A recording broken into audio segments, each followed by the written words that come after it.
We're going to start this meeting. You got in because she said you were having problems. May I have a roll call, please? Vice Mayor Baxter. Here. Commissioner Flores. Here. Mayor Marino. Here. Commissioner Powell. Here. Commissioner Sachs. Here. Commissioner Weiss. Here. Commissioner Woodward. Here. Thank you.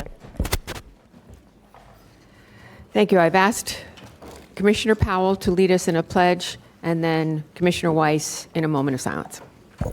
Everyone, please stand for a moment of prayer. Oh, you said the pledge or the prayer? Sorry. Thank you. Invocation. With bowed heads, we've come together, standing in the need of prayer. Dear Lord, I ask that you bless us from the crown of our heads to the soles of our feet. Dear God, we stand and seek your help today with our affairs. Bless this meeting with your divine intelligence and help us to make the best use of our own. Dear Lord, we are asking that you allow us to be diligent with our opinions in thought, word, and deed, yet we wish to reach agreement and satisfactory for all. Please share your wisdom with us to help us do right by all who are concerned, all who are citizens, and all who are stakeholders, dear Lord. Thank you for your heavenly blessing. Amen. Amen. Thank you, Mayor. Asking for a moment of silence for the senseless murders of Sarah Milgram and Yaron Lashinsky last night in Washington, D.C. Please join me in a moment of silence.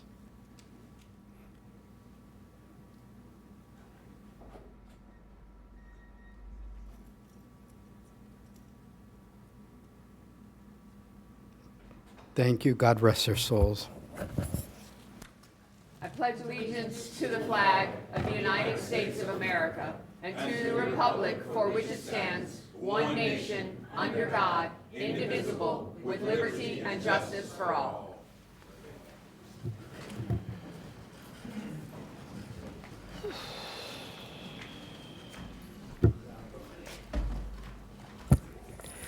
Notice?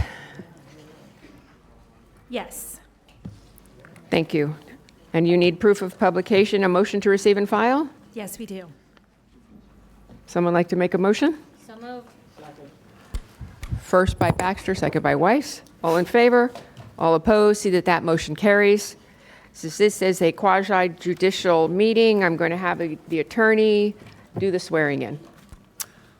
All those wishing to testify on today's quasi-judicial proceedings, please rise and raise your right hand. Do you swear or affirm to tell the truth, the whole truth, and nothing but the truth? Thank you.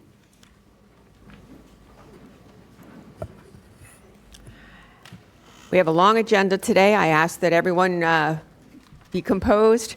We will take cards until whatever agenda item is on we are talking about. The moment we start talking about the agenda item, no more cards will be taken to be read into the record, but they will be accepted and filed with the clerk.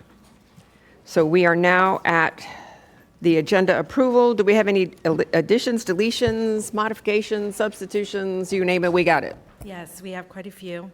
So we have postponement, item 13, there's a request and an attached letter to the amendments to the agenda, ZCA 2024-01593 Nash Trail. The applicant requested a postponement to June 18th, so when we get to that portion of the agenda, we will then do the motion. Consent agenda, item B1, ZVDOA Z 2024-01420 Coastal Waste and Recycling and the Ferris property. We're looking to modify the staff report Exhibit B to include additional findings and standards for the official zoning map amendment to standard districts B, as well as the standards for the amendments for the conditional use, same section B, consistency with the code for use criteria for the recycling plant, the chipping and mulching, and outdoor storage.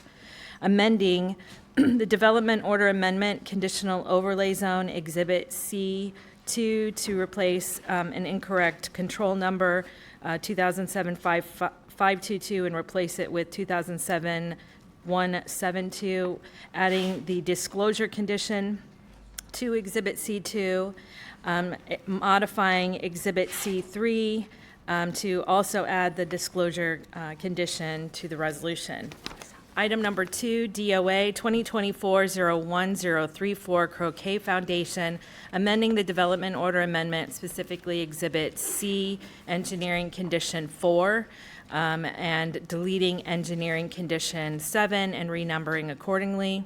Item number 5, DOA 2024-01918 Bridges Meisner AGR, correcting the motion for the release of the conservation easement. We're not adopting a resa, we're just approving the release.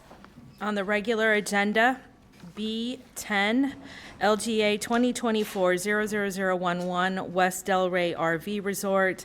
We'll have a correction to the motion referencing the number 10 versus 8. On item number 11, SVZB PDD 2024-01422 West Atlantic Resort, modifying the agenda as well, correcting the reference to item number 11A. Amending development order amendment, specifically Exhibit C1, the all petitions condition number 2, correcting the reference to the ULDC article, adding in a site design condition number 3, and renumbering the remaining accordingly. Item 13, ZCA 2024-01593 Nash Trail. If the postponement isn't approved, but we have amended conditions to correct the title, which includes a conditional overlay zone, and amending the conditions of approval in Exhibit C2 to delete in its entirety condition number 1 and replacing it in its entirety. Item 2, adding in a 2C, and then deleting in its entirety condition 5 and renumbering the remaining accordingly.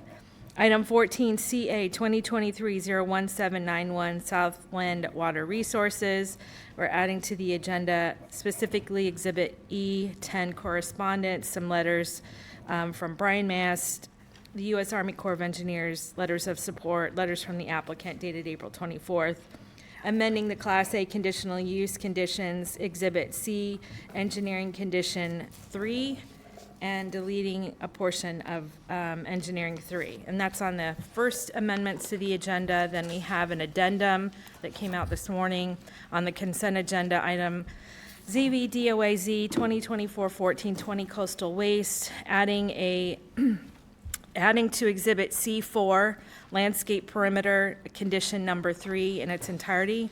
On the regular agenda, item number 11, SVZV PDD 2024-01422 West Atlantic Resort, modifying all petition condition 2 with the correct reference, site design condition 3, adding and modifying the language and renumbering.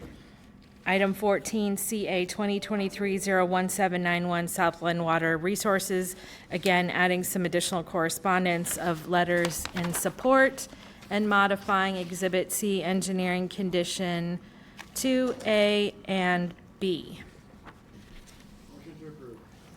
Second. I have a motion and a second. Got that? All in favor to approve the adoption of the agenda? All opposed? See that motion carries. We are now on to the consent agenda. Would anybody like to pull anything from consent?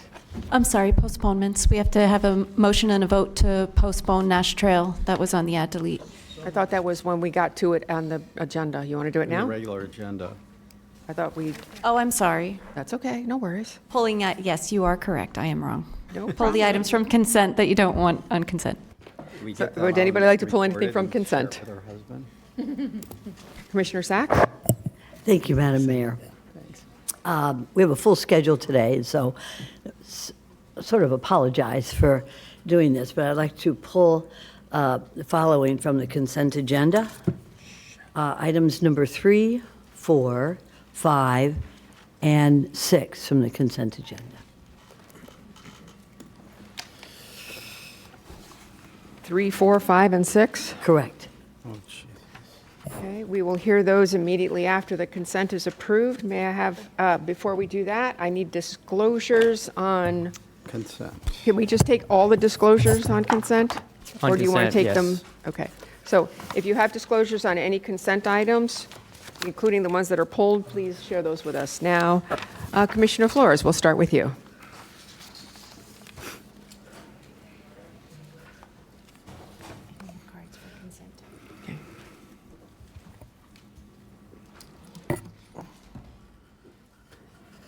I don't have any disclosures on consent agenda. Thank you.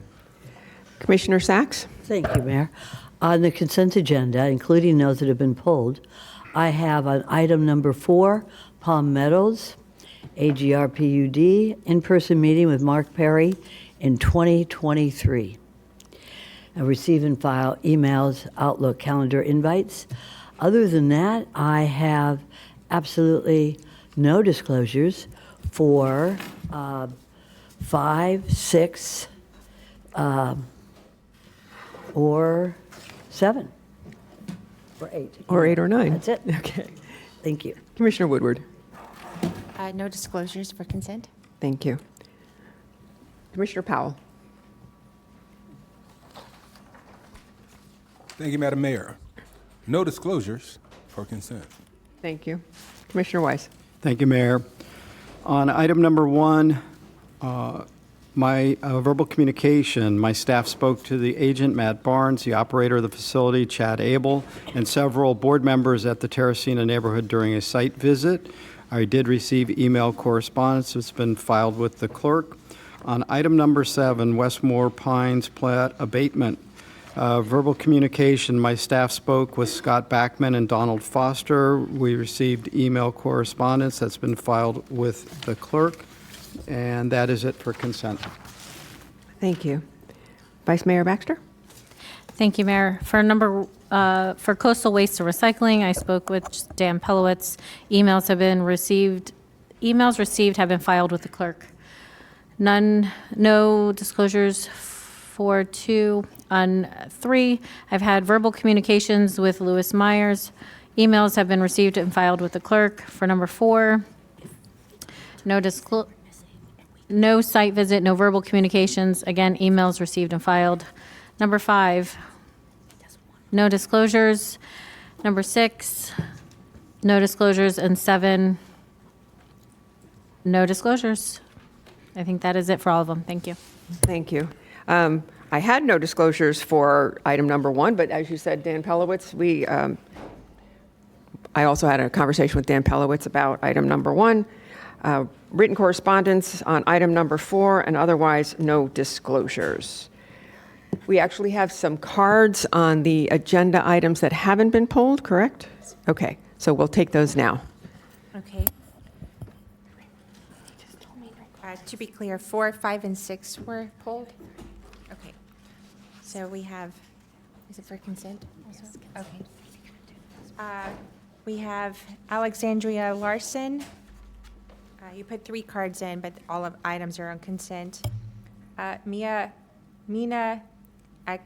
Acladios, Robert Runfolk, and Jenny Hensley. We have 2 microphones. Come on up. Oh, How'd they get a card in? are they submitting cards outside as well?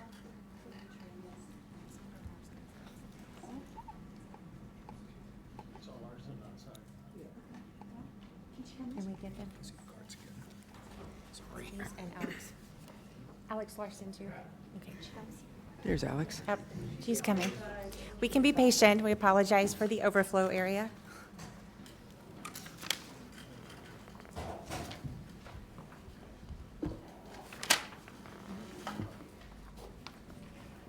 Okay, outside you can't hear what you're doing.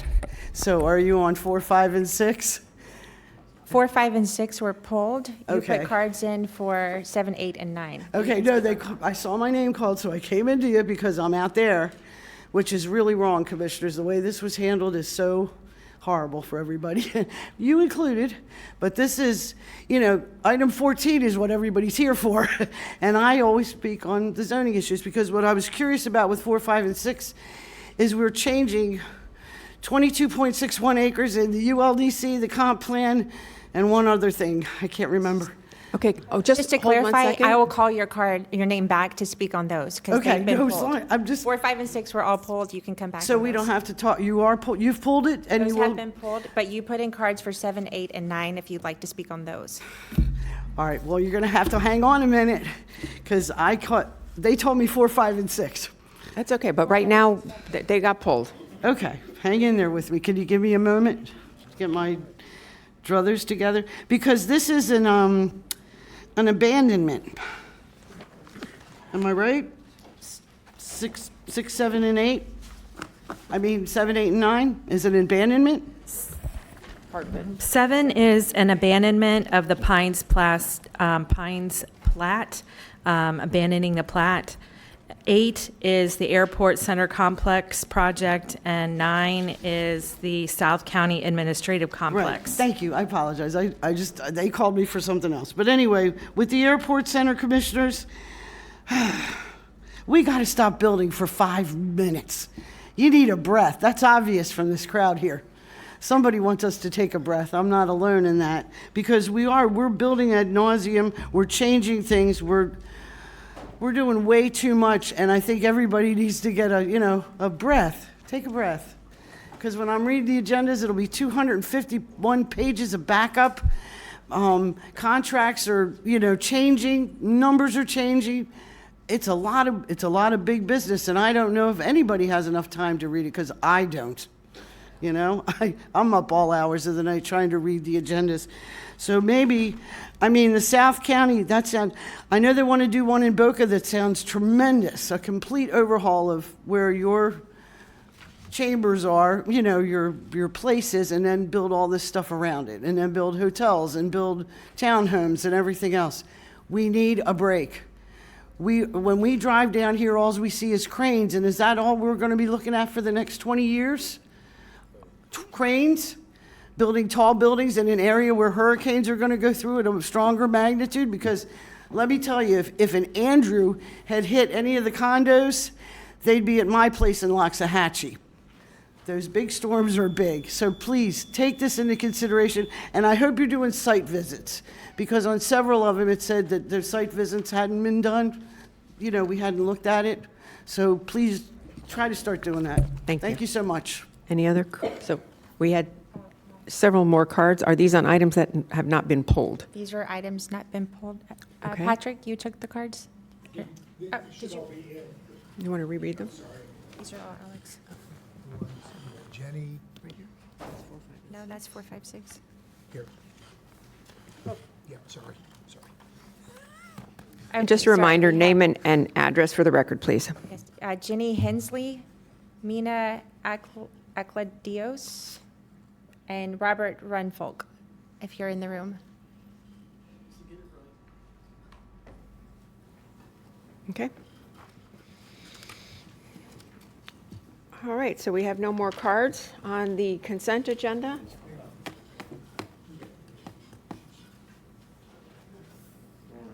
Actually, Jenny didn't wish to speak. Okay, that's fine.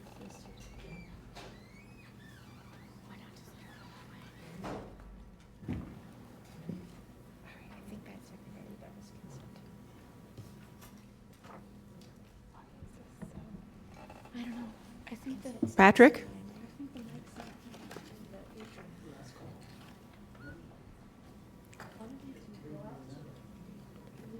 Microphone needs to be on out in the atrium. Can one of you two guys go out and see what you can do? The sound needs to be on out there. By the way, that camera right there, can you move the tripod? Can you get that out of the aisle so people don't trip on it? You're welcome to film, but please do it in a careful manner. Thank you. Hi, my name is Jenny Hensley. I'm a resident of Terracina, 415 Gazetta. I did fill out a comment card. Did not put in that I want to speak because I have our HOA president in the presidency that he's speaking on, but they told him they couldn't find his card that he turned in. So if I could let him speak in our behalf, I would appreciate that. Have him speak, but then you're going to have to fill out a comment card. He did, and he turned it in, and they said they didn't find him. Well, if we haven't found it, fill out another one. Then this way we know for sure. Name and address for the record, please. Absolutely. My name is Mina Claudius, and I'm on the board for Terracina Homeowners Association. I'm actually the treasurer. And I just wanted to share that we've had good dialogue with Coastal in regard to agenda number 1. They took us on the premises. They showed us around. We were happy, and obviously I'm speaking on behalf of myself as an individual. I can't speak on behalf of the entire board, but I share a lot of the feelings are shared from what I'm going to say. From speaking with them, we have discussed, and they put in writing, and so I just want to put it for the record, that behind the wall on the north side, they're going to put areca palms. One of our biggest concerns was we live in a beautiful community. We want to make sure that when the neighbors are looking out, that they don't see industrial. And unfortunately, we're in an area right next to industrial. They agreed to put areca palms at 10 feet high to reach 15 feet within 3 years, one of every 5 feet. So I wanted to put that on behalf of the record. The other thing, board, is we do have other industrial companies there, and you can imagine if you lived in a community, you expect that there's going to be some noises during the day. There are other companies, industrial, that operate machinery after 5 p.m. So for the record, I just want to confirm that per zoning, that there are specific rules into operating loud machinery after the set times that the zoning and board has placed. Thank you. And Commissioner Weiss. Thank you. Thanks for coming and sharing those comments. Just to let you know that the conditions regarding both the noise and the landscape vegetation are part of the conditions on approval here. So And I appreciate that. And not necessarily for Coastal. Like I said, they were very transparent. We do have waste management there, and we have had many complaints about machinery going on 10:30 at night. And you can imagine residential, if any of you lived anywhere near there, that's not something you want to hear at 10:30 at night. I wouldn't either, sir. Thank you, sir. Thank you. Okay. Cards are closed. Did we get a motion? Thank you. We have a motion, and we have a motion from Commissioner Weiss, a second from Vice Mayor Baxter. All in favor, all opposed. See that we accept the consent agenda minus the items 7-0. Now we will take up items 3, 4, 5, and 6. Madam Mayor, I think we should handle the postponement now.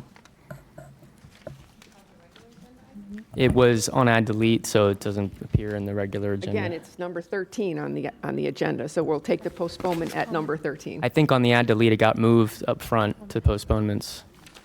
I'll make a motion. But it is at the discretion of the board to handle it. That's no problem. Okay. I think we've got a motion from Commissioner Flores. Yeah, to postpone item 13. Okay, we have a motion and a second to postpone Nash Trail, item 13. Do we have any cards? 2 comment cards on item 13. Do you still wish to comment on item 13 since it's being postponed?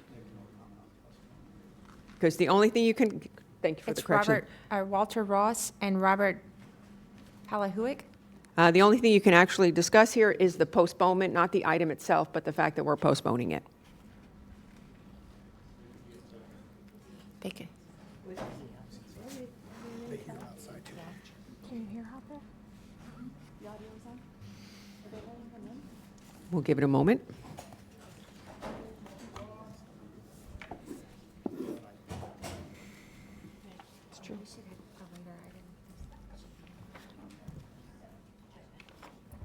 If I may, through the mayor, the audio is on outside out in the atrium, but there's a lot of conversations going on out there. So when we're calling the cards, people aren't able to hear because they're having lots of conversations in the atrium, and we apologize for that. But maybe if they listen closely, they can hear their names being called. Madam Mayor, we also have an overflow room on the 12th floor, so they might have to give them a sec too. Thank you.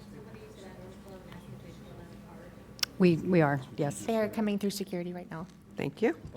Give it a moment. I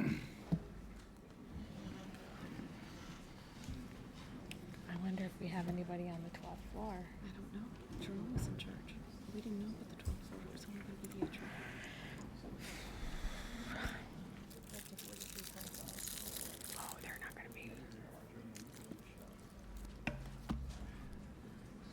Thank you, sir. Name and address for the record. And the reason you're here is for Nash Trail. We're only taking up if we should postpone it or not. That is correct. Okay, thank you. Yeah, Robert Palahunik, 5536 52nd Drive South, resident. Yes, I'm in support of the postponement. Thank you very much. Good day, Walter Ross, address 5407 Nash Trail, Lake Worth, Florida. Yep, here to approve postponement. We arrive at some other solutions. That's it? That's it. Thank you very much, sure. We had a motion and a second on the table already. All in favor? All opposed? See that the motion carries for postponement. We are now to item number 3, public storage. Would you like a presentation, Commissioner Sachs? Yes, and I'll tell you why. This dates back a number of years, 1984, and then again to 2017.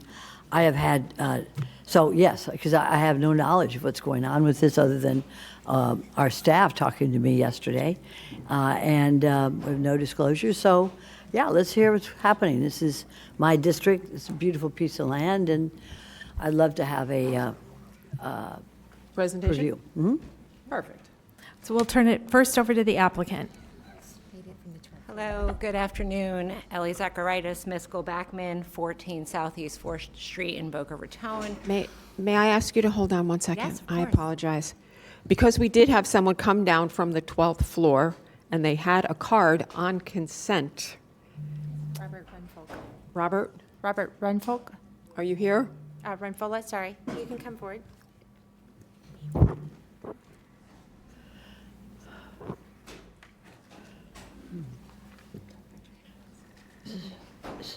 I'm sorry, sir, there's a little confusion today. You would like to speak on an item that was on our consent agenda? That's correct. Okay. This was for the item that I believe you just approved, which was the zoning applications for the coastal waste and recycling Yes. facility, the addition there. My name is Robert Renfola. I'm the general manager of a self-storage property that's just adjacent to that property. And over the years, we've had some negative situations with residue constantly coming and damaging our tenants' units and what have you.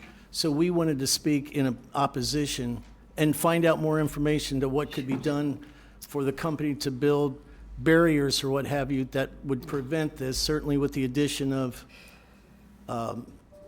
additional operations there, as you might imagine. And I'm sure with the conditions that have been approved, that they'll be addressing your issues. How do I know that? I haven't seen anything of it. Nobody's addressed it. We are literally right across the street, right across from Wallace Road on this. Thank you. I'm going to ask you to speak to our zoning staff here. Okay? Yeah, Nancy, can you get this gentleman's information and we'll connect him with Matt Barnes with WGI and we'll talk after today. Can you get it? I really appreciate that. Thank you. Thank you, sir. Thank you for the time. You're welcome.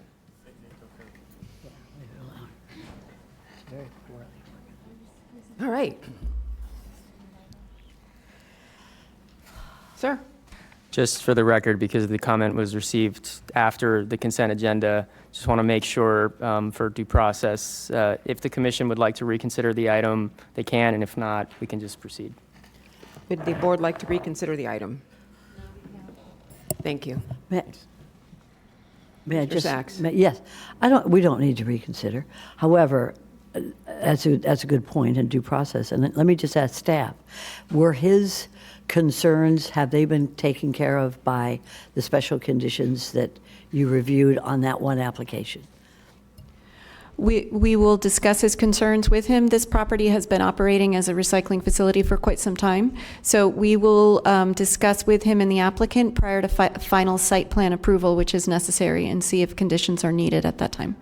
Okay, so in other words, what you're saying is that not necessarily were those concerns covered on this consent agenda application, but that you will make sure that his concerns will be addressed before the site plan is approved. Correct.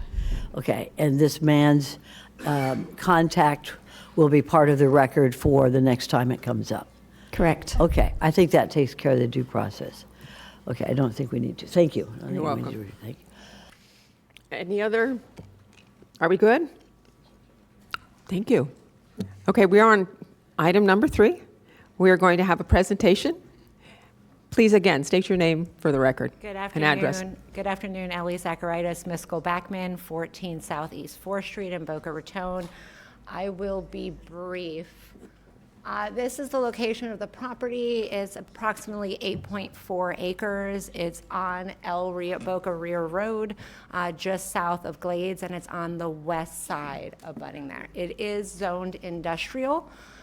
The future land use is industrial and the zoning is MUPD, and it has been developed as such for approximately 40 years. This is the approved site plan. The property that's highlighted in yellow is what we're proposing to demolish, and the area highlighted in blue is the affected area, and I'll go into more detail on that. But this is the approved plan from the 80s.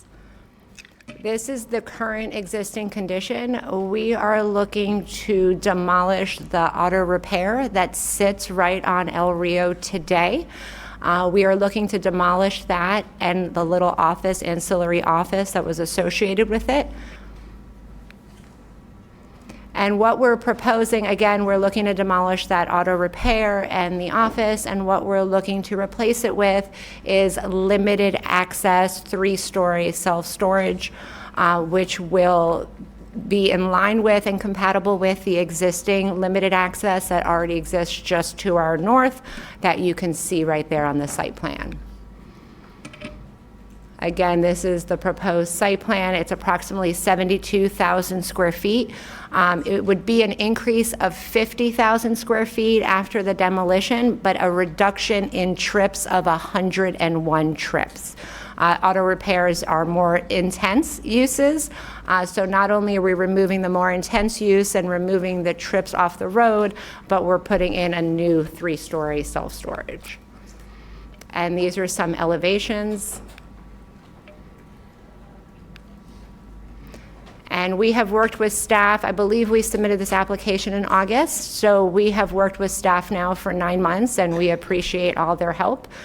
We are not asking for any waivers, variances, technical deviations, nothing. This is a clean request, permitted as a right, and staff, in the 9 months we've worked together, we've assured that, and they believe we meet all that criteria, and they denote that in their staff report. And that's it. These are some of, if you have any questions, we're here to, the whole team is here to answer questions. Commissioner Sachs's light is on, so I will allow, Go ahead. ask her to. Thank you so much, Madam Mayor. Good afternoon, Ms. Zacharias. Good to see you. My questions can be answered probably by you rather than staff. This was brought up in 1984. At that time, was that your client that built the car repair? I do not believe they owned it in 1984. No, they purchased it that way. What happened between 1984 and then 2017 when it was approved by the Board of County Commissioners and today? How did this all happen that it's been sitting there for so long? Well, it's been operating as an auto repair for quite some time. It is no longer operating as an auto repair. So it's closed? It is closed today, as we're making way, hopefully with your all approval, make way for the new self-storage facility. Okay, so has it been closed previous to your filing the application, or is it closed, because we need an auto repair there. So is it closed because of your application? I believe it closed before our application. Okay, very good. And I just have a couple of questions and then be fine. You are adding density of 50,000 square feet of? It is an increase of intensity of 50,000 square feet, but again, a reduction of 101 daily trips. Right. And there's only one access, is that correct, off of Boca Rio? That's correct. All right. And are you going to have, and maybe staff can help me with this as well, the foliage in the front that is on Boca Rio? That's a well-traveled road between Palmetto and Glades. Is there going to be some, could you go back to that slide? Is one of the conditions, and I'm looking at Lisa, because I always look at Lisa. Commissioner Sachs. Just one second. Sorry. Is it going to have some larger native trees in the front other than what's shown in the picture? Landscaping?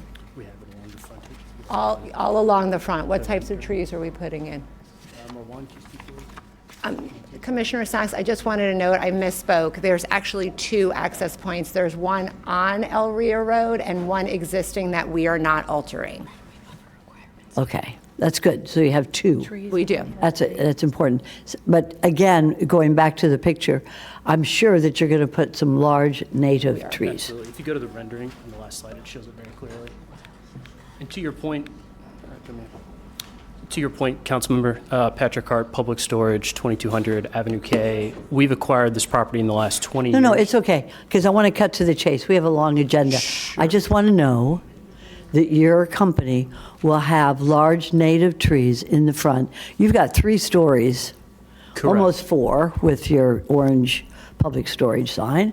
So I just want to make sure it doesn't look like it's a sore thumb out there with that big orange. Absolutely. And I guess all I was heading to is we completed a first phase that's multi-story that this is meant to mimic, so it'll have a much more contextual frontage on Excellent. Boca I Rio just want to, the question landscaping. is, and I know you're going to agree. We'll see. Yes, I think you will. Tall native trees fronting Boca Rio Road. Yes, they're required to have those trees every 20 feet. Excellent. Tall native trees. That's it. I have no further questions, and I have no issues with this. Would you like to make the motion to approve? Yes, I would. At this time, I'd like to make the motion to approve the application for public storage, DOA 2024-01284 on the consent agenda that was removed. But our attorney has something to say. Just requesting disclosures before that is made. Well, I thought We gave all the we did. disclosures. We did. We gave all our disclosures when we did the original ones, including 3, 4, 5, and 6. We're sharp over here, Mr. Attorney. Okay. Watch it. Would you like us to do it again? I trust you. none anyway. I trust you. Okay, thank you. So All I have right. a motion from the mayor. I had a second from the vice. I'm sorry, a motion from Commissioner Sachs, a second from Vice Mayor Baxter. All in favor? All opposed? See that motion carries 6-0 as one of our commissioners is off the dais. Thank you. All right, items 4, 5, and 6. Are we taking these all together? That would be ideal since they're all connected. Do we have cards on 4, 5, and 6? We have 2 cards. Okay.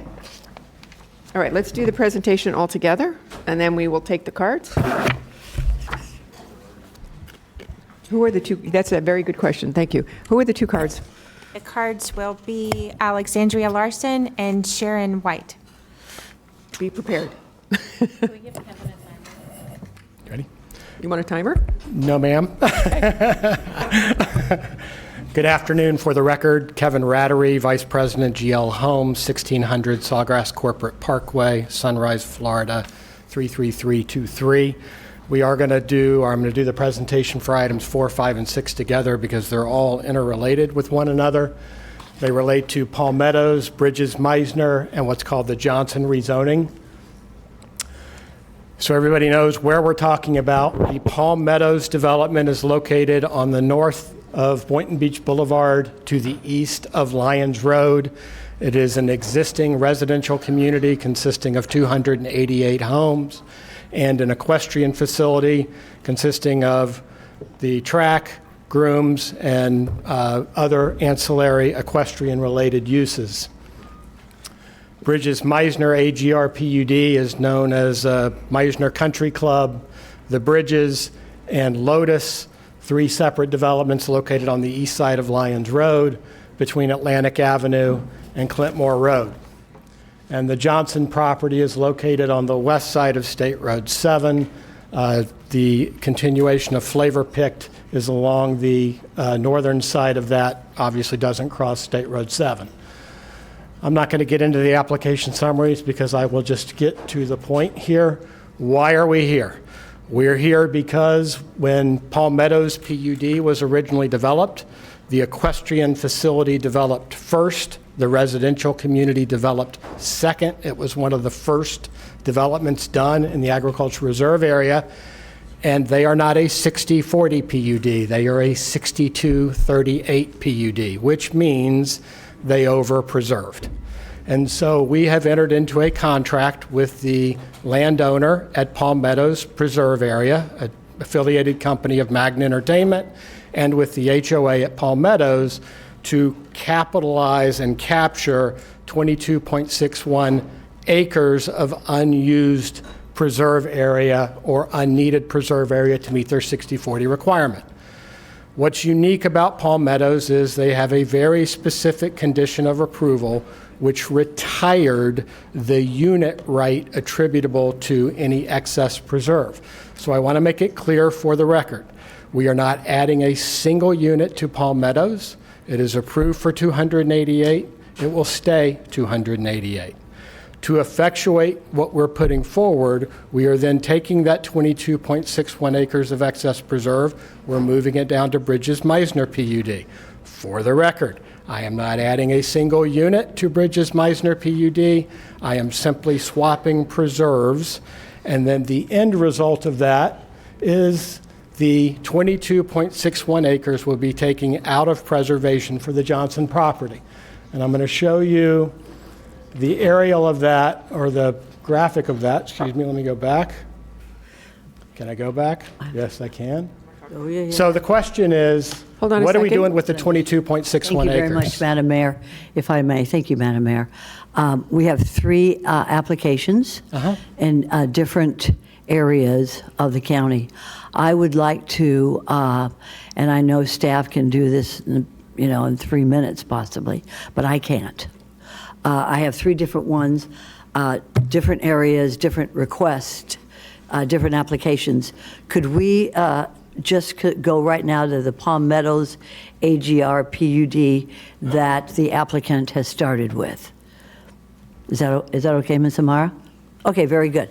Okay, so if I could have a staff report on this one.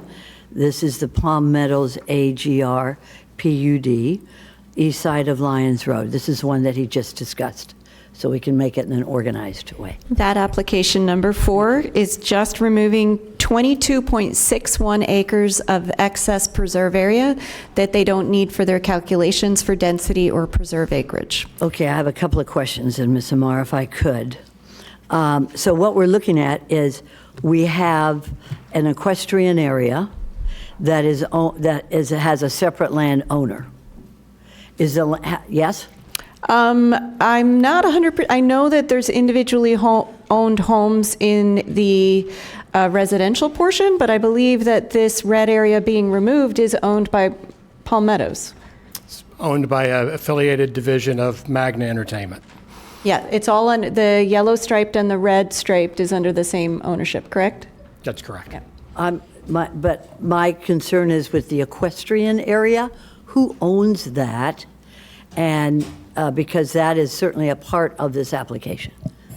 Correct. Kevin just mentioned the name of the owner. It's an affiliated entity of Magna Entertainment. They consented to this application being filed. We have a contract with them to facilitate the approvals that are before you today.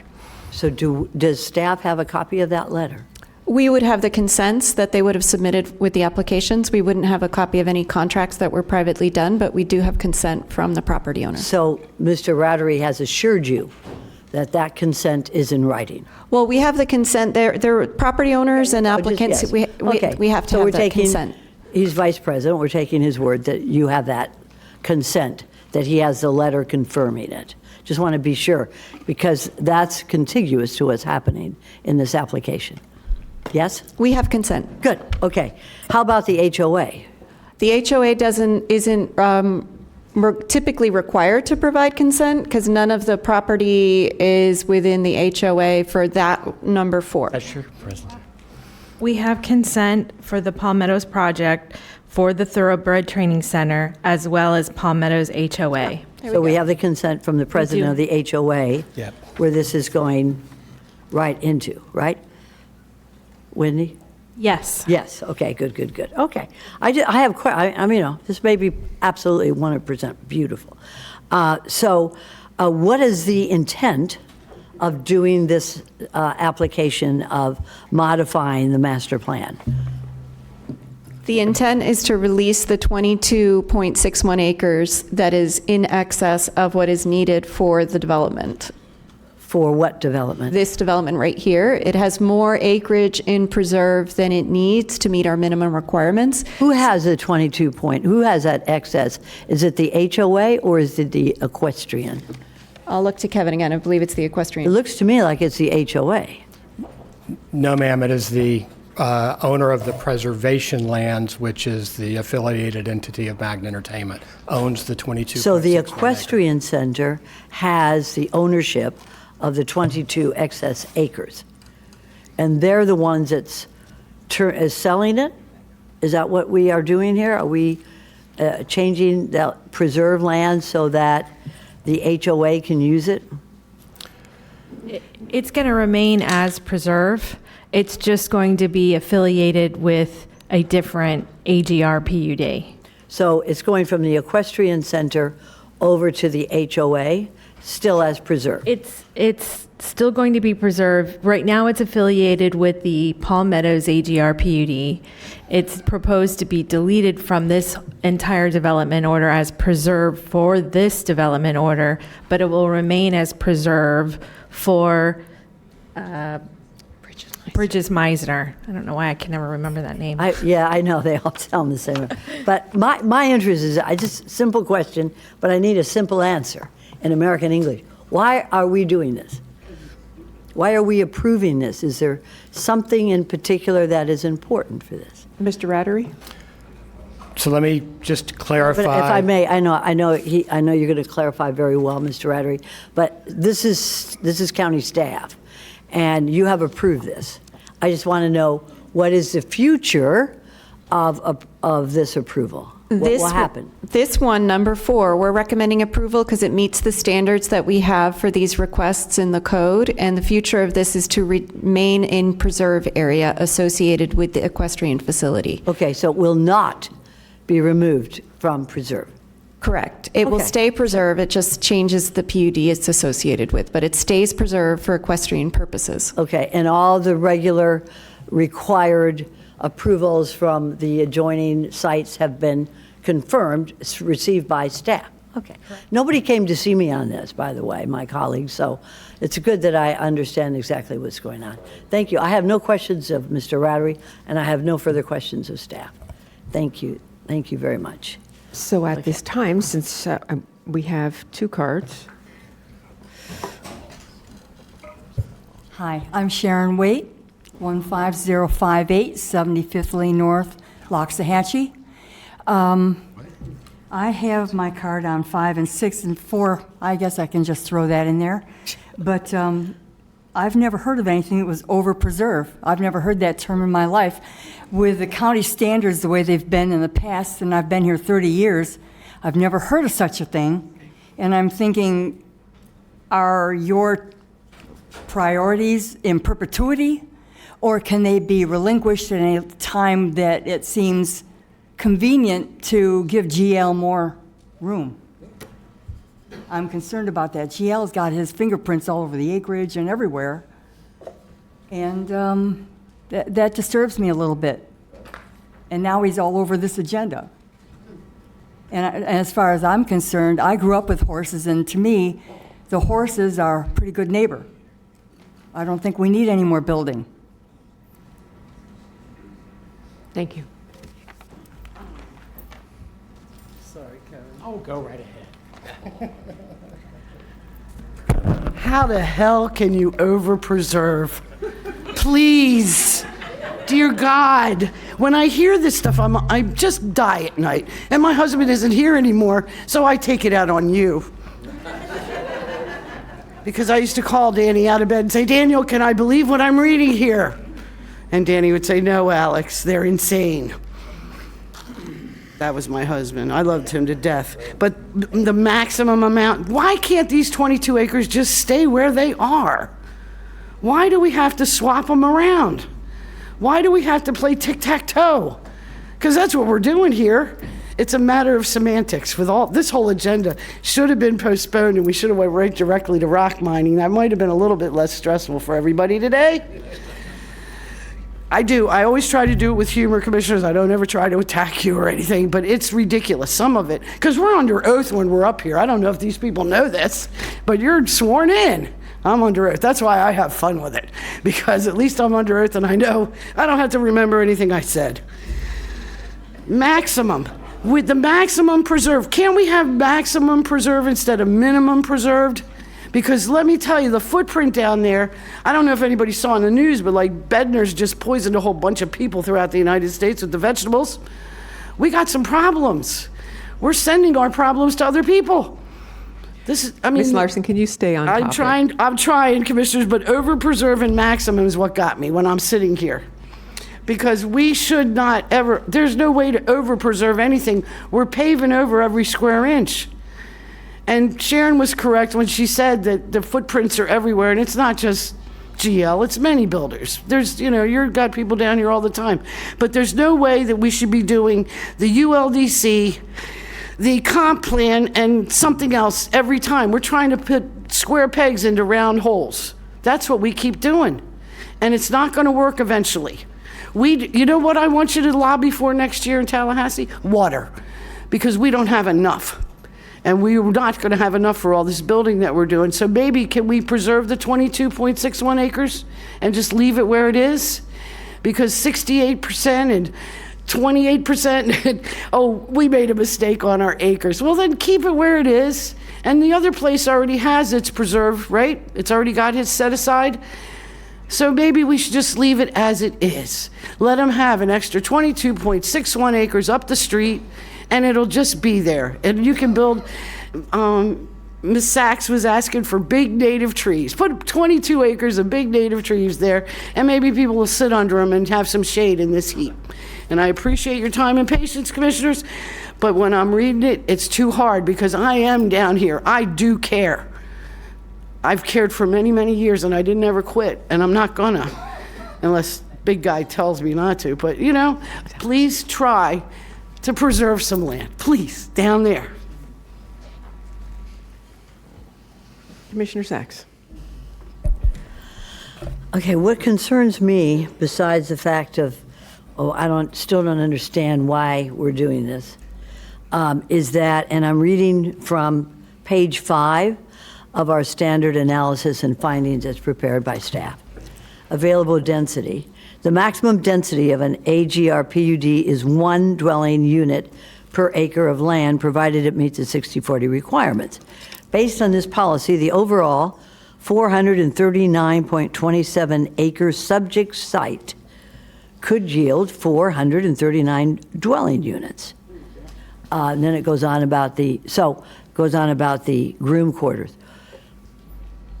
By granting this application today, could this lead the way for more dwelling units as it states in the available density of our standard analysis and findings? Commissioner, I'll take that. Sir, go right ahead. The planning right up. Brian Davis, the Planning Division. This is a standard analysis that we provide for consistency with the plan under what the maximum potential development is under the land use designation. So if they're a 60/40 PUD, they get 1 unit per acre. Now, my question is real simple. If we do this application today, because it states right here, they'll be able to put in someone, not necessarily this developer, but any developer, if we approve this today, they'll be able to develop 439 dwelling units in that site, in the subject site. That's the question, sir. Is that an answer that we have or not?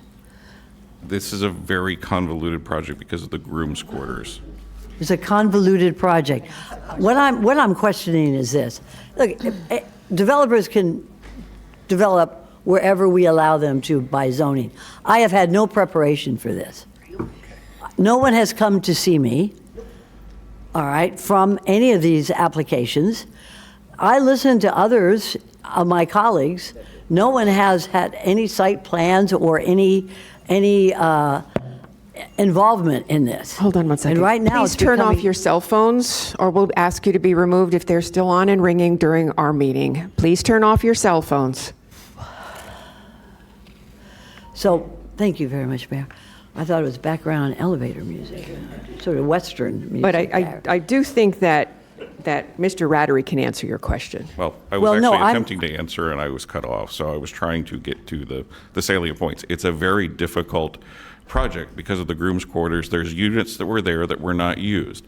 That's why planning back in the original approval said that the units were exhausted at that point. So it's a discussion of potential, then zoning, you cap it.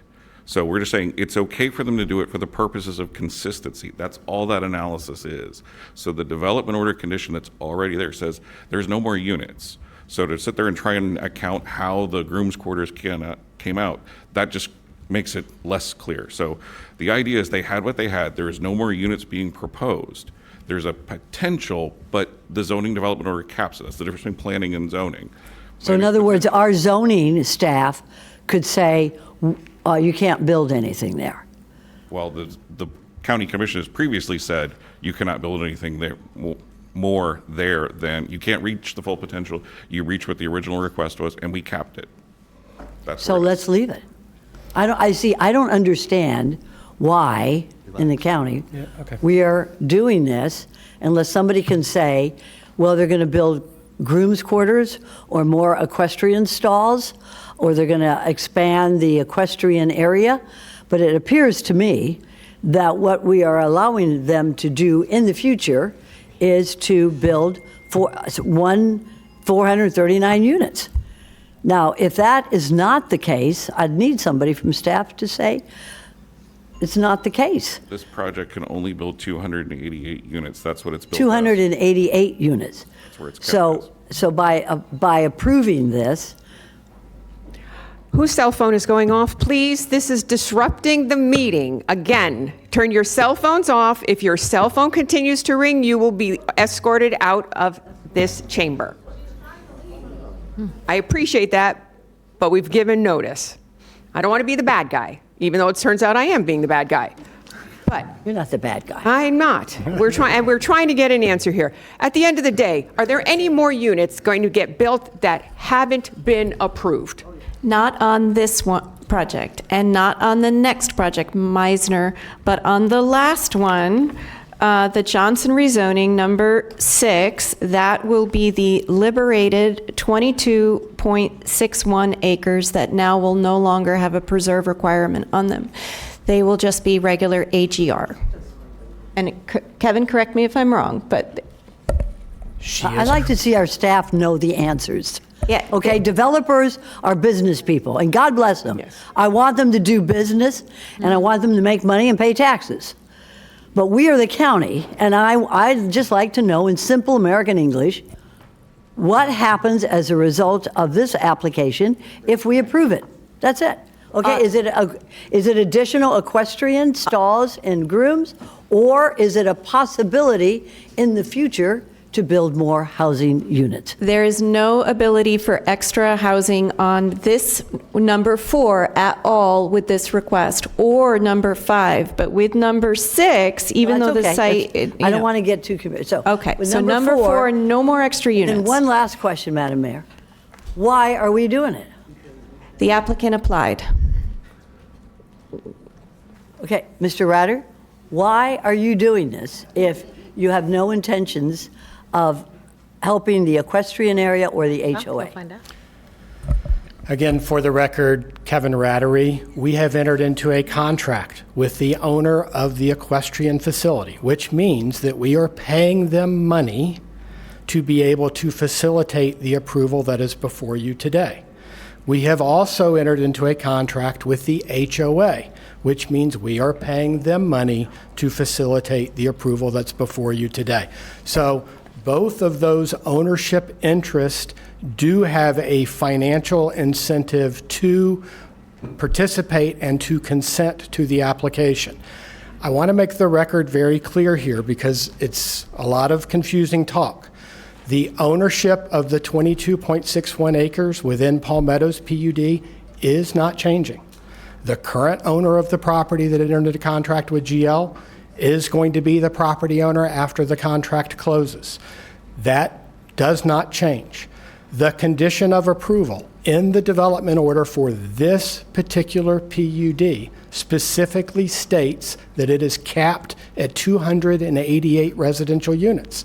We are not asking to add any residential units. We are simply taking excess preserve and moving it to another development. Lisa is correct. At the end of the day, petition number 6 will set up a bank for these 22.61 acres/units to be utilized in a future PUD that will have to come through a public hearing process before this board. It happens all the time with regard to the movement of preserved parcels. So I want to, because the district commissioner wants to stay on item number 4, I want to make sure the record's clear on item number 4. No change in ownership, no increase in units, and the benefit to the parties is that they have a financial interest in this petition moving forward. Thank you. Thank you. And just to recap, so GL is purchasing ownership rights without losing it's giving money, paying money, and that's good, to the equestrian center and the HOA. You're going to transfer that to number 6 so you can then build more units on number 6. No, ma'am. We're transferring it to number 6 so that in the future, number 6 could be utilized as preservation for a future PUD. So we cannot develop on numbers. I'm sorry, sir. Only one of us can speak. Oh, I'm sorry. I thought I was responding to your question. I apologize. Yes, you were. But let me summarize what you said. You're transferring it. So it's a transfer to number 6 so that one day in the future, you could possibly build on number 6. And that's what was confirmed by staff. No, ma'am. Okay. No, Thank ma'am, you, that's sir. not what I said. I don't, you see, if I don't understand it, then I don't like it. And I'm sorry, sir. I just don't understand why a big developer, a good developer like GL, is purchasing property rights to transfer to a number 6, where we say there's a possibility of development. And so I cannot approve this. But I'm only one to say. Thank you, sir. Correct. And Okay. Vice Mayor Baxter has her light on. Thank you, Mayor. A few questions for staff. Is this allowed? Yes. What they're asking for? Yes, it 4, is. 5, and 6. Are we making any special exemptions? Are we changing anything for this to take place? So currently, it is allowed by our plan. It's allowed by the plan, and this issue has come up multiple times before. The board has never placed. I got you. Hold on. You're jumping ahead on me. Scott? Hi. What are the legal ramifications if we decided to not allow them to do something that is allowed by our plan at this point in this case? There are standards of approval for each of these items, and staff has given their position that all the standards have been met. That is what you look at. There's no precedent being set. Each application stands on its own. And do we have to meet the standards of competent, substantial? Yes, each of the standards has to be supported by competent, substantial evidence on the record. That's what I was looking for. And do we have any that we know of competent, substantial evidence that would allow us as a board without very costly financial ramifications potentially to deny this project? Your staff, your professional staff's analysis and opinion would almost definitely qualify as competent, substantial evidence. I believe there have only been 2 public comments in opposition. Generally, well, the staff would be competent, substantial evidence if it was, let's say, opposed. But they're given competent, substantial evidence saying that it is allowed by our plan. I don't think that they're saying it's allowed by right. You still have to go through the zoning application and meet the standards. I think he's saying that the transfer of the preserves and the acceptance of the application is allowed. It is up to you and your determination to determine whether there's competent, substantial evidence on the record to support a finding that all of the standards have been met or that any of the standards haven't been met. Thank you. And I'll ask staff again. Is there, in your opinion, any evidence or reasons that we that this would meet any of those standards that allows us to deny this project. These three, there's no evidence that we have seen that would support a denial because of the way that it meets the standards. It's not adding, the liberated parcel is not contiguous to a right-of-way. It has no development potential outside of a future preserve area or agriculture. It might be different if it was fronting State Road 7 or something, where there might be different circumstances, but this meets the standards that we reviewed it against. Thank you. And so that's where I'm having a problem. I think most people hear me say it a lot. I want to support, it doesn't sound like our district commissioner likes this project, but I am not hearing or finding any substantial evidence that would allow us, because this is a quasi-judicial, this is different, right? This isn't whatever we want today. Has to have a legal standard for us to deny it. And without hearing that, I am going to make the motion to approve 4, 5, and 6, because I can't find any reason not to.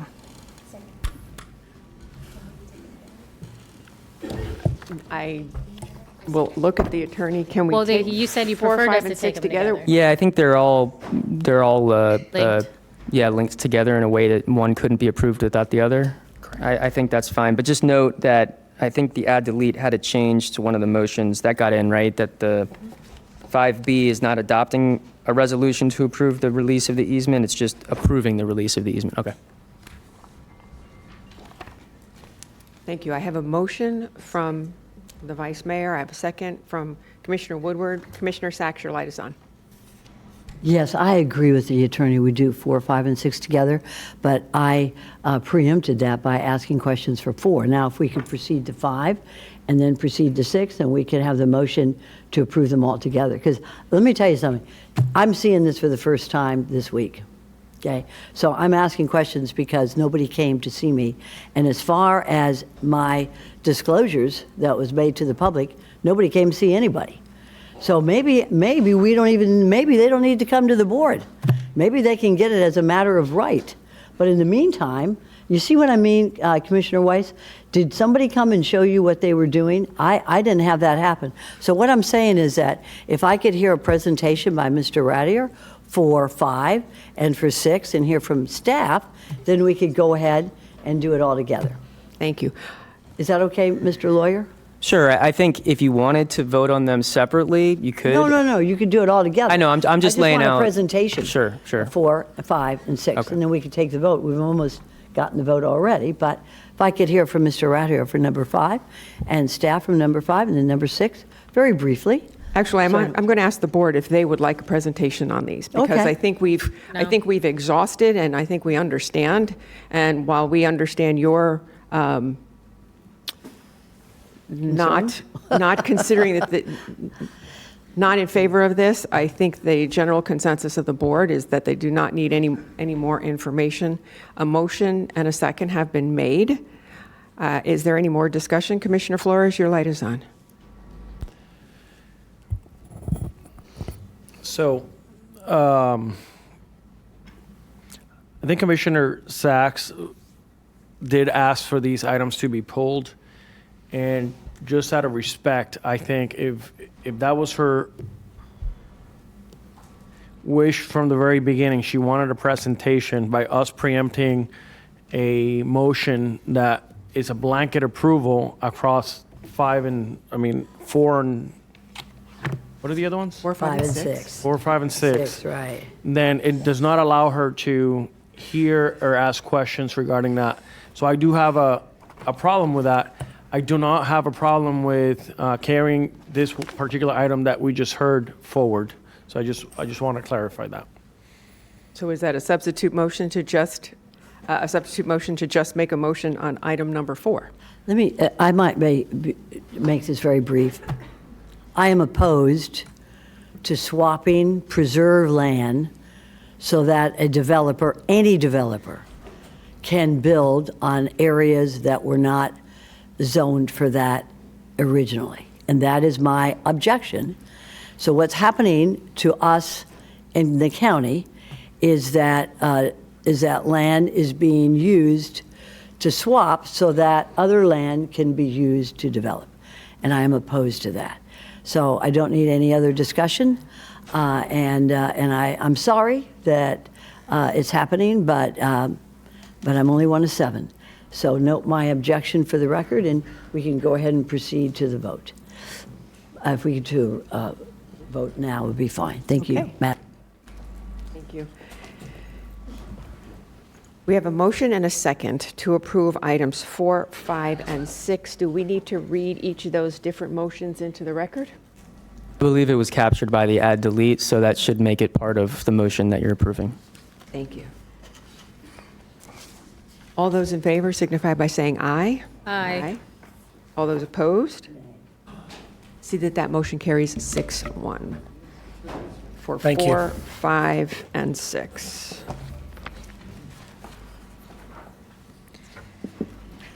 Items number 7, 8, and 9 were taken up in the consent agenda. We are now on to the regular agenda item. And the first item on our agenda is item 10. Do we have any cards on item 10? Items 10, 11, and 12 are also somewhat related, and the applicant may want a presentation, but it's at the will of the board for items 10 and 11. Okay. I think we have cards. We do have cards. Number of cards. We have cards on 10, 11, and 12.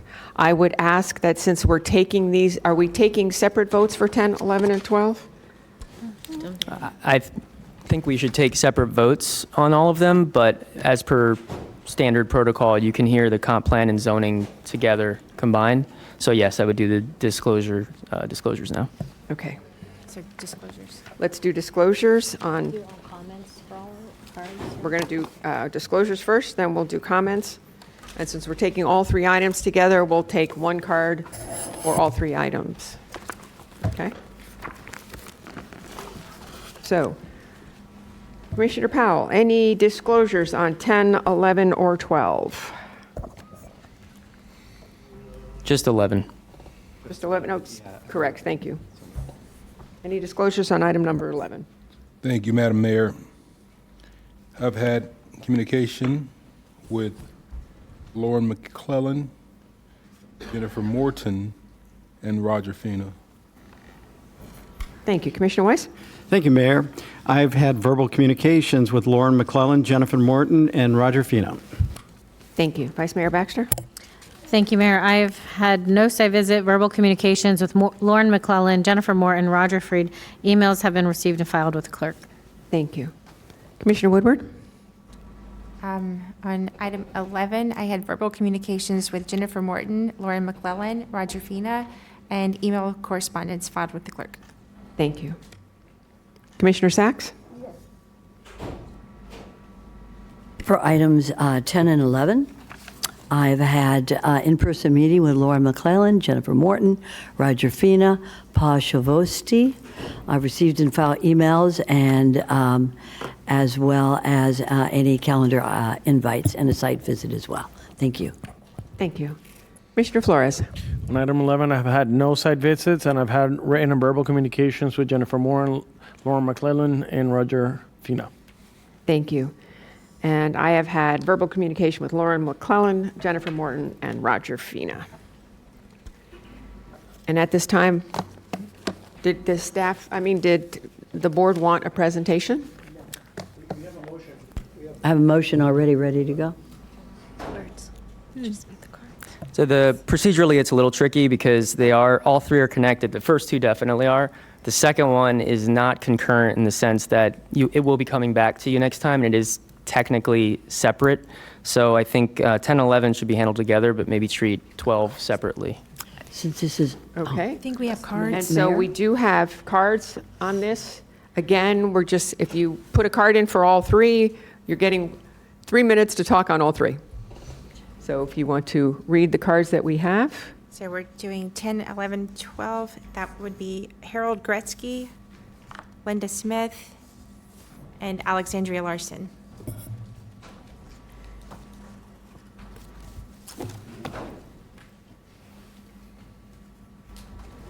Sir? I am Harold. Gretzky. I'm a licensed professional engineer, and I live at 8542 Eagle Run Drive in Boca Raton, unincorporated Palm Beach County. And I'm here on behalf of the Boca Raton Amateur Radio Association. And just north of the proposed parcel, we have a compound which we would like to thank the county for allowing us to be there. It's a very unique facility. At any given day, members can go to that facility and communicate around the world, and most importantly, within the county, and then out of the county, if there was, a hurricane, this could be a tremendous asset. Our members are widely members of various CERT teams, and this is important. This facility was sited in the county park because there's nothing around it. The omnipresent electronic noise that is available everywhere, right, is absent there. So the quiet allows this facility to communicate in ways that if it was in a GL Homes development, would not be possible.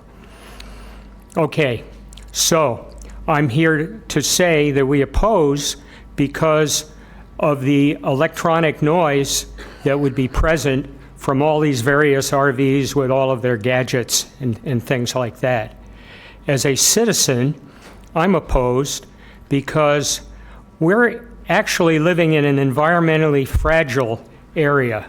We have many, many people here. We're paving over the world. We rely on open spaces and open land to process today's rain into tomorrow's drinking water. And every square foot of asphalt, impedes that process. In addition, if there was to be torrential rain, we depend on this open land to absorb the water so it doesn't overwhelm, the flood control features. So, both as a citizen and as an amateur radio operator, we oppose this. I'd like to invite any member of the county commission on Wednesdays from like 10 a.m. to noon, and on Saturdays from 10 a.m. to noon if you'd like a tour of the facilities and its capabilities. Thank you very much for your time. Thank you. Ms. Smith? Linda Smith, Jupiter, Florida, Sierra Club. I have very short comments on West Delray RV Resort. It probably applies to the other ones as well. Privately initiated revisions to the comprehensive plan. This is a project, or at least the West Delray is, in the Ag Reserve, west of State Road 7, the old line in the sand, very close to the Loxahatchee Refuge. At this point, I know the tea leaves.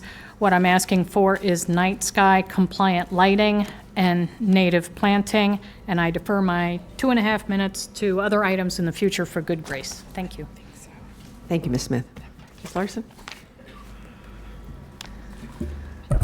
Just the radio guys should say, don't do this. We do need communication, because guess what? Your cell phone goes down when there's a hurricane. You won't be able to communicate. That's why I have a landline, because it works. I'm telling you, stop. Can't we stop and take a breath? Take off 2 weeks and say, no, we're not going to build this week. Agree with the commissioner who is in the district instead of voting against them. This is constant. People do see this. I get it. I'm the man about town because I get stopped on the street. For some reason, they remember my face.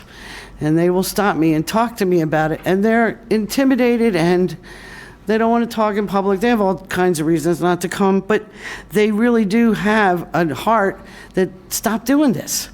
It's a dumb idea. If there's a ham radio thing, anything that helps us after a storm, because the storms are getting bigger and faster and everything.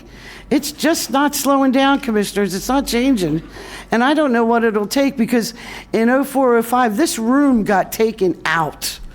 They had to meet up on the 12th floor for quite a while, because this was the one room that got attacked in one of the storms. And I think it was God giving a little poke, slow down. And here we are again, because there you are. The gentleman had a great idea, and he said, come and look at it, because that's why I was asking you to do site studies when you go, go out and look at it by yourself, with someone, whatever you want to do. Go check the surrounding area and what's going on. Because some things do interfere with each other, just like I interfere with this group all the time. It's the way it is, commissioners, because there's cause and effect. I've learned that when I was 3 years old. My grandmother taught me cause and effect. This is the cause, then this is the effect. You don't want the effect.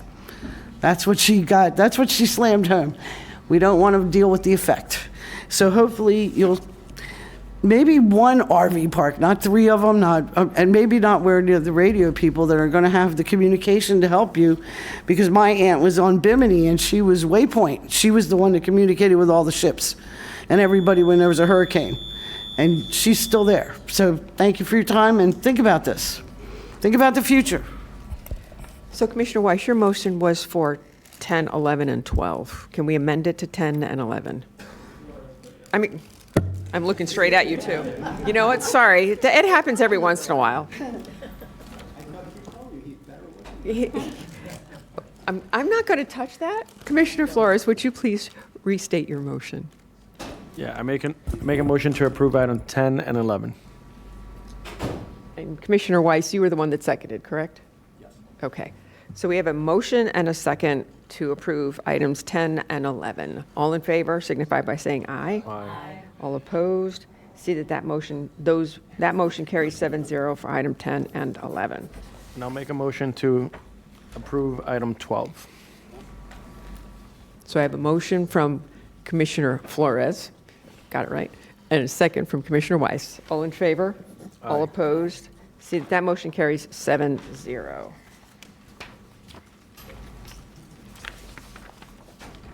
Item 13 has been postponed. This is now Southland Water Resource. We have a multitude of cards. I'm going to let you all know now, because of the quantity of cards and because of the quantity of emails that we have all received, you're all going to get 2 minutes. You are not going to get 3.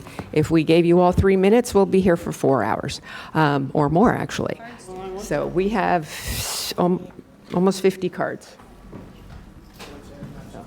We are going to let staff, who's going to be doing the presentation? Okay. We're going to have staff do a presentation. Madam Mayor, I believe that certainly up to the board, normal process is for the applicant to go first, but also just to dispense with this, because there's going to be a lot of discussion, maybe we can just do disclosures now to get that out of the way. That'd be great. All right, everybody find their disclosure page. Commissioner Flores, we'll start with you. Fun. All right, so I've had written communications from over 6,000 emails that have been filed with the clerk. I've had received letters from the Central Palm Beach County Chamber, the City of Pahokee, Florida, City of Belle Glade, Office of the Mayor, Florida Sportsmen's Conservation Association, United Waterfowlers of Florida, Coastal Conservation Association of Florida, and the South Florida Water Management District. They have all been filed with the clerk. And verbal communication with Cliff Hertz, Caroline Villanueva, and Matt Idson, and no site visit. I have had, this is Sachs, 14, verbal communication with Cliff Hertz, an in-person meeting with Cliff Hertz, Eric Edwards, Caroline Villanueva, and verbal communications with Matt Edison, Eric Edwards, Karen Marcus, and received and filed one more email than Commissioner Flores did. And Outlook invites as well. Thank you, Mayor. If I may adjust mine, I also spoke to Karen Marcus and Chip Block. Thank you. Commissioner Woodward. Thank you, Mayor. On item number 14, I had verbal communications with Cliff Hertz, Matt Edison, Ernie Cox, Caroline Villanueva, Eric Edwards, and Christopher McVoy. I had, as of 12:45 today 6,568 emails submitted to the clerk, and numerous letters also copied and filed with the clerk. Thank you. Vice Mayor. Thank you, Mayor. So for number 14, no site visit, verbal communications with Cliff Hertz, Caroline Villanueva, Matt Edison, Ben Butler, forgive me for mispronouncing that, Brandon Thomas, phone calls, social media messages, and emails received have been filed with the clerk, and I'm also going to add Mayor Kyles and Mayor Wilson. Thank you. Thank Sorry, you. can Commissioner I- Woodward, update? Sorry, also Mayor Steve Wilson. Thank you. Commissioner Weiss.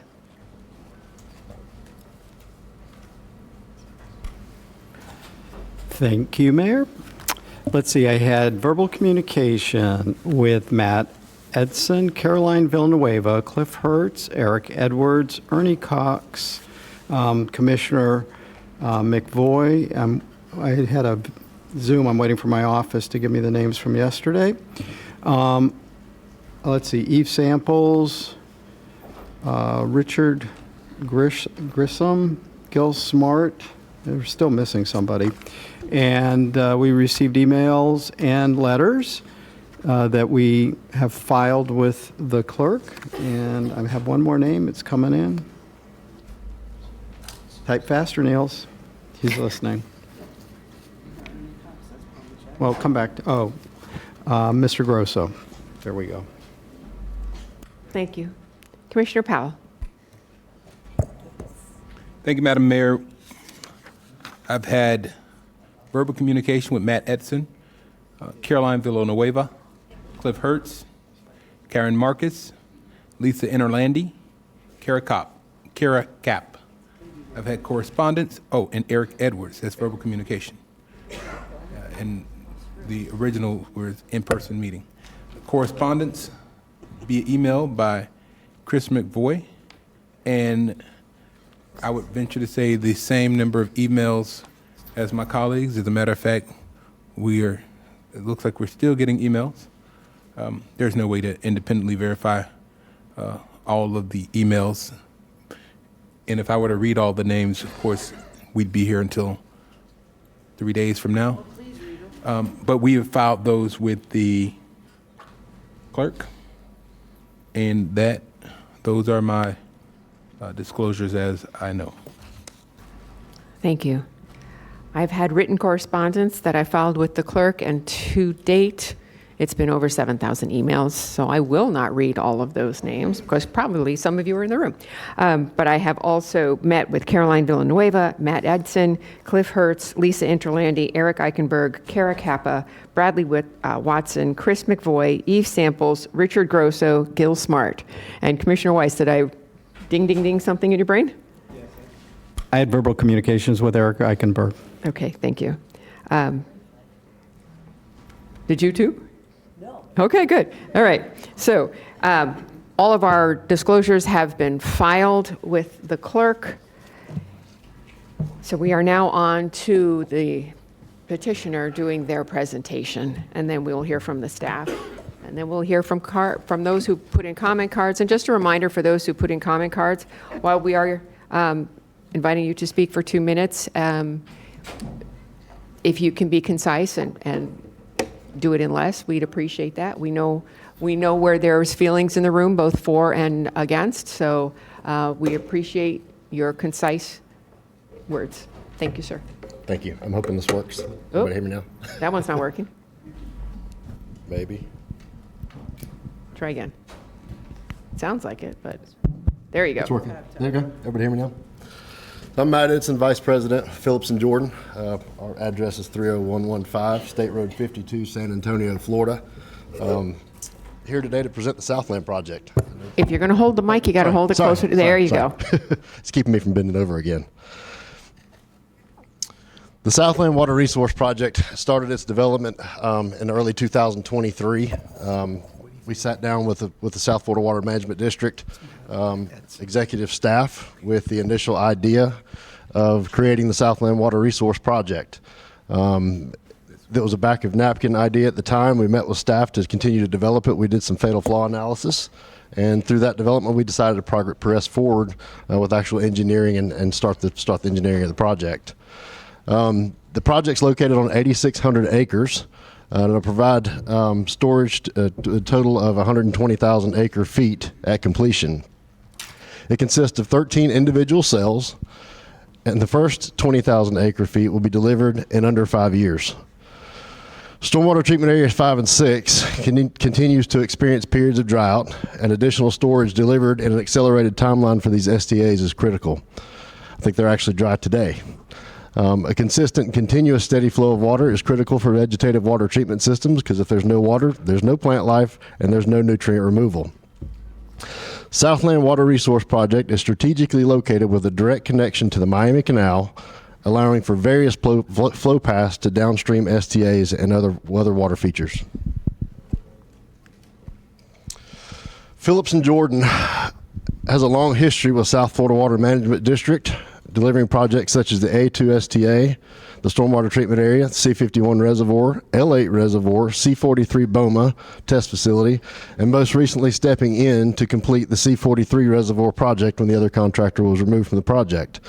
Most recently, we were awarded the Lake Hickpachee project north of the Caloosahatchee River, and we were just recently low bidder on the Miami Canal project. P&J is currently the design builder of over 15,000 acres of vegetative treatment in South Florida, north of Lake Okeechobee and south of Lake Okeechobee. We worked or have currently worked or in future works with South Florida Water Management District and Army Corps of Engineers constructing the first two components of the EA Reservoir, the A2 Stormwater Treatment Area, and the 10A Intake Canal, which we're working on today. Specific to Southland Water Resource Project, our engineering team, scientists, modelers, hydrologists, and ecologists were all involved or directed the adjacent projects, such as the A2 Stormwater Treatment Area and the EA Reservoir. This engineering team was assembled to ensure that we had no conflict with those other projects so that we could share that data between the two projects. This project, as soon as it starts, provides 100 to 140 high-paying jobs and employment positions in the Tri-Cities region, in addition to the already employed residents that we have in the community currently working on other projects. These positions include some training, growth and education opportunities, health insurance benefits, retirement benefits, and various other quality of life benefits as long-term gainful employment positions. Phillips and Jordan's continued commitment to local staffing means earned income will stay within the communities themselves. Southland also provides the county with an average annual revenue of approximately $300,000 in environmental resource fees. Statewide benefit it provides due to a critical aggregate storage in the state of Florida.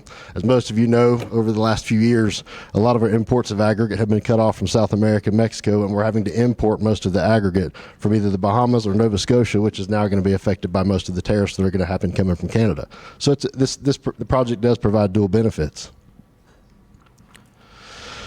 This project was identified by the South Florida Water Management District. This letter came from Mr. Drew Bartlett, the executive director.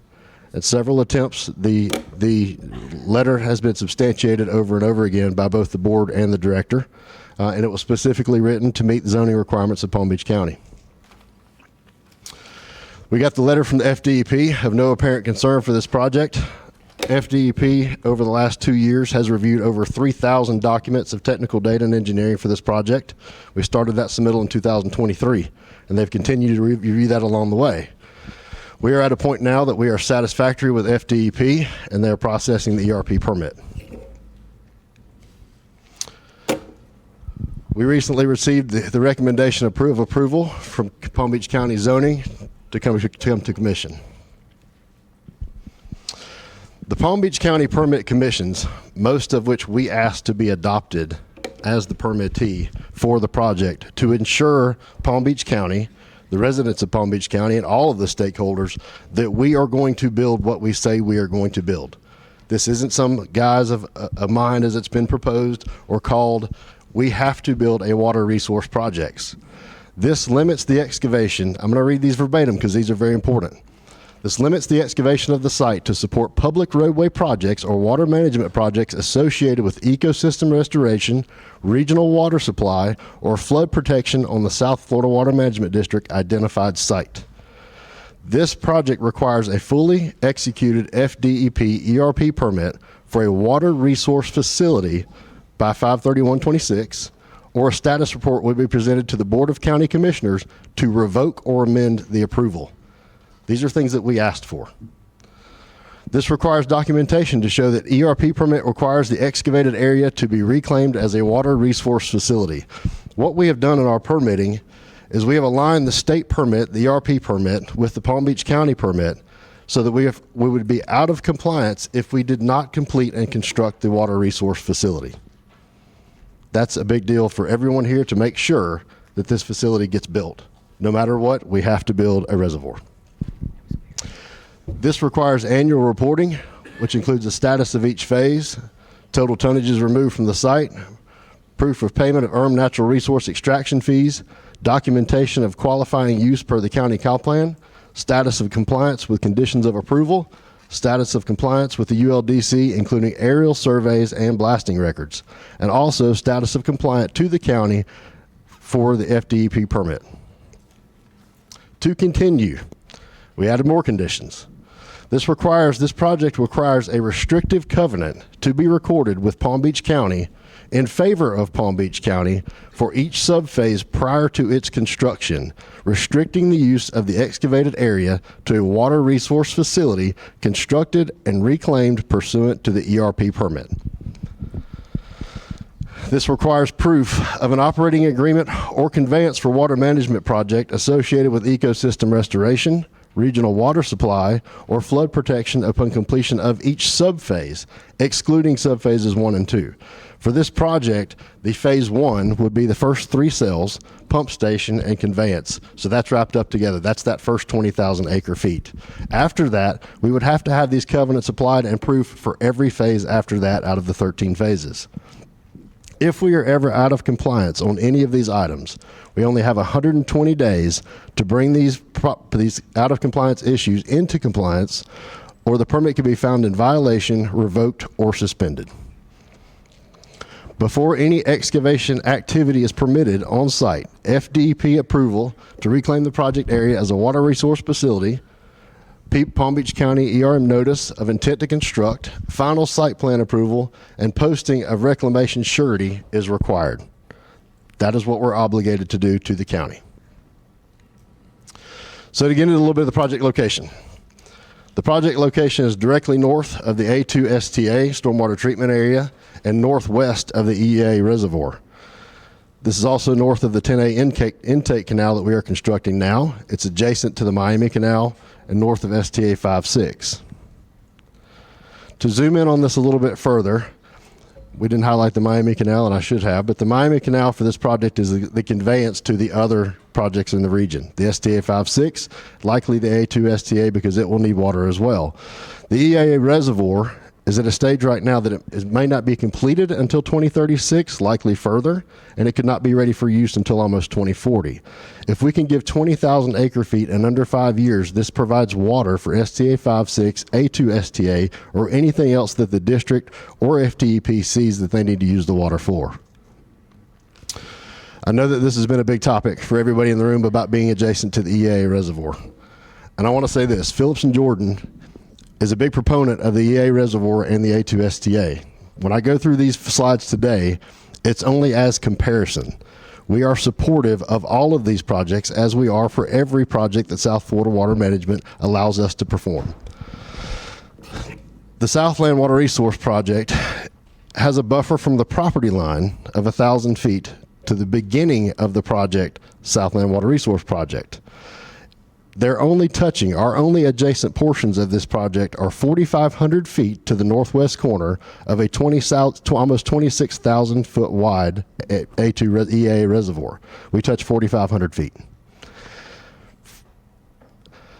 For an engineering timeline, just to let everybody know where we've been, we started this project after we got through fatal flaw analysis and took this to the South Florida Water Management District to continue moving forward. We started at the time, the first thing that we did was the 3D groundwater modeling. And this is the same engineering team and scientists with Collective that did the modeling for the adjacent projects around us. And that started in mid-2023. We have done the environmental assessments on the project. We've done the cultural resource surveys. We've done all the environmental surveys. We've done the phase 1 ESAs, phase 2 ESAs coming in. So all of these things are done. We've done the survey. We've done all of the work to make sure we have the separation and the buffers, where the cutoff walls are going to go. All the details have been done, and those started in mid-2023. As we've worked up to today, we have continued to work with our engineering team, also in conjunction with the Army Corps of Engineers. As a matter of fact, we just had our full 10-hour-day site visit last week with the Army Corps of Engineers. Four of their team members were on site. We rode the entire 8,600 acres. We've been in constant communication since 2023 with the Army Corps of Engineers leadership teams. This is a proximity map of the EA reservoir and the Southland Water Resource Project. I developed this map to show everyone here that the Southland Water Resource Project and the A2 Reservoir Project both have seepage cutoff walls incorporated into their project. This ensures that there is no subaqueous hydraulic connection between the two, the water can't intermingle, and that we're far enough apart. Those two walls, after the property line included, are almost 1,560 feet apart for that 4,500 feet. That's a big importance to everybody here. If we can't dry out a Southland reservoir, a low hazard reservoir, there's no point in the reservoir. So we've had to do a lot of hydraulic modeling, a lot of work to prove that it takes minimal effort to create the space to add water to that reservoir. You have to have space to move the water in off the Miami Canal. This is the cross section from the A2 STA, stormwater treatment area, and the Southland project as well. Again, we have the same 1,000-foot buffer and mitigation area to the STA. We have the inflow canal to the EA reservoir. We have the seepage canal of the A2 STA. We also have the seepage canal of the Southland Water Resource Project. Vast amounts of hydraulic separation between the two. So this is going to be the construction means and methods. In this region, Phillips and Jordan has been here for over 5 years now, working with the Army Corps of Engineers and the district. A big topic of conversation in this region is blasting. That's been on the forefront of everything we've heard for years now. So blasting in this region has to take place for every project in this region. It took place for the A2 STA. It's taking place today for the reservoir. It's taking place today on the 10A intake canal. It will have to take place for the Southland Water Resource Project. Same process. The bore log to the right, and I know it's hard to see on this screen, is an actual bore log from the EA Reservoir Project. This is pulled from the signed and sealed plans from the Army Corps of Engineers.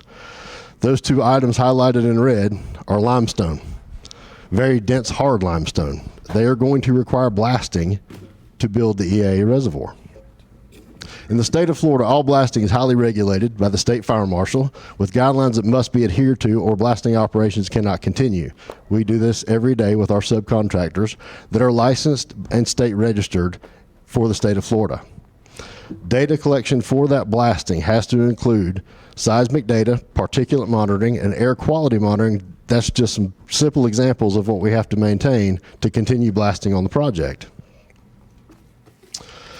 This is the site plan for the borrow area for the EA reservoir. The EA reservoir has almost a 3,000 acre interior borrow facility that will be blasted, excavated, and processed to create the 21 million cubic yards of material it takes to construct the EAA reservoir, using the exact same principles that we will use to build the Southland Water Resource Project.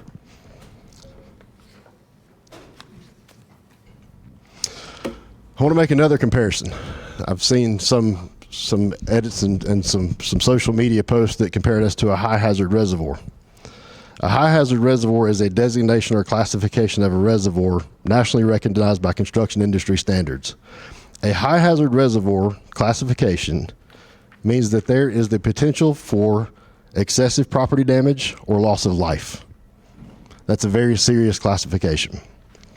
The Southland project is not a high hazard reservoir. And matter of fact, if you look to the left, this is Not to scale, but these are the same elevations. The A2 reservoir has a 44-foot tall embankment that encapsulates or impounds the water that it will hold. That 44-foot tall embankment is created by the borrow area 1,500 feet away from that on the inside of the reservoir to a -6 inside the reservoir. So to put that in perspective, if you're standing on top of the ground in this region, and it's between an 8 and a 10, and you're standing next to that borrow area, you're going to be looking into a roughly 14, 16-foot deep hole. That's what you're going to have. If you come to the Southland Water Resource Project, we are a low hazard reservoir. There's no chance for breach of that reservoir. It's a low hazard. There's no chance for loss of life or property damage. If you stand on the ground on the Southland Reservoir before we get started, and when we get done, you will be looking into a 14 to 16-foot deep hole. The difference between the two is the reason we are only half of the EA reservoir is because we don't impound water up. We will only be 4 feet above what we have as grade today. Low hazard. So water quality monitoring on this site started in 2023. We installed 4 electronically monitored wells on the site to collect preemptive data to make sure that we didn't have any issues as part of our fatal flaw analysis to move forward with the project. These wells produce results that place the chloride levels well below drinking water standards, and the current standards are less than 250 milligrams per liter, and we rarely had a standard get over 150. It's still that way today. To begin construction of the project to monitor water quality, we have to install one of these wells per 50 acres every time we disturb a new phase or we're heading into surrounding blasting areas. We will begin to install those wells right away so that we can collect background data for the future. No water for the processing facility or crushing facilities on this project will commingle with the reservoir water that we will take in off the Miami Canal. The processing facilities are a separate sequestered water system that has to be maintained per our ERP permits on site, and it cannot be discharged off site in any manner. It's designed for more than a 100-year flood event. That water cannot leave that processing facility. The Southland Project's a phased approach. This allows us to deliver the water storage, the 20,000 acre feet, as early as we can. We can continue to deliver these phases along the way to get to that total of 120,000 acre feet. The first 3 phases, like I said, in the pump station will be delivered in under 5 years with the connection to the Miami Canal. These 3 phases will include all of the utilities necessary and all the infrastructure necessary to make this project function.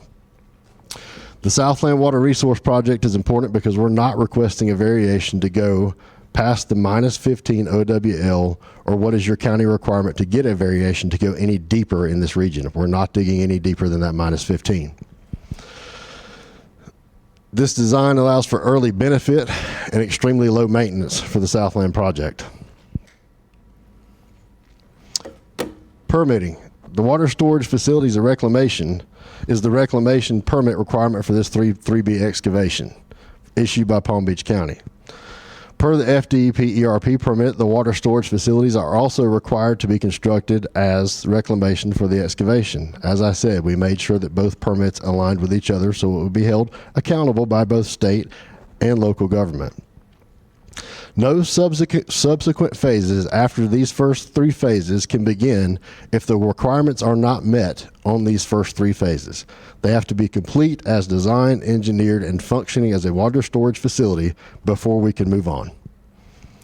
The permitting approach ensures that the storage facility will always be made that way through every phase of the project. We cannot move to a cell 4, 5, 6 every time without making sure that the previous phase is a functioning storage facility. I'll get into next steps. This is Ernie Cox. He's part of our team here, and we'll let him finish up with the next steps. Thank you, Matt. Everybody hear me okay? Ernie Cox, 138 Santiago Drive, Jupiter, Florida. I'm the president of Family Lands Remembered, which is an environmental consulting company that's been involved for years in restoration activities, particularly focused on the Lake Worth Lagoon and the Waxahachie River. So first of all, we've got to comply with all these conditions, and so I think there's a concern by some that we'll walk out tomorrow and start digging. That's not the case. We've got a lot of work to do to comply with the county staff, our off-board submittals, getting all those put together. First and foremost is the environmental resource permit from the Florida Department of Environmental Protection. Over the course of these years, we will work with the Army Corps of Engineers. Matt talked about the collaboration and cooperation that's been done so far. There's a lot more collaboration and cooperation with the Army Corps of Engineers as we go forward. And at some point, there may be a 408 permit when we make additional improvements to the Miami Canal connection. Matt had mentioned the Miami Canal. I wanted to go back to that. That is the major north-south canal in this area. It serves the EAA reservoir. It serves STA 56. It serves the A2 STA. It will also serve the Southwind project. That canal work is extremely important for the region. Our engineering team will continue to work with the South Florida Water Management District. We've had extensive interaction with them. The thousands of pages of documents that have been provided to DEP have also been provided and reviewed by the engineering staff at the Water Management District. The mitigation area, Matt talked about the 1,000 feet between the A2 STA and the project and the EAA reservoir and the project. That will actually be turned into a marsh area, and we'll start that marsh construction when we start the construction of the first phase. And then we've also engaged with the Seminole and Miccosukee tribe, and we'll continue to work with them. We've done cultural resources assessments, and we'll continue to do so in close coordination with the tribes. Simply stated, we need more storage. We need more storage after the EAA reservoir. We need more storage after the Southwind project. We need it north of the lake. We need it east of the lake. We need it west of the lake. And we need it south of the lake. Florida, unfortunately, either has too much water or not enough. When we have too much, we need to store it.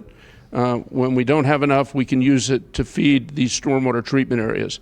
The immediate need right now is to feed the STAs. These stormwater treatment areas have to stay wet.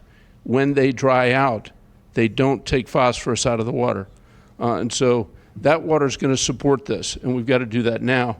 We've also made a commitment to the Water Management District that we will be evaluating additional water treatment as the project goes forward. But like I said, the most important thing right now is we need more storage in order to support the treatment that's already been built. This complements the A2 STA just to the south. It's a water user right now. It needs storage. Complements the A1 flow equalization basin. STA 56, Matt mentioned, is dry right now. It needs water.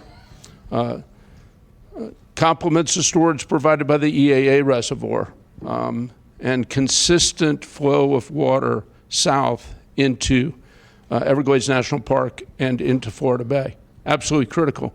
You all may remember back in 2017 when Senate Bill 10 was being debated by the state of Florida. Senator Negron was taking a great leadership role in getting that done.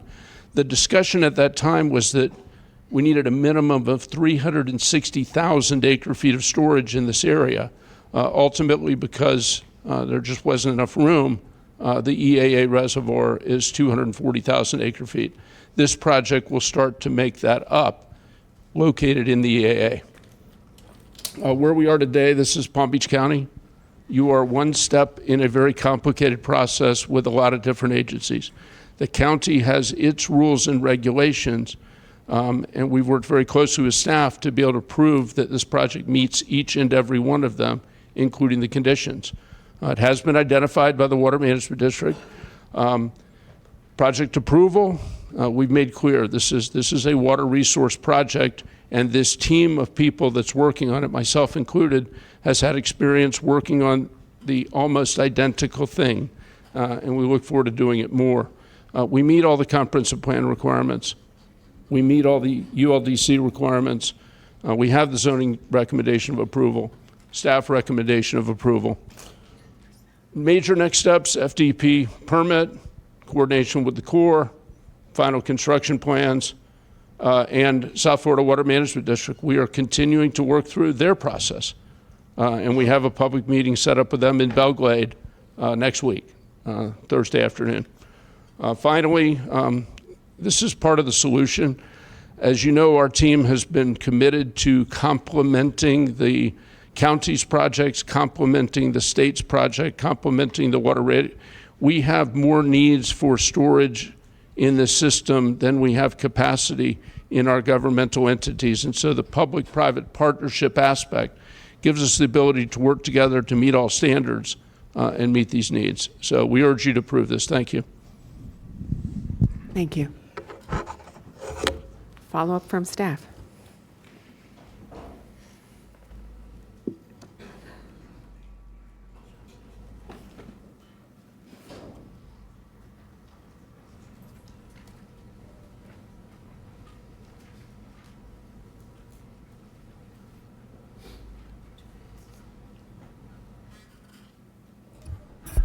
Good afternoon. Brian Davis, the Planning Division. On behalf of PZB, this is a very probably unexpected presentation from Planning Division in the middle of a zoning hearing on a zoning petition, but the issue is largely a comp plan item as far as zoning and land use are concerned. So with that, I will start. We have a number of staff here to go over this and to answer other questions beyond the comp plan level. I have Paul Lenton, we have Wendy Hernandez, I think Deb's in the room somewhere as well, but we have I think the ability to answer all of the questions, but it may not all come from me because I am the planning side of it.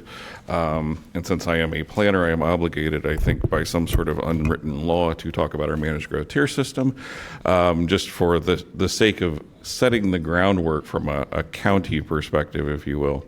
We have a managed growth tier system. We have 5 identified tiers. I'm not going to go through all of it, but within that, we have the Glades tier, and it's not one that is usually talked about in front of the board. Usually we're talking about development projects at planning and zoning. Those are typically on the coastal area out to about 20 Mile Bend. This starts at effectively 20 Mile Bend, and we're looking at that area all the way out to Lake Okeechobee, and the Hendry County line is the Glades tier. It is an area that has 3 distinct functions. One largely is to help improve and support the Glades communities that are out there because they have a different economic and social base than what we have back east on the Atlantic Ocean side. But there's the predominant industry out there is agricultural production, so a lot of the land use tools that we have are a status quo to support the agricultural in industries that are out there. And then also there's Everglades restoration. And then with that, there are also many natural areas, they're both state and federal, and some county areas out there as well that we have. And so the idea of not just perpetuating the Everglades that we have, but doing more beyond the county to help restore the overall Everglades. And then just since we have this up, the Southland project is clearly, then I brought it up there, highlighted in blue. All right, overall, I know that Mr. Edson went over this, but I want to just help set the stage. This is the western part of the county south of Lake Okeechobee. The Southland Water Resources Project is they're highlighted in blue. And just from a framing perspective, we're talking an area that's almost over 8 miles south of Lake Okeechobee from the waters itself. It is between the Miami Canal and the North New River Canal, or US 27, if you like, roads as your landmark. But this is an area that is typically not ever seen by almost anyone who's outside of agriculture or other supportive uses, or I guess if they're building a water reservoir out there. This is an 8,600 acre site, 13.5 square miles in area, give or take a few, hundreds.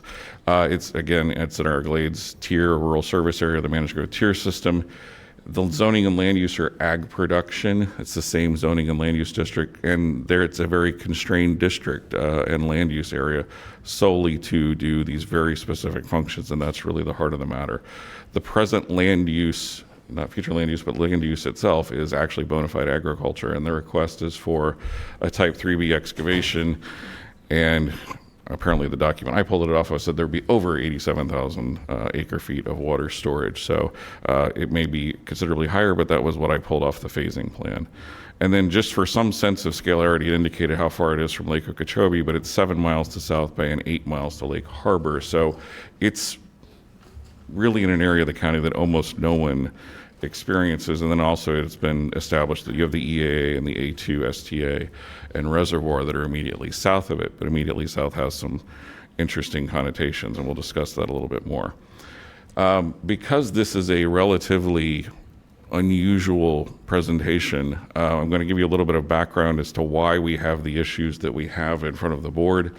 Very quickly, we talk about the EAA, the Everglades Agricultural Area. It was a designation provided by Congress back in the 1940s as they were starting to hash through the larger strategy of how to continue to support the Everglades and to look at drainage and balance the competing interests out there, if you will. And from a mining perspective, which is where I'm really going to confine this to, mining and excavation, those two terms get used somewhat interchangeably. They're not one and the same, but I want to make that distinction right now. We did not have any mining or excavation approvals in the EAA that ever came before the county before the 1970s. All mining prior was to the east of 20 Mile Bend. With the development pressures, the mining operations began to come further west, if you will. So there was a very small one up at the very northern end of the county. It's those two bubbles that are up there, the Five Stones area. Those were mid to late 70s approvals. And then also you had Star Ranch, which is down off the North New River Canal. That was in the late 70s. And then there was not another mine approved until the Palm Beach Aggregates approval. They're at 20 Mile Bend at the L8 Canal. And that's been of relevance. But I want to turn back to, and then there's an interspersed theme, if you will, and I'm picking one particular event, and it's not that this was, as I understand it, it was the defining event in that it became law and it went forward, but there had been an effort towards this for over 20 years to begin to look at how to readdress water flow for the overall Everglades, to address it through the EAA and to help restore the flow that had been effectively diverted to the Caloosahatchee and the St. Lucie rivers, to begin restoring flow south back through the Everglades to Florida Bay. In December of 2000, it was signed into law, the Water Resources Development Act of 2000, of which a significant component or of relevance to us here today is the Comprehensive Everglades Restoration Plan. And that was the beginning. It had already been a state process, but it was now a federal. So you have the Army Corps, the Water Management District, you have federal funding and state funding that are now in place in the year 2000 to begin looking at that. Once that's passed, the Water Management District actually, provided some support for this notion of looking for other, I don't know if you want to call it low-hanging fruit, but other potential sources of easier reservoirs to help achieve that. And there was an acknowledgement at that time, because the county actually looked at amending its land use or the comp plan to address ag production and its allowable uses. It was in response to that notion that the district had put forward that they may be able to reclaim some of those existing approved mines for the purposes of water resource projects to be reservoirs. So the county adopts language into its plan to enable SERP and other projects to go forward. I want to be clear, this is not a SERP project that we're talking about, but it is in that spirit, and there are a lot of other programs that come into play. I just want to point this one out. So from August 2001, the county has adopted plan language at this point that says there's 3 possible uses, and only these uses are allowed in the AP if you're getting a mining and excavation approval. The 2 prior ones had been public roadway projects, and the other use had been for agricultural activities. The 3rd use was a water management project. So this is where the language comes from that we will be discussing. And it's very, by comp plan standards, it's very old language, if you will. It's something that has not been addressed or modified since. Picking back up the theme of mining, in 2006, Stewart Mining was actually approved as a mine. It's north of the Canner Highway. It's that area there in yellow. It was approved, and it was mentioned that it would be reclaimed as a water storage reservoir. It was approved. It's an unbuilt mining approval that's out there. It has not come to fruition, as far as I'm aware. But there was some other events outside the county that then put considerable pressure. I think Stewart Mining was right at the beginning of that. And there were 3 separate applications that came in between 2006, 2007, and they came forward. They all came to hearings in around 2008. But the impetus was there was a larger concern for aggregate mining for roadway production in 2006 in the Miami-Dade County area, if you're familiar with the Lake Belt mines there, which is where most of the aggregate comes from, or if you're trying to get into anywhere in the coastal region, you see the FEC trains hauling, the aggregate north or returning south. That's where it's coming from. But in 2006, a federal judge had revoked the permits, the environmental permits, and there was a lot of concern statewide about where would the state find roadway aggregate for production. FDOT had, studies. There were other things. And I think that's why we saw these 2008 approvals, or the applications made that ultimately were approved in 2008. They are on this map, the area below Lake Harbor, so it was known as the Lake Harbor Mine or Florida Rock. There was the Bergeron Mine out just north of the Star Ranch, and then South Bay out Browns Farm Road. And so there were these ones that came through. They were approved in rapid order. There were a very long 2 months meetings where all 3 were approved. But the key takeaway from this is those mines were ultimately challenged in court, and then on appeal they were overturned because they did not comply with the plan language as it was written and as it was interpreted by the judge. And so the point is, this commission has not really seen mining approvals except for an expansion of existing mines or minor changes. So the board has not seen mining projects. And so I cannot express how much was done between about 2006 and 2011. It was a recurrent issue in front of the board with great regularity. We had a former staff member, I think, who was, completely sick of mining, and now I've picked up that mantle, but here we are. So what is the relevant comp plan policy? It is in the land use element as under objective 2.3, which addresses mining and excavation, and it's 2.3E, number 3.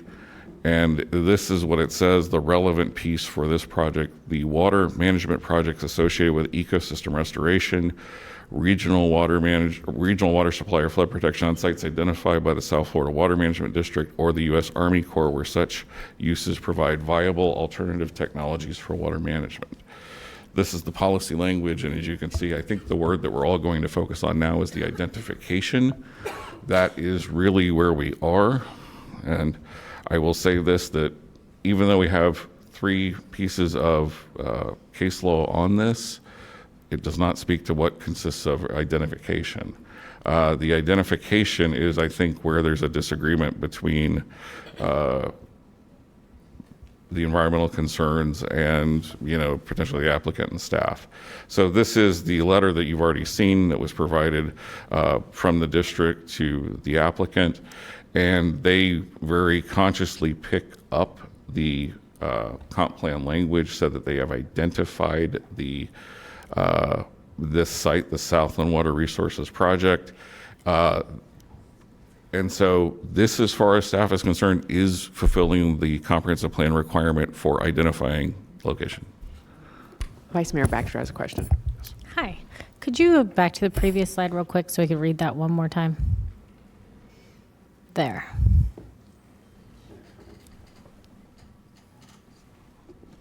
So just to reiterate, would you mind repeating what you said about identified and where the conflicts or controversy might come in? For this policy, the only information we have, there's no further regulation in the code. There's not an administrative other. The Palm Beach County Code. This is the only policy that we This currently. is the only policy that speaks to it. It doesn't say that it's identified and approved per, the unsolicited bid program or as identified in some South Florida Water Management District planning document. It just is identified by the Water Management District. And so we have a letter from the executive director, and that is why the staff is of the opinion that this letter suffices for the identification. So water management projects associated with the ecosystem restoration, regional water supply, or flood protection on sites identified by the South Florida Water Management District or the U.S. Army Corps of Engineers, where such uses provide viable alternate technologies for water management. If you could go to the next slide, please. And then here, based on the initial review of the project and subsequent discussions, the district believes that at this time, on the identified site, connected to a district canal with the right configuration, that the project will likely provide viable alternative technologies for both water management and water treatment for ecosystem restoration, complementary to the EAA reservoir, so on and so forth. So that's where you're saying that there's some between. So this says that it's identified. The other is saying that when it's that they've identified it, that's where we're kind of the. What came first, the chicken or the egg situation? As far as the chicken or the egg issue that we referred to in the past in discussions, it's the state permitting process, the federal permitting process, and then the local development order issues. Those have to almost advance simultaneously. That's usually how I've used chicken and egg. Could you say that one more time? There's a distinction between our development order process. There's the state permit, which is a separate process that they have to get. So our development order process, the state permitting process, continue? And then there's any concerns that the Army Corps may come in with or other requirements that the district may impose. That's not my expertise. I just know that I can talk to you about our development order process and how it pertains to comp plan consistency. But we know that there are other permitting agencies out there that will have other requirements. So we're saying this is enough for us to say this development order is consistent with the comprehensive plan, because we have no other guidance on what constitutes the identification by the Water Management District. Thank you. Please continue. Thank you. All right. So Actually, just to jump off on what the Vice Mayor just said, we're only one of many agencies that will see this project and permit this project. And it's basically from an order standpoint, in order for any other agency to permit this, Palm Beach County has to do it first, because there's no project to permit if we don't okay it. Did I have the sequence correct? I may look to the county attorneys to help clean this up for me, but my understanding is we cannot stop a review and require another agency to give their permit before we can. So I think from that perspective, we have to advance it on its merits. What we have and we'll discuss going forward is the protections that we're proffering for the board to consider to adopt with this, if it's going to approve it, that will protect and ensure that this is not some, ship that goes out to sea and it never comes back to port, so to speak. That there will be definitive check-ins and consequences for this if it goes forward. But if I'm another agency, I'm not going to permit a project if Palm Beach County hasn't okayed it. So we're the first rung on the ladder. Well, by the calendar, I think so, yes. Thank you. Continue. Sorry, I didn't mean, we need to interrupt every once in a while, but. No, I understand. And I sometimes get a full head of steam going, so I apologize. Phasing and compatibility. I want to talk about this. The applicant actually did, I think, a pretty good job of doing this. I've put some lines on this phasing plan. I realize it probably is really hard to see because it's a blow-up of a blow-up and it's now getting projected. But suffice to say, the first phase, if it's approved by their timeline, they project it will be reclaimed by the end of July of 2028. So we will have phase one. That's phase one. That's what you will have effectively is a completed project if everything goes forward as we understand it. And so I know there's a lot of concern. I want to sort of step out of really a pure plan thing. The plan requires you to have compatibility. But the scale of this project is unimaginable compared to the typical 5 acres here, 20 acres there, a couple hundred acres for a residential development. This is thousands of acres we're talking about. So we're saying this first phase is larger than almost any project that typically comes before the county. And that's just where I've put that star on that map. That's what you will see at the end of the 2020s, if you will, as where the decade ends. That's how much of the project there will be. And then it will continue. And this very fun process, but it's only at the end of phase 4A where they actually approach the existing A2 STA. And I want to make the point that this is the area where they now have 1,000-foot buffer put in. 1,000-foot buffers I've never discussed ever. I've heard discussed. It's not just a landscape buffer. This is a very large amount of room. This is a quarter mile. It's almost a quarter mile. It's almost a 5-minute walk in walkability terms to just traverse 1,000 feet. So it's a very large distance. There has been nothing presented that says that that's an inadequate amount, but I think that if there's a concern for what happens on the adjacent areas, that's where the concern could be addressed. It could be to expand from 1,000 feet. So I wanted to put that out there. But that does not occur, to pick up my thread I was working on, until sometime around 2032, 2034, where they begin working on that. And again, these areas are absolutely mind-boggling. Phase 4A will wind up with, 435 acres? They won't start, obviously, in one place. They will eventually work towards it. It will be a very fast-moving project by their calendar, but they have a lot of time. And then to the point they made, it will only be here at phase 7B, which is actually scheduled for completion in 2047, when the reclamation would be completed by this schedule, that they would actually be adjacent to the A2 reservoir project, which hopefully by then will be complete. So, and then it continues around. I also wanted to call out a couple of things. They have a rail yard and facilities area that's I've just brought in there as yellow. This is the aggregate storage area on site, and then they actually have proposed, nobody's actually said this as far as I know, but it is there on the plans, that northernmost piece where it connects to the rail line is largely going to be left in agriculture. So it's not the entire site's going to be one giant thing. It's going to be a series and a project that currently is proposed to go through 2059 with a 10-year buffer on that. And I just want to show this image of, we're talking about an area that's really this area. This is a more recent aerial than what we were looking at before.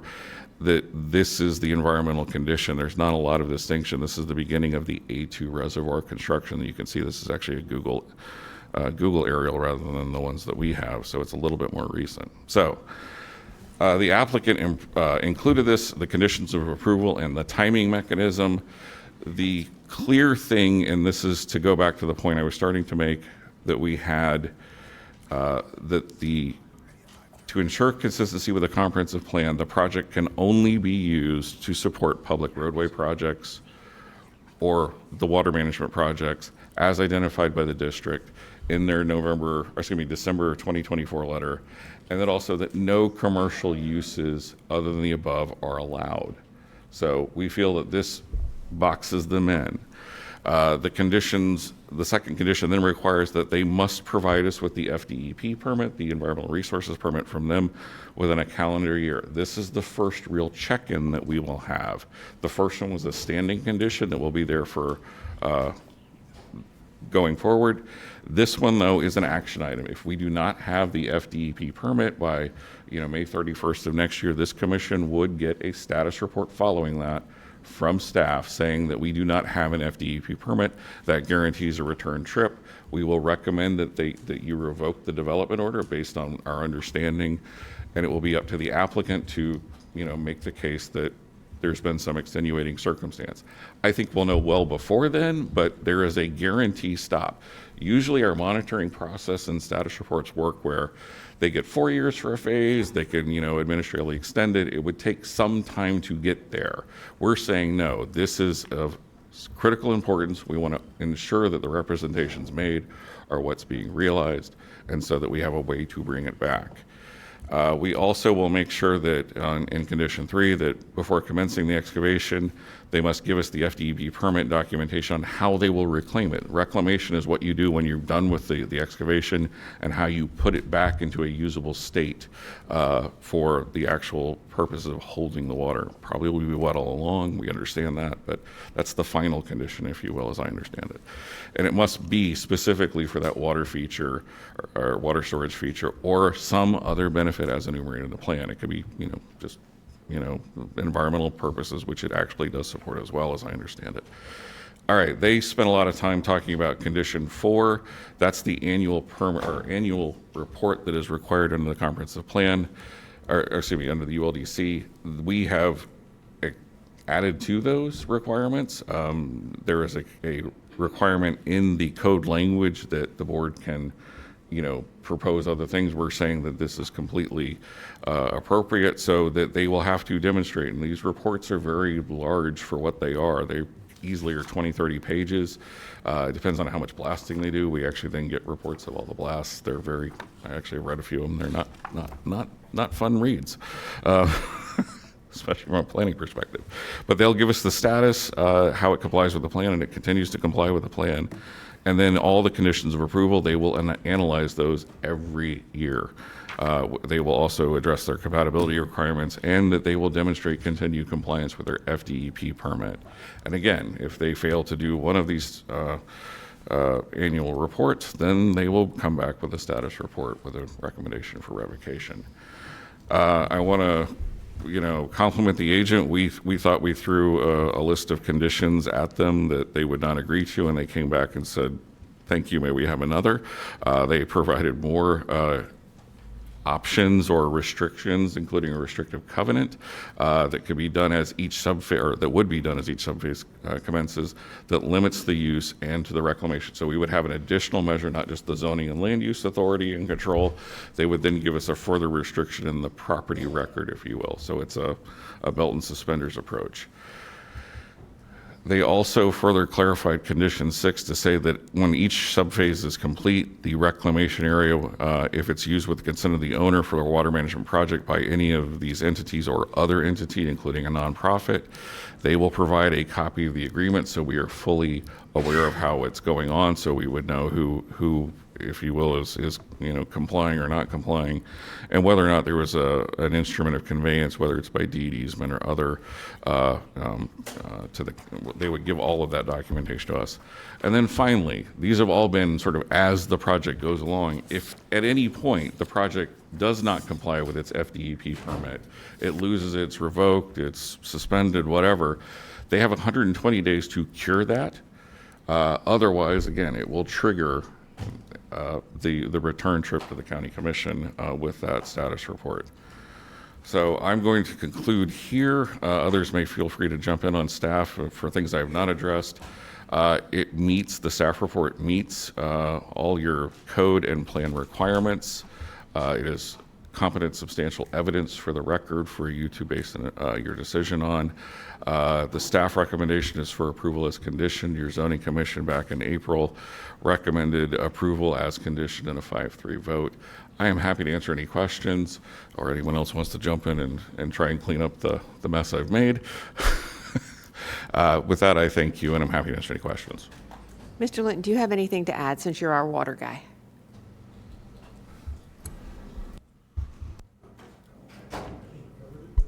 Okay, thank you. Commissioner Sachs, your light is on. One question, sir. Has the South Florida Water Management District approved this project? No, I'm not an expert at what the water management district approvals are. I'm sorry, I can't, I didn't. I'm not Well, sure what did you constitutes hear a what I water asked? management district approval. We have a letter from the executive director. I tend to listen to what heads of agencies say. So as far as I'm concerned, we have an identification. We know that there are other permit requirements. That's, I think, the maze and what your county staff is really struggling. They're trying to figure out how these all weave together and where they all fit together. So What would it take to postpone it until we have a letter confirming this site from the South Florida Water Management District? So first of all, we have that letter. Oh, so the answer is yes. We have the letter. We have the letter Okay, from thank the you. South Florida Water Management District. Matt, could you come up for a second?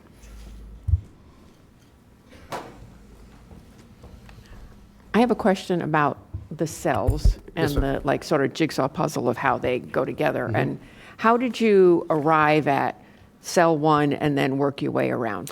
Cell 1's very important because that holds the pump station and the infrastructure to make the whole reservoir function. So for us to deliver the 20,000 acre feet in under 5 years, we have to knock out that Cell 1 and construct that pump station in that time frame. So Cell 1 is substantially smaller so that we can box it in and build that pump station. And then while we're building that pump station, we start on cells 2 and 3. And purely based on time and production is how we got the first 3 cells. That equaled the 20,000 acre feet. Is there a reason why you didn't start south as opposed to north? I mean, Because there's already a connection on the east-west canal here, a natural canal there that has a pump station right in the center that feeds from the Miami Canal to the east. So that was the likely spot that we could use that to go ahead and start the project. okay, thank you. Any other questions? No other lights? Okay. Just for everybody to know, about 5:30, if we're still reading cards and and having questions, the board is going to take about a 15, 20-minute break, just because I think we'll all need to stand up and stretch. But in the meantime, we're going to have Commissioner Woodward call the cards. And we have 2 podiums. Please take both podiums. As a reminder, it's going to be 2 minutes, but you don't have to take all 2 minutes. If you're opposed, you can say that gracefully. If you're for, you can say that gracefully. I thank you all for being here today to voice your opinion. It does matter to us. So with that, I will turn over the microphone to Commissioner Woodward. Thank you. We have Mayor Joe Kiles, Steve Wilson, Kelly Hand, Emily Officer, Pam Maldonado, and Sheila Calderon.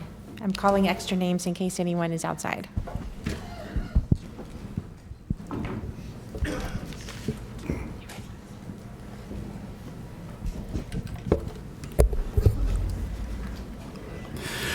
Good afternoon, Madam Chair, Commissioners. Thank you for the opportunity to be here today. My name is Joe Cowles, and I'm the mayor of the city of South Bay.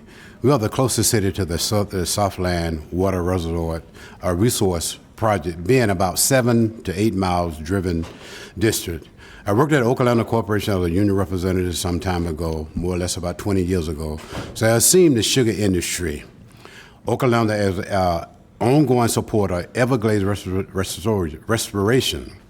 I have also seen changes in faces and many names, interested parties over the years, all in the name of protecting or saving the Everglades.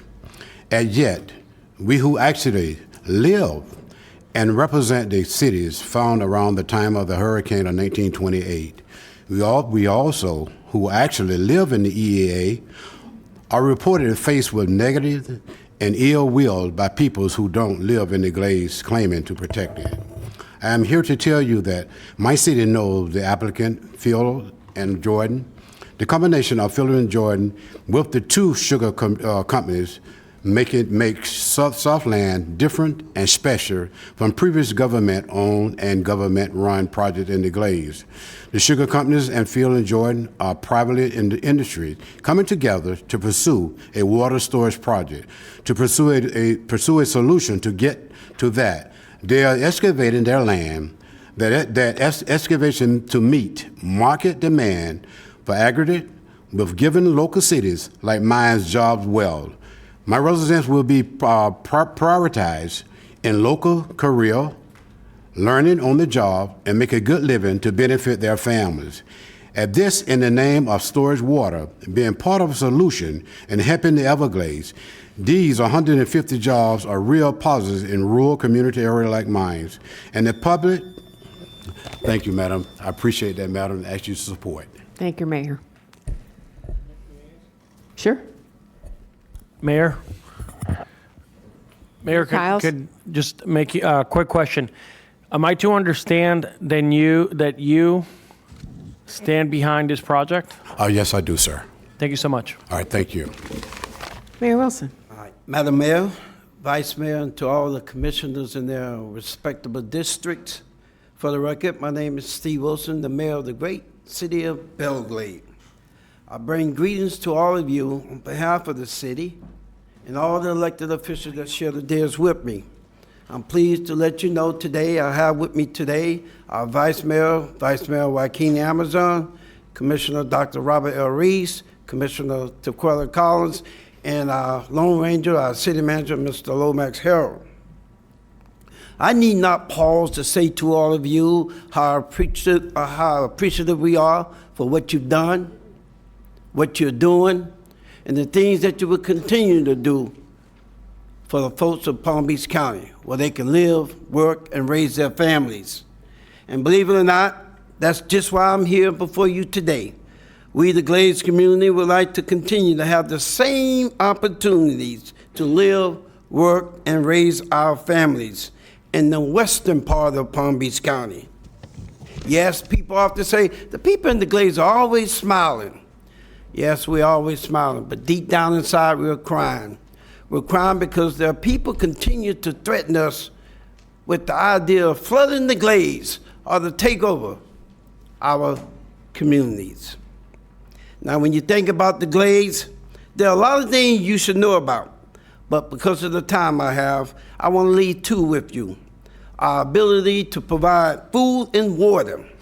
I will start with the production of food. Yes, through the contribution and hard work of both our farming and sugar industry, we take pride in saying, we feed America. Yes, it's a fact that our farming and sugar industry are the backbone, are the economic engine of our community. And we don't mind letting people know that for the record. And so, let's look around and look at the political interests that we want everybody to know that we support the Southland Project. It's amazing how we've been talking about this for 20 years or more. I support the Southland Project. Thank you. Mayor Wilson, Hold on one second. what were you going to say before the buzzer went off? Okay, thank you. Is this a land grab, or is it that people just hate the sugar industry? I'm trying to figure this out. We've been talking about it, Madam Chair and Vice Mayor. We've been talking about it for years. Now there's a solution for it, and there are people still opposing it. I'm not understanding that. And the last thing I will let you know that if anybody should be supporting food source is our farmers, the support of our farmers. How is it that you're gonna survive without food? Somebody tell me that. You can't survive without food. And the ones that are making it happen are our farmers. And we ask you to support that as well. Southland Project, thank you. Thank you, Mayor. Commissioner Flores? Mayor, same question. Am I to understand that you support this project? Absolutely, 100%. My second question to you is there any concern for any safety of your community? I'm glad you asked that, if I have, may I?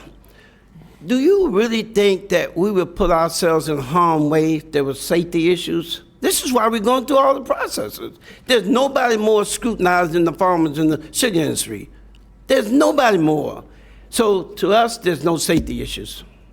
Thank you so much, Mayor. All right, thank you. Thank you. Go ahead.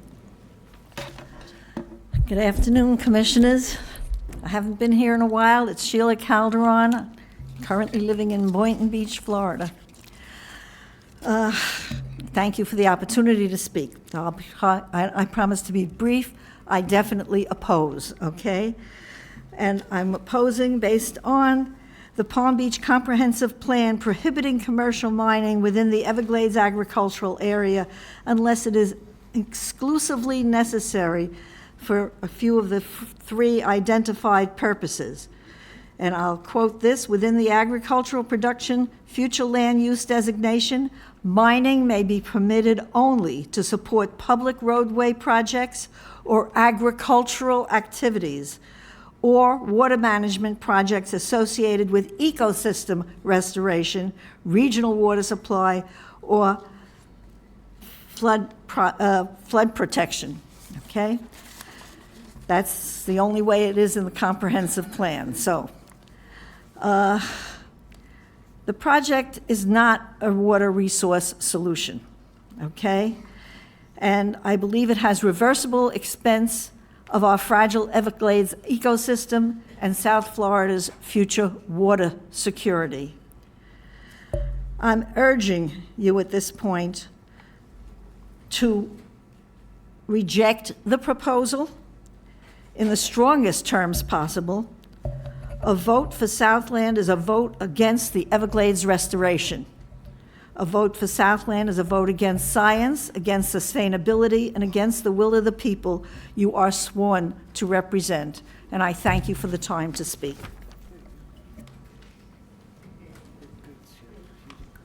Thank you, Commissioners. Good afternoon. My name is Pamela Maldonado. I live in Loxahatchee, actually very near the aggregate plant that they were talking about.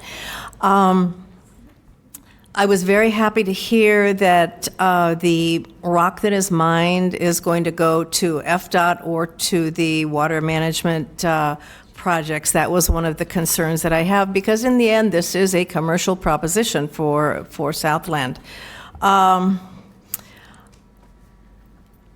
I really think I see what you're saying by the Southwest Florida Water Management District, but I'd really like to see some more studies saying that the plan that they have for this reservoir, in terms of the cleaning, what's going to be in there before we send that water south. I want to make sure that, we're not sending toxic water south and it's going to end up in the Miami Canal or any place else.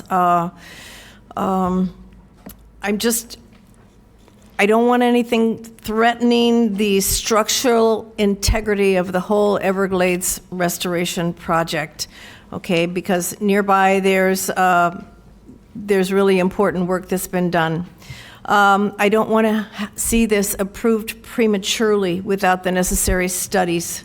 And I'm afraid if it were, that would set a very dangerous precedent that would open the door to more rock mines, favoring industry profits over Florida's clean water and future restoration. I don't want to have us, 15, 20 years down the road go, oops, we should have done more studies. So that's my thing. Thank you so much.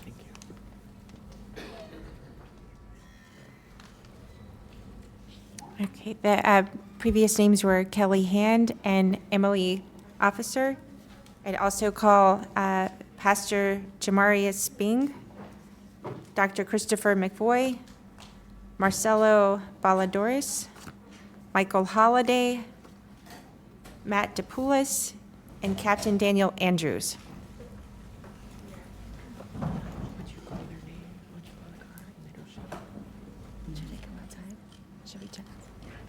Before you start, hold on a second. Patrick, are there still people sitting outside? Yes.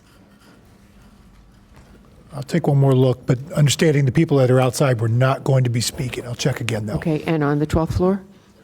Everyone's cleared. Okay, thank you. Thank you. We just want to make sure everybody has an opportunity. My name's Kelly Hanno. I live here in Palm Beach. I've worked out in Pahokee. I'm familiar with that community out there and love everybody out there. I want them to have all the jobs. I want them to, thrive out there. My concern is, as a taxpayer, I really didn't see anything. It sounds like this is a publicly funded project, or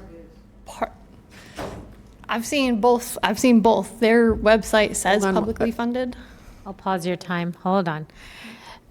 To clarify, are we putting $1 of public funds towards this?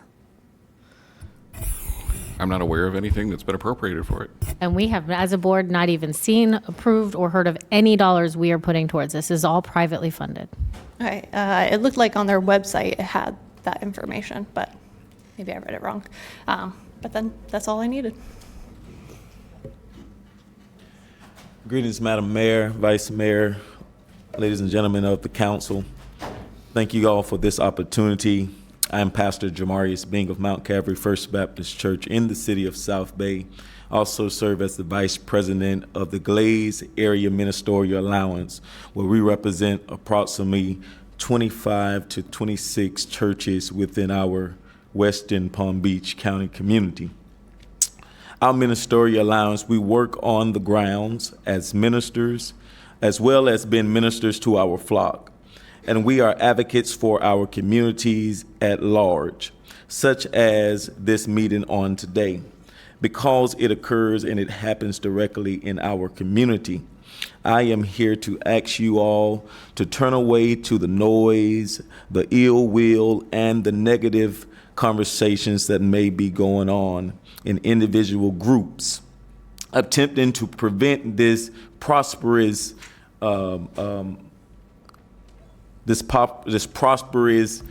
activity to take place in the Glade.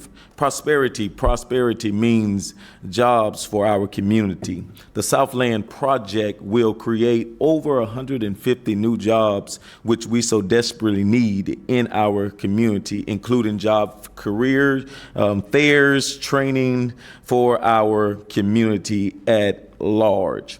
For us in the Glades, this project takes to our heart, takes to our economy impact in our community. To my knowledge, there's no state or federal agency that has asked us how their project in our community commits to our economy growth. Here today in front of us is the Southland Project that will open up directly economy opportunities. The Glades Ministerial Allowance is in support of this, and we ask for you to make the wise choice and pass it. Thank you. Hi, Emily Fesser from Palm Beach Gardens.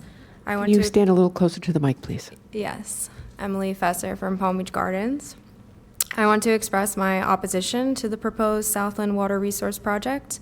As a concerned resident of Palm Beach County, I urge you to consider the long-term environmental impacts of this project on our community and the Everglades. Palm Beach County community has a deep commitment to preserving the natural beauty and resources that make our area unique. It is crucial that we proceed with caution and prioritize long-term environmental stewardship and public welfare over short-term solutions. Thank you.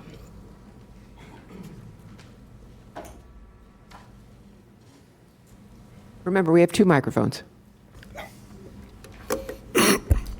Good afternoon, Commissioners. My name is Mike Holliday. I'm a fishing guide, and I'm here to appeal to you today to either deny or delay this project because of the potential for it to negatively impact me and my family. And, there seems to be an ambiguous question as to whether you have approval from the South Florida Water Management District or not. Why not just delay it and get the approval? Ask the commissioners. Ask them to give you approval. And in your options is to also get it from the Army Corps of Engineers. Why not get those approvals first? What does it hurt to delay that just a little bit and get your approval so you're not backtracking or approving a project that's not going to go forward? You're our commissioners and we depend on you. You're our last line of defense. You're the ones who are supposed to protect us from projects like this.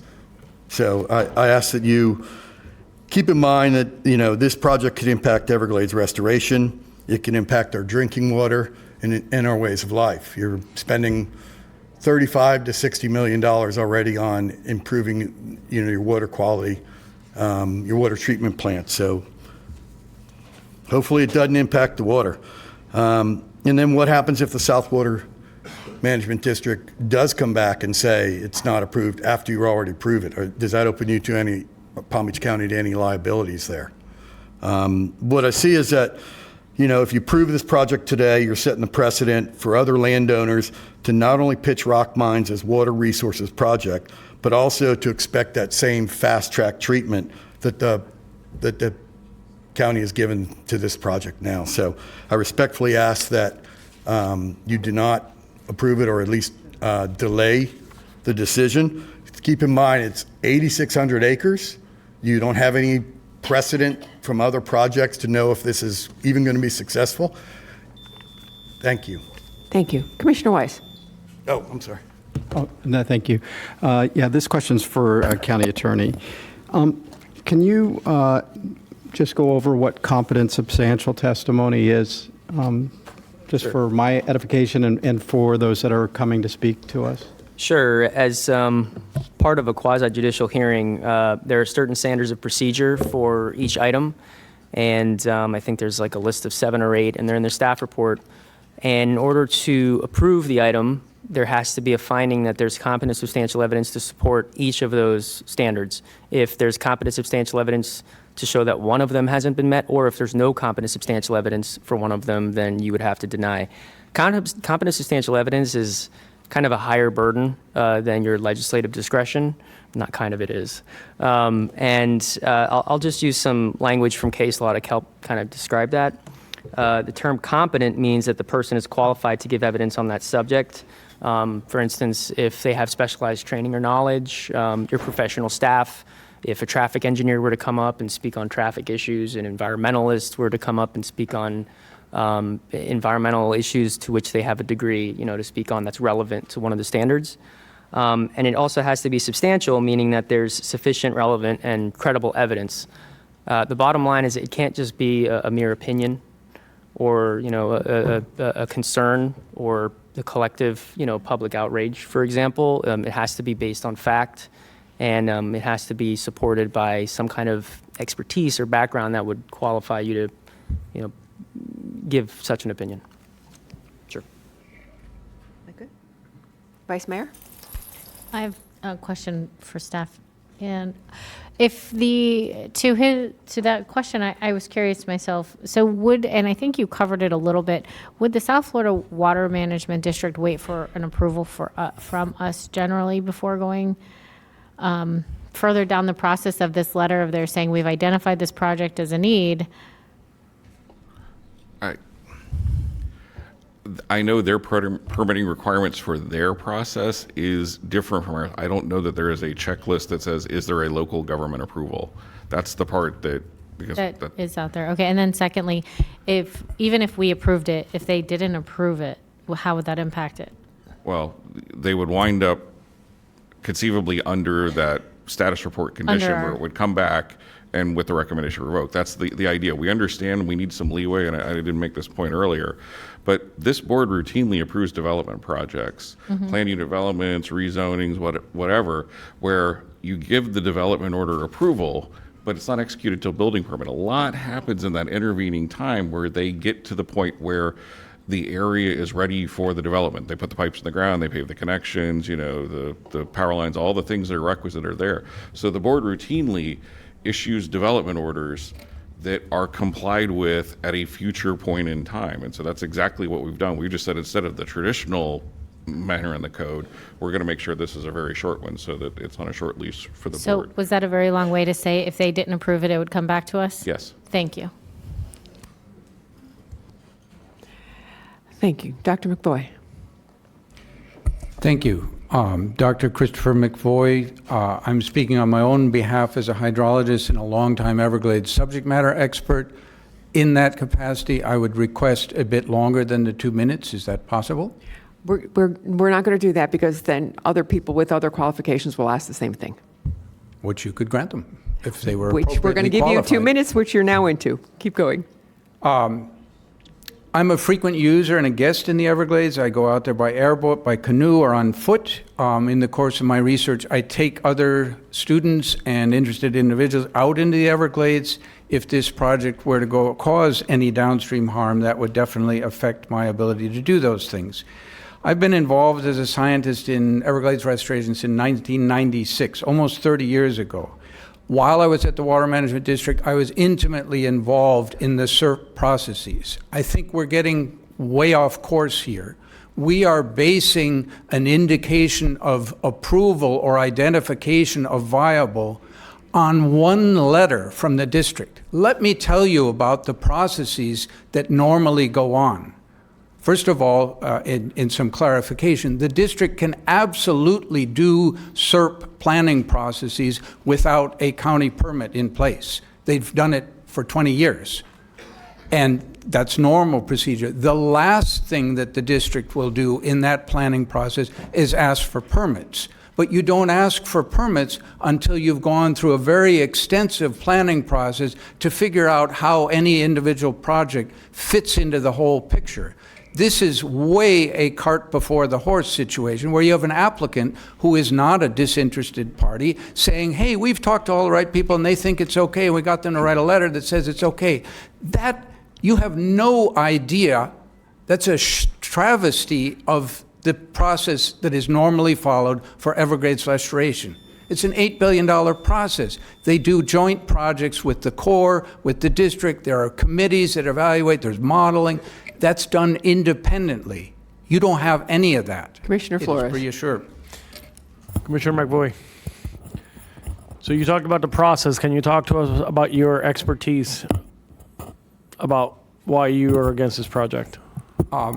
My concern with the project is it is focused on storage, 8,600 acres, square acres, and then a bunch of volume with the depth. Stored water is no use to the Everglades unless it is unimaginably clean, 10 to 13 parts per billion of phosphorus. The district works extremely hard and has spent huge amounts of money to create stormwater treatment areas to try to get water to that level of cleanliness. They are having trouble now. It is unclear whether they will meet the legal requirement of the existing STAs that treat the existing water supply. Adding more water, of course, everybody wants more water for the Everglades and less water going out east and west, Caloosahatchee and St. Lucie. No disagreement there. But that water can't go south unless it's absolutely legally meets that criteria. And we are not in the place to do that. The best estimate of the STA acreage that you would need for an 8,600, this Southland project, is another 8,000 acres of STA. We don't have it. Estimated cost is $500 million. Where's that coming from? So you're being offered something that looks like it's free, but it in fact can't help you for Everglades restoration. It's been said, well, you've got STA 5.6 that's a little dry. It is a little dry, that's correct. The district is very well aware of that, and it's certainly true what the applicant said, that plants don't do well, aquatic plants, if you dry them out. Needs more water for 5 and 6. The district is well aware and already is pursuing ways to do that don't use this. So this might be a fine project, but you don't know that. It has not gone through anything even vaguely like the appropriate process of analysis. Any other Commissioner questions? Sachs? I want to follow up what my colleague asked you. Give us a little bit about your background, because what you're saying today is that this is a good project. However, it needs more scientific background and research to substantiate its benefits over its risks. I think that's a fairly accurate analysis of it. What you have to remember is Everglades restoration, on one hand, is very simple. Move more water south. Right. That's not too complicated. Right. And it has the benefit that it fixes, or it can fix reducing water flows that you don't want going out to St. Lucie and the Caloosahatchee. Caloosahatchee, right. So that's good. But the process of actually figuring out how are we going to get that water to go south, how do we get it clean enough, and it was said, one of the applicants said that you want a strong and consistent flow of water. Actually, you don't. You want that flow of water to match the variability over the year and between years. You don't want to do a constant thing. That is difficult to do. And that's why you have a very extensive planning process that looks at it, proposes alternatives, evaluates them, models them, evaluates them again. Again, a single letter that says, yeah, this might work, is nothing like that multi-year process, multi-agency process that's independent. None of those people on that process are in looking for a permit. We're mixing up planning process with permitting process. Permitting is the last thing that you do in SERP restoration once you already have figured out this is a good thing and we know how it's all going to fit in. We're nowhere near that. Could it be after this project goes through those additional requirements, tests, could it be at some point a very viable benefit to the Everglades, sir? It would be a lot of hubris for me to say that the Water Management District and the Corps have had processes that are multi-year, multi-steps, multi-groups looking at it, and for me to say, well, they don't need all that process, I'll just say it's a good idea. So yes, it might be a good idea. Water storage is good. I have some concerns about not just the phosphorus quality, but also hardness, calcium, but that's separate. That's something for them to analyze and look at. Thank you, Dr. McCarthy. Madam Mayor, I'm Richard Grosso. I'm an attorney representing Friends of the Everglades. I must raise a point of order. I'm sorry. Did you put a card in, sir? I did, ma'am. I did. And the reason You can have your 2 minutes when the time comes. the point I'm raising is I believe people have come here. It's a quasi-judicial hearing in reliance on your quasi-judicial rules. 3 minutes, 5 for those who represent organizations. No, I'm sorry, but minutes are up to the chair. I understand. And We gave everybody 2 minutes. If the board wants to ask questions of everyone that comes up, that they are also allowed to do that. We don't encourage that, but it is allowed. So you will have 2 minutes when your card is pulled, when your card is Understood. I want to make it for the record. I think it's a violation of procedural due process It's and not, but quasi-judicial thank you. rules. Thank you. Hi there. Good afternoon, board. I am Marcelo Valladares from Miami, Florida. I am here with the Sierra Club Florida chapter. I am the Everglades organizing representative. Earlier this month, we actually submitted a letter to the board, although I'm not sure if it was added to the record. I've got copies of it here. This was from the Loxahatchee group, which is based on Palm Beach, and the Florida chapter as well. But just to emphasize some of the points in our letter, we are urging the board to oppose the proposal for multiple reasons. Part of that being that the project, as mentioned previously, can pose serious risk to the delicate Everglades ecosystem, contradicts parts of the county's comprehensive plan, and undermines efforts to restore and protect the Everglades. Part of that contradiction is the fact that this project, while it has been identified by the South Florida Water Management District in a letter, has not gone through the full process. So part of our ask here is to urge the county to base its decision on sound science and to be in full alignment with Everglades restoration. To approve the project prematurely would set a dangerous precedent, as well as potentially undermine the integrity of both restoration efforts and land use regulations meant to protect our natural resources. So we're urging that the county at least wait for a full evaluation from the South Florida Water Management District before making any approvals of the project. Thank you. Thank you. Also, where could I see the letters? My name is Matt DePellis. I am the Environmental Policy Director for the Sanibel Captiva Conservation Foundation. Thank you for the opportunity to be here today and provide comment on this important issue. I really wanted to impress upon all of you the wide-reaching range of this decision that you have before you. We, out on the West Coast, are the recipient of a lot of this dirty water that comes released from Lake Okeechobee. It's the single largest driver of our own water quality, which is intrinsically tied to the health of our environment, the quality of our life in our communities, and our local tourism-based economies. We're at a situation now where you have a decision before you that, as has been mentioned by other people, is really premature. Your own requirements say that you need an identified project. And I think a lot of consternation is coming from the fact that Mr. Bartlett submitted a letter of identification that stated he is identifying this as something that potentially could be a project provided the proper analysis is done, whereas your own requirements say that you need a identified project that is a viable alternative to the water storage solutions, not potentially under the proper configurations we could get to a point where this is a project that would be beneficial. We need identified, proper, viable water storage. Listening to that presentation, it sounds like a great project. We're getting a lot of water going to the STAs. We're getting aggregate that's going to FDOT that they needed, and the South Florida Water Management District has identified it. But if that's the case, let's have the South Florida Water Management District identify and stand up here and say, yes, we support this project. Let's have FDOT say, yes, we want to buy this aggregate. But we just don't have any of that at this point. So this project in its current iteration is premature. I would love to get to a point where I'm standing up here in front of you saying, we wholeheartedly support this. The district has signed off on it, the Corps has signed off on it, and this is going to be a benefit to our state, to our local communities, and to Everglades restoration, but we are just not here yet. And for that reason, we would ask that you oppose this project as it currently stands. Thank you. Thank you.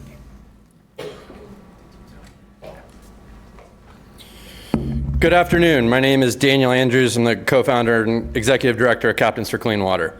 Thank you all for the time and for allowing public input on this very important matter. This commission, along with the Palm Beach County Zoning Commission, are the only governing bodies that have held official, agendaed public hearings on this proposal.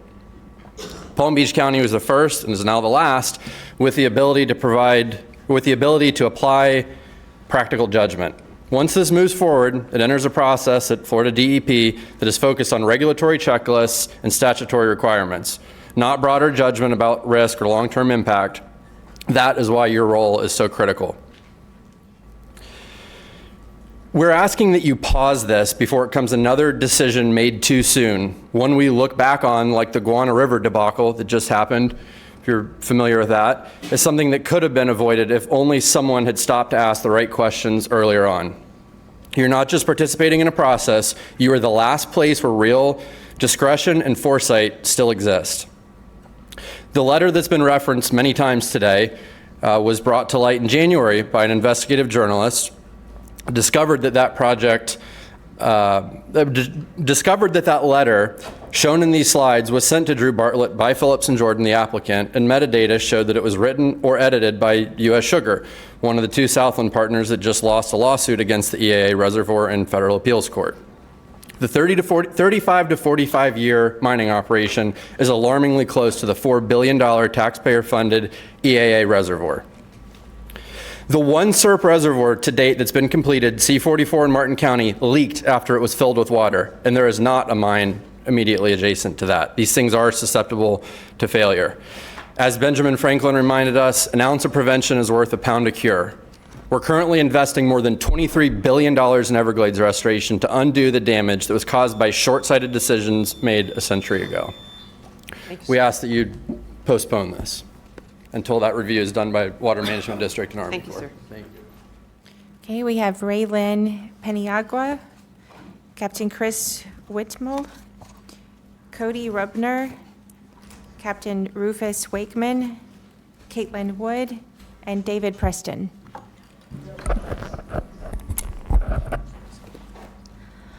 Would you give your children or family poisoned water? Of course not. I'm sorry, could you give us your name and address for the record, please? Sorry. Raylyn Peniagua, 1245 Sherwood Avenue, Clewiston, Florida.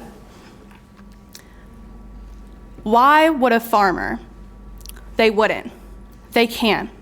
Because farming isn't just a business, it's a way of life rooted in caring for our land, our water, and overall, our future.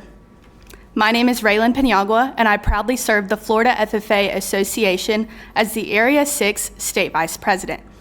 As a state officer, I've had the unique opportunity to travel all across the state of Florida, the country, and even abroad, learning more about agriculture. One thing is clear everywhere I go. Farmers are stepping up, not only to feed our world, but also to protect it. The Southland Water Resource Project is a powerful example of that commitment. This initiative allows farmers to provide critical water storage in a region where clean water is needed. Through cooperation between landowners, the county, and state, it strengthens the connection between the Everglades agricultural area and the historic Everglades. It would be hard to find any group of private landowners who have done more for South Florida's ecosystem than Florida farmers. They are not only growing food safely and efficiently, but they are actively helping clean the very water that flows from it. As someone pursuing a future in agricultural communications, I want more people to understand that sustainability is not a goal, it's a responsibility that Florida farmers take seriously. I'd like to thank the Palm Beach County Zoning Commission for considering the facts, not faults, and for considering this project as a solution rooted in stewardship, not sacrifice. Thank you. So you're in support of the project? Yes, ma'am. Thank you.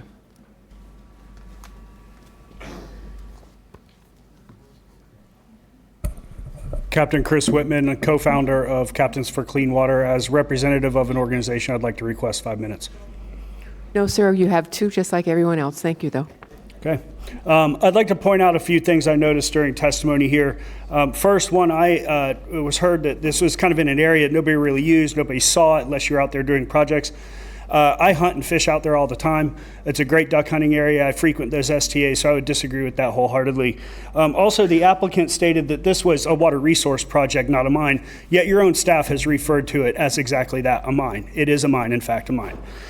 The other is that young lady up here said that she had concerns this would take up public tax dollars, and the staff said, no, this was $0. I have it right here on Southland's website. It says, is this publicly funded project? The answer is yes. The project would be publicly funded. However, the construction startup would be funded privately. So this will cost the taxpayers dollars, just like in the case of C51, which was sold as something that would be privately funded that has now cost the taxpayers over $200 million. I was at your last county commission meeting, and I appreciate the position and foresight you all had discussing a radio tower and what precedent that would set for the future. That's the same mindset that should be taken here. This is not just about a single rock mine. This is what precedent will be set when the rest of the landowners in the EAA want to come forward and have a rock mine approved on their land.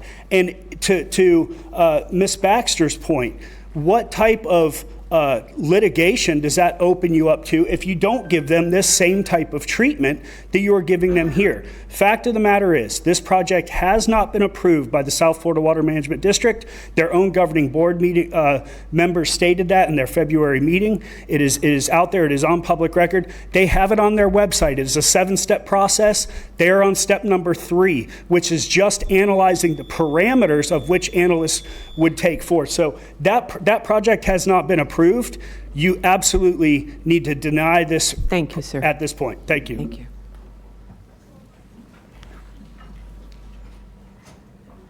He's coming. We have 2 microphones, if you would please line up. Hello, Captain Cody Rubner out of Stuart, Florida, here today to urge you to vote against or delay the approval of this rock mine. You know, when it comes to Everglades restoration, that is literally the largest and most ambitious environmental recovery effort in history. SERP, which was authorized in 2000, is a blueprint for righting the wrongs of the past, but it's a long-term investment, decades of science, billions of taxpayer dollars, and a rare example of bipartisan commitments. The area being considered for and adjacent to this mine is integral to Everglades restoration. We owe it to the taxpayers around the state to practice risk-averse decision-making. That means following proper procedure as has been discussed with a project this massive and approval from all worthy parties. We are potentially gambling with invaluable resources so important to our entire state. And you know, there are 2 sides to this coin. The way I look at it, if my side's wrong, private industry, their profits are just delayed by a couple years. But if the other side is wrong, you guys are gambling with the fate of the entire state and our ecotourism-driven economy.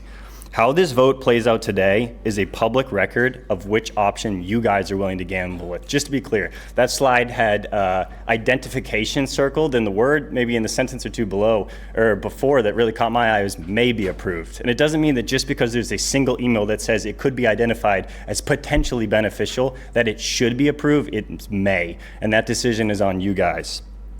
I am quite confident that this commission has spent countless hours in resources and detailed deliberations about signage and what trees should go in front of a storage unit. But in reality, the fate of statewide ecological balance deserves much more time and consideration has already been included. And I took the entire day off. I probably lost $800 worth of income and traveled down here, so I'm gonna get all of my 2 minutes in to say, I fully oppose this rock mine, and I might not get 3, but I got 9 more seconds to let you know, you guys need to go through the proper process. And with the last 3 seconds, I'll give it back to you, Madam Chair. Thank you.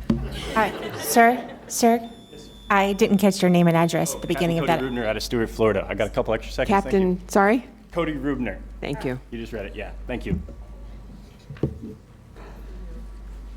If you're at the microphone, go right ahead. Caitlin Wood, 6398 Leslie Street, Jupiter, Florida. I am a lifelong Floridian, a resident of Palm Beach County, and a professional engineer in the area of water resources. I am also a staunch opposition of this project. This is a mining proposal, full stop. Calling this a water resource project is disingenuous and dangerous. I want to start with talking about the project schedule. The completion date is 34 years from now. I will be 75 when this project is completed, and we see the 120,000 acre feet that everyone likes to talk about. If we were actually building a reservoir, we would be looking at shortening that timeline, not lengthening it. But that's because it's not a reservoir, it is a mine. The requested 10-year extension for market conditions wouldn't be necessary if this were actually supporting transportation and water resources only. The consideration of those market conditions implies that these materials may be for commercial sale, which is precluded by the interpretation of the Palm Beach County Comprehensive Plan. Many of the letters of support cheer for the 20,000 acre feet that will be available within 5 years and how that will help control the levels in Lake Okeechobee. But I would like to point out, for those of you who are not familiar with acre feet, 20,000 acre feet is enough to reduce the lake level by 1/2 of 1 inch, okay? My additional concerns include consumption of water for washing aggregate and dust control, disruption of animal behavior, and much, much more. But I would like to end by saying to my commissioners, we are tired of seeing our state land use manipulated and perverted to serve the agenda of a few wealthy constituents over the public. We are tired of feeling unseen and unheard. We ask you to listen to us. Do not allow this deception to go through. If you do vote yes today, have the decency to look us in the eye and tell us that you voted to build a mine, not a reservoir. Thank you very much. Wow, she timed that perfectly. I'm not going to be that lucky. All right, good afternoon. My name is Captain Rufus Wakeman. I live in Jensen Beach, Florida, on the banks of the St. Lucie River. The constant discharges of pollutant-laden water into the St. Lucie and Caloosahatchee rivers is criminal. Blue-green algae, et cetera, stranglehold Big Sugar has had on the system for many, many years is terrifying for our marine and estuarine environments in Martin County and Lee County, but that's another story. I was born at Good Sam Hospital right up the road here. Grew up in Palm Beach County out on the island. I went to Palm Beach Day School with the Sugar families. And I've spent a lot of time at their homes and boats, but I strongly oppose the rock mines in the Everglades agricultural area. Once again, here we are trying to save, either here or Tallahassee, trying to save the Everglades. The EAA should remain either farmland or swamp, not a rock mine. After all, the entire EAA used to be the Everglades, so I'd rather see swamp. I know I speak for thousands and thousands of people who cannot be here to attend this meeting. We collectively ask you to not grant permits to this project, as it could greatly reduce any Everglades restoration efforts and possibly lead to further development and destruction of the EAA, which could in turn have huge negative impacts on the EAA reservoir, which is already in place, and the Everglades itself. When the National Park System was created, the intentions were for all parks to be respected and preserved equally. They aren't going to pave Yellowstone, Yosemite, or the Grand Canyon, but they'll certainly try to pave the Everglades, and we won't stop trying to save her. So in closing, I'll say it's basically up to you, the Palm Beach County Commissioners, to determine the fate of the single most valuable resource in South Florida, the Everglades National Park. So please choose wisely and choose to preserve it for future generations, and not to mention protect all the creatures, great and small, that call the Everglades home. Thank you. Hi, my name is Dave Preston, 5651 Shirley Drive, Jupiter. I'm a volunteer unpaid board member with Friends of the Everglades and board member and past chair for Florida Wildlife Federation, but I'm here to speak on behalf of myself today. The Everglades is on life support, currently receiving only a third of its historic water supply, and I strongly oppose this project. I traveled to Tallahassee 5 times in 2017 to try to help advocate for this EAA reservoir next to the project being discussed today. The reservoir has always been recognized by the science community as the heart of Everglades restoration, and not only is it a $2 billion project in itself, it's inarguably the most critical component of the whole $20 billion plus SERP plan. In 2000, the National Academy of Sciences asked for a 100,000 acre reservoir component as part of SERP. In 2017, Senator Joe Negron, as part of SB 10, proposed a 60,000 acre reservoir. By the end of a legislative session, that became 17,000 feet, in large part because of pushback from the applicant and several of the other groups in the area, in the EAA. That's about 17% what we're getting today of what science said that we originally needed. That didn't even account for sea level rise and climate change. So this reservoir has been constrained and reduced and scaled back more than enough, and now we want to allow a rock mine to be built right next to it with completely unknown consequences. And as far as the approval process of this project, the EA reservoir had to go through the district scoping and Army Corps NEPA process. Why is this project not subject to similar or the same oversight? Commissioner Sachs asked earlier, if we approve this project today, when talking about the Boynton land swap, what will the effect be? It's a good question, and I'd be really surprised if anybody on this commission could answer that confidently, because I don't think any of us in this room really know what the effects will be if this is approved today. Marjorie Stoneman Douglas founded Friends of the Everglades in 1969, and I think if she was here today and she saw what was being proposed, I'm pretty sure we all know what she'd think of this. And Thank you, sir. Yeah, I'd love to hear what she'd have to say. Thank you. Okay, we have Linda Smith, Ryan Rossi, Eve Samples, Jennifer Quintero, Lauren Jonaitis, and Kara Kapp. Linda Smith, I'm still from Jupiter, Florida, still here with the Sierra Club. Please vote no today. This is an unsolicited proposal, not asked for by the South Florida Water Management District or the Army Corps. I believe this project was discussed for about 3 minutes in February 13th at the governing board, but I might be incorrect on that.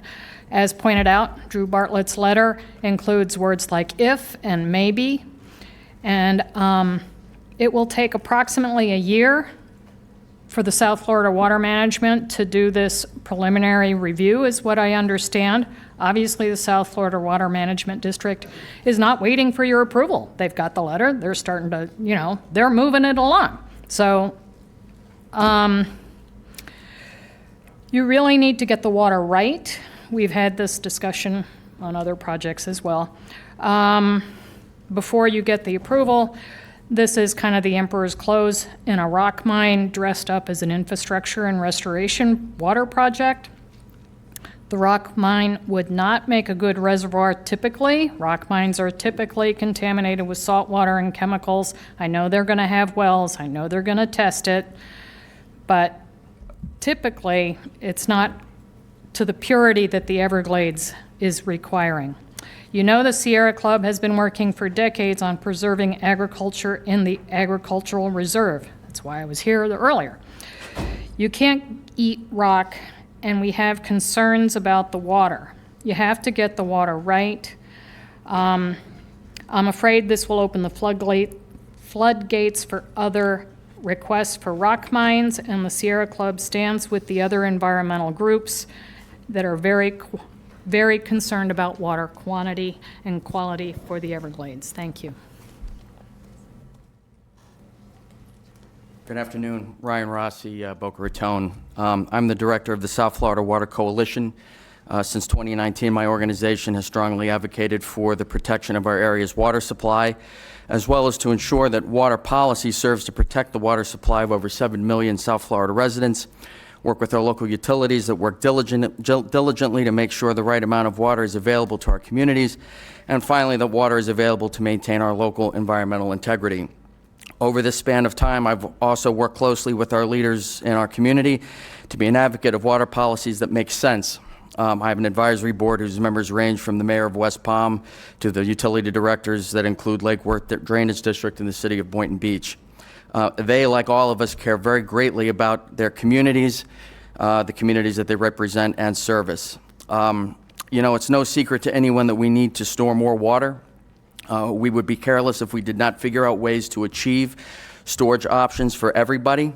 It seems like every year a new alarm sounds for water supply in Florida, and South Florida is ground zero with a surging population and widespread development that add new users to our system and natural environmental changes that threatens our fresh water supply. Storage options, simply put, are a must. This particular project, based on what we've heard today, helps create storage, and not just in ways that are unfamiliar to us. And if it's done right, that is, while being sensitive to our environment, serving as a complement to our other restoration projects, all while ultimately providing us with the water storage we so desperately need, then this is something I think that should move forward. It's aiming to improve the availability of our storage capacity, which means more water to the system, and it helps ensure that water is available for a number of practical and useful purposes. And I got that just from the presentation today. So we need storage, and this offers us that important option. I support this and urge you to do the same. Thank you. Good afternoon, Mayor, Commissioners. I'm Eve Samples, Executive Director at Friends of the Everglades. We were founded in 1969 by Marjorie Stoneman Douglas. I'm here today on behalf of more than 35,000 Friends of the Everglades supporters, approximately 1,600 of which live in Palm Beach County, to urge you to oppose the Southland rock mine. The three companies lobbying for this proposal, Florida Crystals, U.S. Sugar, and Phillips & Jordan, have pitched it as a, quote, unsolicited public-private partnership. The public did not ask for this, and the South Florida Water Management District has only recently started its review of Southland, as confirmed in an April 29th letter from district employee Jose Esquivel. The letter clearly states the district, quote, will evaluate the unsolicited proposal for Southland. Will evaluate does not mean the district has evaluated it. This is a critical distinction. You're contemplating a massive rock mine based on the developer's unverified claims that it will be a water resources project that benefits the public. In fact, the district has yet to hold a public meeting on Southland. Its first public meeting is 1 week from today in Belle Glade. Why would you give approval to a mine when the review is in its infancy? Significant scientific concerns exist about negative environmental impacts from this project. Southland seeks to mine rock for more than 40 years, then hold the water and resulting holes in the ground. There is no Everglades restoration unless the water is clean. Yes, we need more water storage, but there is no meaningful new water quality component of this project. No stormwater treatment areas. We have 60,000 acres of those south of Lake Okeechobee. They are heavily taxed by existing pollution from the very landowners that are seeking your approval today. You are under no obligation to grant this approval. What happens in the EAA will determine the success or failure of Everglades restoration. Please stand up for taxpayers, stand up for transparency in government, stand up for the people, and oppose this project today. Thank you.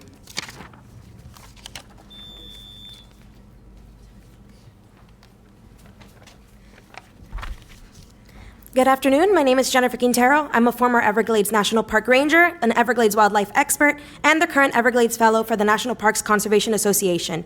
In this role, I advocate for the protection and restoration of the greater Everglades ecosystem. I'm here today to voice my strong opposition to the Southland mine proposal, which poses a serious threat to the Everglades and the decades of collaborative work invested in its restoration.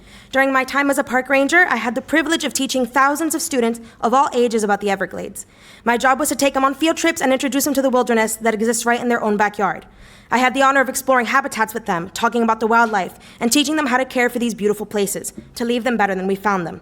One of my favorite lessons to share was the history of the Everglades, how past generations tried and failed to tame and drain it, and how, despite their failure, the ecosystem was still damaged. I loved seeing the spark of justice in kids' eyes when they realized what had been lost, and hearing their ideas for how to fix it. I would tell them about the comprehensive Everglades restoration project, yes, a huge mouthful to a bunch of fourth graders, and how people from all walks of life came together to protect this national treasure. I reminded them that they would inherit this landscape and that they had the power to make it even better for future generations. And this is what I believe our leadership should be about, leaving things better than we found them. To do that, we must make decisions based on the best available science and a full understanding of the potential consequences. Approving the Southland Mine project without fully evaluating its impact, particularly on the EAA reservoir and the stormwater treatment areas adjacent to the site, would be a great disservice to the people of South Florida and to the billions of taxpayer dollars already invested in Everglades restoration. I urge this commission to reject the Southland Mine proposal outright, or at the very least to wait until this project has been thoroughly reviewed by the South Florida Water Management District, the U.S. Army Corps of Engineers, independent scientists, and the tribal nations whose lands and waters may also be affected. Thank you so much for your time and consideration. Hi, good afternoon. I'm Lauren Janitis. I'm the Senior Conservation Director with Tropical Audubon Society, and I'm here to urge this board to defer the vote on the proposed Southland mining project. While Tropical Audubon Society is based in Miami, I'm here today not only as a representative of our organization, but also as a resident of Palm Beach County. This decision before you has implications that could reach beyond this county, potentially affecting the future of Everglades restoration efforts throughout South Florida, including Miami-Dade County. Our board members of Tropical Audubon Society and our membership utilize the Everglades areas for incredible birding experiences and field trips. It is very important to us and we must protect it. We strongly oppose this mining proposal because it undermines the public's significant investment in restoring the Everglades. Approving this project now, before the South Florida Water Management District has completed a full review, would be premature and irresponsible. Please defer this vote until the South Florida Water Management District has had the opportunity to conduct a thorough evaluation and provide science-based guidance. The Everglades and the people and wildlife that rely on it deserve a future built on sound planning and environmental integrity, not short-term gain. Thank you. Good afternoon. My name is Kara Capps, 6728 Hollandare Drive West in Boca Raton. I represent the National Parks Conservation Association. If this project was truly part of the solution for the Everglades, as the applicant claims, you would not have nearly every reputable conservation nonprofit working on Everglades restoration here opposing it. I am an expert on Everglades restoration. I have a master's degree in planning. I've been working on SERP for 15 years, and I have significant concerns about how this project will impact our investment in Everglades restoration. I'm also a homeowner here in Palm Beach County. My husband and I are raising our 3 beautiful girls in Boca. This is my youngest daughter, Anne. She graduated preschool yesterday. If you approve the Southland mine today, they will still be excavating when Anne turns 40. She will be older than me, and they will still be excavating this site. So when we ask you to slow down, it's because the impacts are significant, they're long-lasting, and they're huge. 8,600 acres is bigger than the town of Waxahachie Groves. So this is a very significant site. I urge you to put a continuance on this decision pending a formal agreement with the Water Management District Governing Board. That will be the indication that the project is approved. And I also wanted to share something really critical. I hope the other commissioners who aren't here will be able to hear this as well. I just spoke with a representative from the Miccosukee Tribe's administration, who very clearly stated that the tribe has not taken a position on this project, and they were very surprised to hear otherwise or to see the tribe mentioned in the applicant's presentation. So I think there is a misrepresentation happening, and the tribe should be consulted. So I will thank you again for your consideration, and I hope that we will postpone this vote until all of the information can be properly gathered. Thank you. Okay, we have Gail Ladd, Gil Smart, Levita Holmes, Caitlin Newcamp, Valentina Decoro, and Jessica Namath. Good afternoon. My name is Gail Ladd. I'm from Jupiter, Florida, and I urge you to vote against this controversial project before it has been thoroughly vetted by the South Florida Water Management District and the Army Corps of Engineers. There are many questions that need to be answered, as we've heard this afternoon, as to the harm it may cause and to the effectiveness of the Everglades Agricultural Area Reservoir and the future Everglades restoration and health of the surrounding ecosystems. That in itself should be reasons to pause, postpone. It's not going to hurt. What's the rush when the issue is so important to our environment and water quality? I ask you please to think and postpone. Thank you. Good afternoon. My name is Gil Smart, and I'm Executive Director of Vote Water. We're a statewide group with donors and supporters here in Palm Beach County that advocates for clean water by supporting strong policies and the leaders who champion them. I was at the April meeting of the South Florida Water Management District Governing Board, where some board members expressed concern about the fact that they had not had a chance to vet the Southland project. And yet, the applicant was proceeding through the Palm Beach County approval process based on an assertion that they had all they needed to move forward.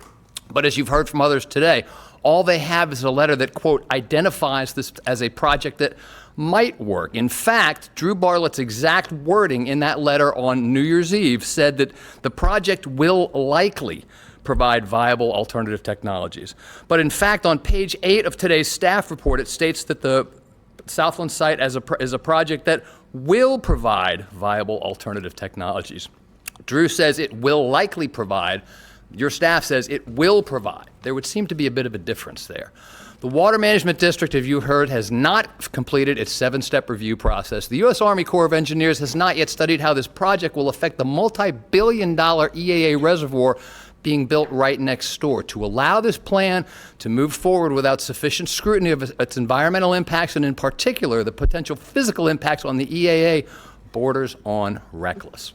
But it appears this project is being fast-tracked, perhaps in part because the politically powerful sugar industry owns the 8,600 acres in question. But we ask you to do the prudent thing and wait until the project has been thoroughly vetted by the Army Corps and the Water Management District completes all steps of its review process before this board signs off on it. Thank you. Good afternoon, County Commissioners. My name is Caitlin Newcamp, representing Audubon, Florida, and I live in Deerfield Beach. Thank you for the opportunity to comment today. Audubon, Florida has been a leading advocate for the protection of the Everglades for over 120 years. Two major projects that we have supported and which are vital to restoring the Everglades' health are the EAA reservoir and the accompanying STA. These projects are essential for restoring the natural flow of water through the River of Grass and moving more fresh water southward, which is desperately needed. These projects are developed under the Comprehensive Everglades Restoration Plan, a collaborative framework between the state and federal government designed to guide and implement the long-term restoration of this very vital ecosystem. Under SERP, each project undergoes a very thorough process that includes expert scientific reviews, public input, and robust oversight. This ensures that the projects are thoughtfully planned, integrated, and aligned with the overarching goal of restoring the Everglades both effectively and sustainably. The Southland Rock Mine project is proposed in very close proximity to these projects, as mentioned. Given this, it is imperative that this project undergo a much higher level of review from both the Army Corps and the district before it is approved by this board. We are deeply concerned that the project has moved forward with minimal scientific analysis and has not involved adequate public review thus far. We believe a comprehensive evaluation of potential environmental impacts is absolutely essential for any proposed mining project in this region. The absence of this review and an environmental assessment leaves us with questions about the risks it may pose to both groundwater and ongoing restoration efforts. In light of these concerns, and that we believe this has been mischaracterized as already approved by the Water Management District, it is premature to bring this project before the Commission for approval at this time. While we do know water storage is needed, so is water quality, and so we respectfully urge the board to withhold approval until a more thorough review has been completed. This level of scrutiny is necessary to ensure that any decisions made about the future of Everglades will protect both the ongoing restoration and the future health of the ecosystem. Thank you. Thank you. Good afternoon. Good afternoon, Commissioners. Thank you for the opportunity to speak today. I'm Lavita Holmes, 901 Florida Avenue in Clewiston, Florida, and I appreciate the opportunity. Let me go ahead and start with, I urge you to vote yes on behalf of Southland Water Resource Project. In case I run out of time, let me go ahead and say that first. So we service the Glades communities, Pahokee, Belglade, Clewiston, and South Bay. So I'm here today to voice strong support for the Southland Water Resource Project, not just as an advocate, but as someone who has lived, worked, and fought for the Glades community my entire life. Our community has always been a place where hard work is honored, where families rely on agriculture not just for jobs, but for identity, dignity, and survival. We grow the food that feeds the nation, and we do so responsibly with deep respect for our water and for our land. The Southland Project is a practical, science-based solution that will bring much-needed water storage to South Florida, help meet our region's environmental goals even sooner than the EAA reservoir, and create real, good-paying jobs right here at home with a promise to prioritize local hiring. The project has been reviewed by the DEP, discussed at the South Florida Water Management District. This is not a backroom deal. It's been public, transparent, and collaborative. And yet a handful of paid activists from outside our community want to tell us what's best for us. Well, I say let us speak for ourselves. We support the Southland because it's about our jobs, justice, and clean water for the people who actually live in the area.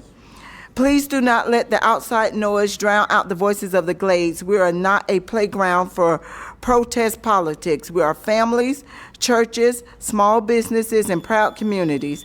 Thank you so much. Thank you. Hi, y'all. My name is Valentina Del Coro. I'm a resident of Deerfield Beach, Florida, born and raised in Palm Beach, but I can't afford to live here anymore, so now I'm down in Deerfield. I want to start by raising a couple of questions, if someone could maybe get the answers to me.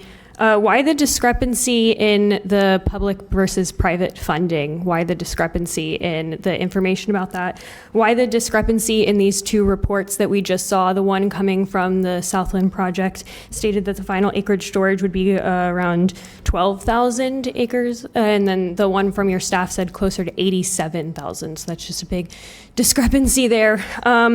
And really, I want to know why, or state that the reason that this is being put forward as a water resource project is pretty clear, because it's the only way that they can finagle this project into the very narrow standards that were set to protect this region. If they were confident that FDOT wanted that aggregate contract, then why are they pushing so hard for it to be water resource? I just think that if FDOT doesn't want that aggregate, are they then allowed to turn around and sell all of that road aggregate privately, which then makes this a private profit more than a public work project? I'm not a paid conservation anyone. I just am a regenerative farmer who decided to take time off of work to come up here and say that the biggest takeaway for me from this is that these sugar companies are willing to say that they want to take over 8,000 acres of what the EAA farmers call some of the most productive and fertile farmland in our country out of farming production. The mayor of Belle Glade said, you know, we stand behind our farming and our farmers, and well, they don't want to farm this land anymore. They want to rock mine it. So I think that's the biggest takeaway. How can we recapture this land to actually benefit Floridians? We are the biggest winter crop supplier, so we could be using this land for better things than a rock mine. Thank you. Hello, my name is Jessica Namath, and I'm an almost 40-year resident here in Palm Beach County. I'm also the grassroots girl that started the Protect Jonathan Dickinson State Park group on Facebook, which has just under 50,000 people. And we've been, really frustrated with government doing land swaps and, lack of transparency and things like that. And so it's frustrating for me to sit in my local county commission and to see those same things. I'm not sure why we try to help developers find the loopholes to get through with doing these things instead of standing by the people, which to that point, I hate that this is about jobs, or it seems like we're arguing against people having their jobs, because I certainly would never want to do that and don't, I want the communities to thrive. And I think that you have a responsibility to help find better solutions than the one that you're pushing for.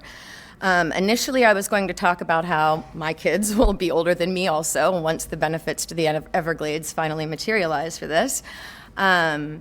But to Mr. McVoy's point also, I think that the fact that an applicant can apply for a permit in the spirit of SERP, but not a part of it, is so irresponsible and inconsiderate.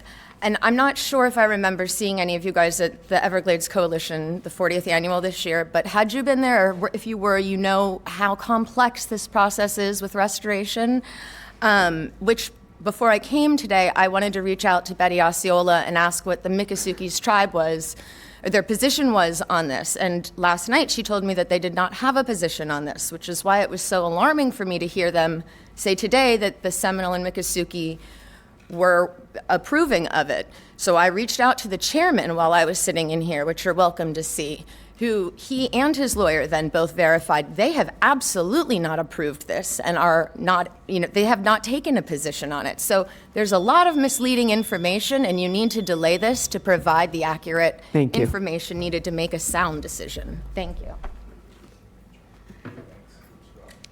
Okay, we have Amy Palmer, Alexandria Larson, Jairus Goss, Casey Darling-Niffen, Lisa Interlandi, and Joe Kylis.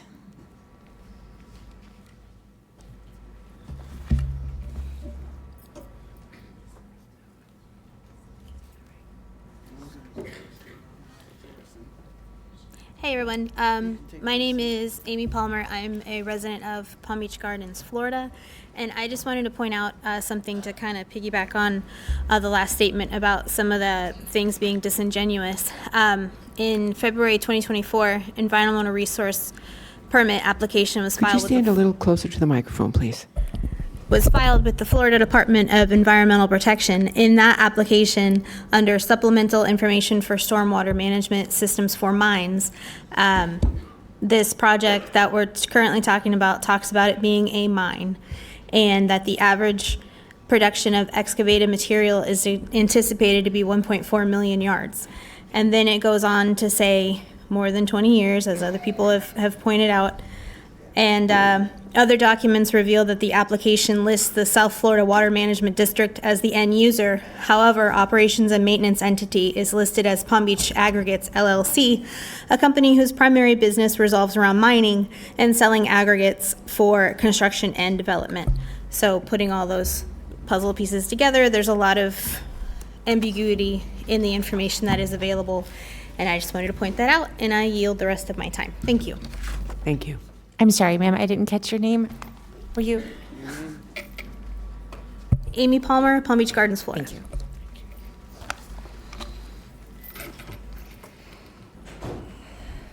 I'm waiting for her. I thought that you were going back and forth with the mics. Go ahead. Want me to go? Yeah. Okay. Palm Beach Aggregates. It's amazing that it's connected to Palm Beach Aggregates. It was so easy because I saw Ernie today and I thought surely Palm Beach Aggregates must be connected to this because they need more aggregate for their roads. They need more money. 200 million a pop isn't enough because there are no public-private partnerships in rock mining. We pay for it, the taxpayers. We do. We are paying for it. We're paying for the roads. We're paying for everything. No site visit. I really do urge you, commissioners, when you are planning anything or looking at anything, do a site visit. That letter was sent at Christmas time by the gentleman at South Florida Water Management District. It was not vetted by the board, presented to the board, or authorized by the board of the South Florida Water Management District. Because I went to that meeting. It was so much fun to go to that meeting because then they spent 45 minutes saying what an honest human being he was. If he was, they wouldn't have to testify for 45 minutes what an honest human being he was. I'm seeing this stuff. I listen really carefully, commissioners. I really do because, 150 jobs that are being promised to the Glades people, they spent more on the bus rides today than they ever would have got for those 150 jobs. All the people that they put in here today. They give them incorrect information. But that is so funny because Enrique Tomei's blasting permit ends with the county in 2034. And this one will need its blasting permit starting in 2034. This doesn't pass the smell test, commissioners. We're beyond Limburger. It's the way it is. All these things are connected. I always die when I start reading all the paperwork because it's like connecting dots to the biggest crime that ever happened in the county. Now we're back to another crime scene. I don't want any more crime scene tape anywhere, commissioners. I want us to have good, sound science. That's what you need, and you don't have. Thank you, Ms. Larson. Good afternoon, commissioners. My name is Jairus. My address for record is 620 Christina Drive in Rural Palm Beach. I'm here as a concerned local urging you to vote no on the Southland Water Resource Project. I came from the field just like the land we're trying to protect. I was born and raised in Broward County, where the Everglades were our playground and still are for my sons. Airboat gurus. Our family lives and breathes that water. We don't just care about the land, we are a part of it. As someone who has dealt with construction, I do respect the skilled labor behind these kind of projects. But the respect I have for the craft doesn't mean silence when the location threatens water and the verbiage is altered. With the vice president, he mentioned that we can call it a reservoir, but any of us that know, if you dig 60 feet, you're mining. So as a Floridian, respectfully, we all know what a water project really looks like. Sorry. Let's be clear, this isn't a water resource project, it's a private rock mine using legal loophole to bypass critical environmental oversight from the South Florida Water Management District and the Army Corps. But you are not powerless here under the rule, authority, and your duty to enforce comprehensive plan. You have every legal right to say no, especially when the public interest, environmental integrity, and long-term water security are on the line. We have seen loopholes lead to disaster. In Central Florida, Mosaic's legal mining permits led to contaminated water or groundwater and sinkholes. Let's not repeat that mistake in Palm Beach County. And I think that's it. Thank you. Thank you. Good afternoon, Commissioners. Thank you for the opportunity to comment. My name is Casey Darling-Niffen. I am the Conservation Policy Director with the Florida Wildlife Federation, representing over 115,000 members statewide, including nearly 9,000 in Palm Beach County. We strongly urge you to delay action today on the Southland Water Resource application. Despite the name, this project has not been formally recognized by the South Florida Water Management District as a water resource project, and it has not been vetted by the U.S. Army Corps of Engineers, the state and federal agencies responsible for Everglades restoration. The proposal would allow for decades of rock mining in the Everglades agricultural area with no confirmed, I make that very bold in my statement, confirmed public benefit. It has the potential to undermine the integrity of the $4 billion EAA reservoir and stormwater treatment area, a massive taxpayer investment in Everglades restoration. The Federation has a long legal and policy history of defending this region, including our role as plaintiffs in the successful 2013 legal challenge to expanded rock mining in the EAA. The Federation was established in 1936. We've seen the damage unchecked projects can cause, and we've also seen the benefits when careful and cautious approaches to restoration are taken with conservation in mind. Please do not rush this vote. We respectfully ask you to delay this application until a thorough review is completed by the district and the Corps. Thank you for your time and your consideration. Hi everyone, I'm Lisa Interlandi with the Everglades Law Center. I'm here on behalf of two organizations. I would like to request my 5 minutes. I realize that is going to be denied, but it is in your quasi-judicial rules, so that is the basis of my request. Okay, I want to just really quickly, I'm handing out something right now, that's some documents, and if at the end of my comments, if I could get a motion to receive and file, I would very much appreciate it. First of all, I just want to talk briefly about the legal precedent regarding mining in the EAA. You guys heard about it. 3 county approvals for mining were overturned based on inconsistency with the comprehensive plan. All the language is the language that was being discussed today, and it has to do with the uses of the aggregate and the purposes for which the mining is being approved. All 3 were overturned because the conditions were insufficient. We have serious concerns about the conditions today. South Florida Water Management District has 100% not approved this project. There's a couple reasons why there's no substantial competent evidence to support that conclusion. First of all, their letter literally says likely. Likely is not enough to comply with the precedent that has been established by the courts. The letter concludes, please look at the letter closely, read it critically before you decide that it is in fact substantial competent evidence. Read it yourself because it does not say what staff said it says. It does not say that they found it is a viable water resource project. It 100% does not say that. In fact, at the end of the letter, it says, by this letter, you have completed step 1 of the district's 7-step process. Step 1 is submitting an application. That is what they had done at the time of that letter. Submitted an application, nothing more than that. Okay. The second thing is that that letter has been superseded by subsequent correspondence from the district. The district sent a letter to the Everglades Coalition where they stated that they have not begun to review the project yet, but they will. They stated that the district, we will now turn our attention to thoroughly evaluating the proposal. If staff concludes that it is a viable storage and treatment project that will provide benefits and that will not impact the construction or operation of the EAA reservoir, district staff will then bring the project to the governing board for consideration before entering into a comprehensive agreement pursuant to Florida statute. That same exact message was given by Drew Bartlett in his executive director comments on February 14th, 2025, which is also included in the documents that I gave you. Subsequent to that, on April 29th of last month, the district sent another letter to Phillips and Jordan, in which they stated that they had identified the evaluation criteria that they would use to evaluate it. That means that they have not even started evaluating it yet. Even beyond that, okay, Florida statutes provides a very specific process for approving unsolicited proposals. The district is prohibited by law from approving any unsolicited proposal until they've had 2 public hearings and determined that there is a public benefit associated with the project, and that they have to publish a notice that they have found that to be the case in the Florida Register for 7 days. None of those things have happened.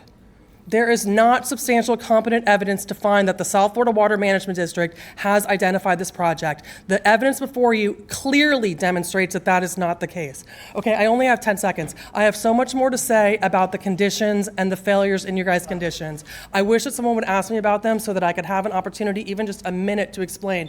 I submitted proposed revised conditions to you today. If anyone wants to hear an explanation of why I did that, I would love the opportunity just to take a minute and explain it. I don't see any lights on. Thank you. Thank you so much. Matt, I'm sorry, could I get a motion to receive and file my documents? I don't believe you need one. I'll just I would give it like to these to be included in the record with the clerk. I will give them to the clerk, and she'll include them in the record. Okay, thank you so much.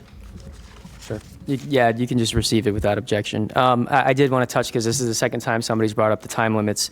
Just to be clear, in the quasi-judicial rules of procedure, there are certain time limits depending on the status of the person speaking, but it very clearly says, at the discretion of the chair of the commission, the time allowed for any testimony may be reduced or extended. And also within your normal board rules of procedure, it indicates that in the event more than 20 people indicate their desire to speak on the same or related matter, the mayor may establish time limits to ensure the progress of the meeting and resolution of the issue. And we had how many cards today? 48? 48. Okay, thank you very much. Thank you, sir. Thank you. We have Richard Grosso, Tammy Jackson Moore, Walter Lord, Chris Peterson, and Scott Zucker.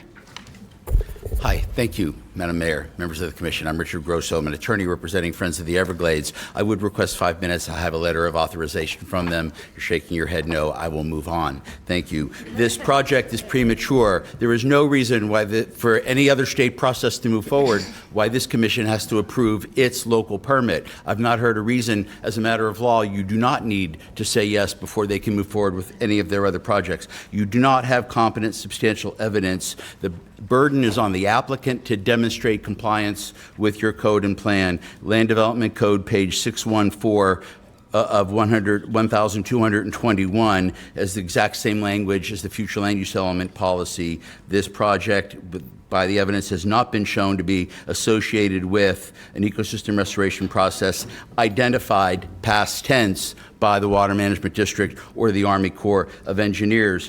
What your staff has told you is that this policy was put into the plan and the corresponding code so you could support Everglades restoration where projects were, I quote from the staff report, page 8, found to be feasible for design and construction. That hasn't happened yet. You've just heard from Ms. Interlandi, and these letters are in your package. The Water Management District December 31st letter that's being relied upon has been overcome by events. That is no longer the last word on the status of this project. It's clear, and they haven't begun to analyze it yet, there's no way that can be reconciled with a finding that this project has been deemed to be found, identified, associated with a Water Management District project.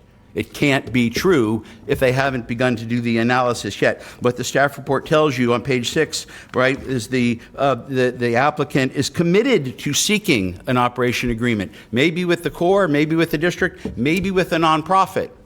We don't know who's going to do this project. We don't know how they're going to do it. We don't know when they're going to do it. There's no way that has demonstrated compliance with your policies. You've got nothing but speculation. Thank you, don't sir. have. I have cross-examination Thank questions. you, sir. May I have a seat, please?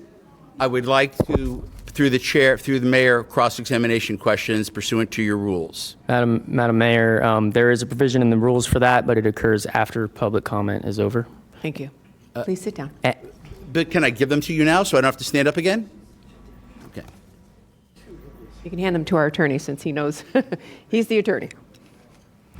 Tammy Jackson Moore, 573 Southeast 3rd Street, Belglade. Good afternoon, Madam Mayor, Madam Vice Mayor, and members of the Commission. Again, my name is Tammy Jackson Moore, and I am the co-founder of Guardians of the Glades. As some of you may know, we formed about 8 years ago during Senate Bill 10 to advocate for the protection of jobs and for our way of life in Western Palm Beach County. Then, like now, our community was subject of intense scrutiny and public debate. Then, like now again, our community's livelihoods are either ignored or overlooked. They're overlooked by those who claim to have an interest in the Everglades. We are too familiar with the noise they try to make and the divisiveness that they try to encourage. The worst of it is that it is blatant dishonesty and stroking fear among people who truly have good intentions or just don't know us to take positions against us. Our work in the community includes gauging local concerns. We in the Glades share the concerns that many in Palm Beach County share: having food to put on their table, a roof over their heads, and employment opportunities. The Southland Water Resource Project checks all of these boxes for us in the Glades. The jobs that it will bring will help our community to have economic opportunities unique yet characteristic to our region of the county. Mayor Marino, Vice Mayor Baxter, and county commissioners, your staff has already done the homework. The Advisory Zoning Commission voted in majority to support your staff's recommendation of approval of the Southland project. We, the Guardians of the Glades, and we represent a community that is very strong and 30,000 plus residents. We are directly impacted by Southland. We are here to express strong support and encourage you to do the same. Thank you, Ms. Moore. Thank you. Good afternoon, Commissioners. I'm Walter Lloyd from Stewart, Cabana Point. I happen to live on the South Fork of the St. Lucie River.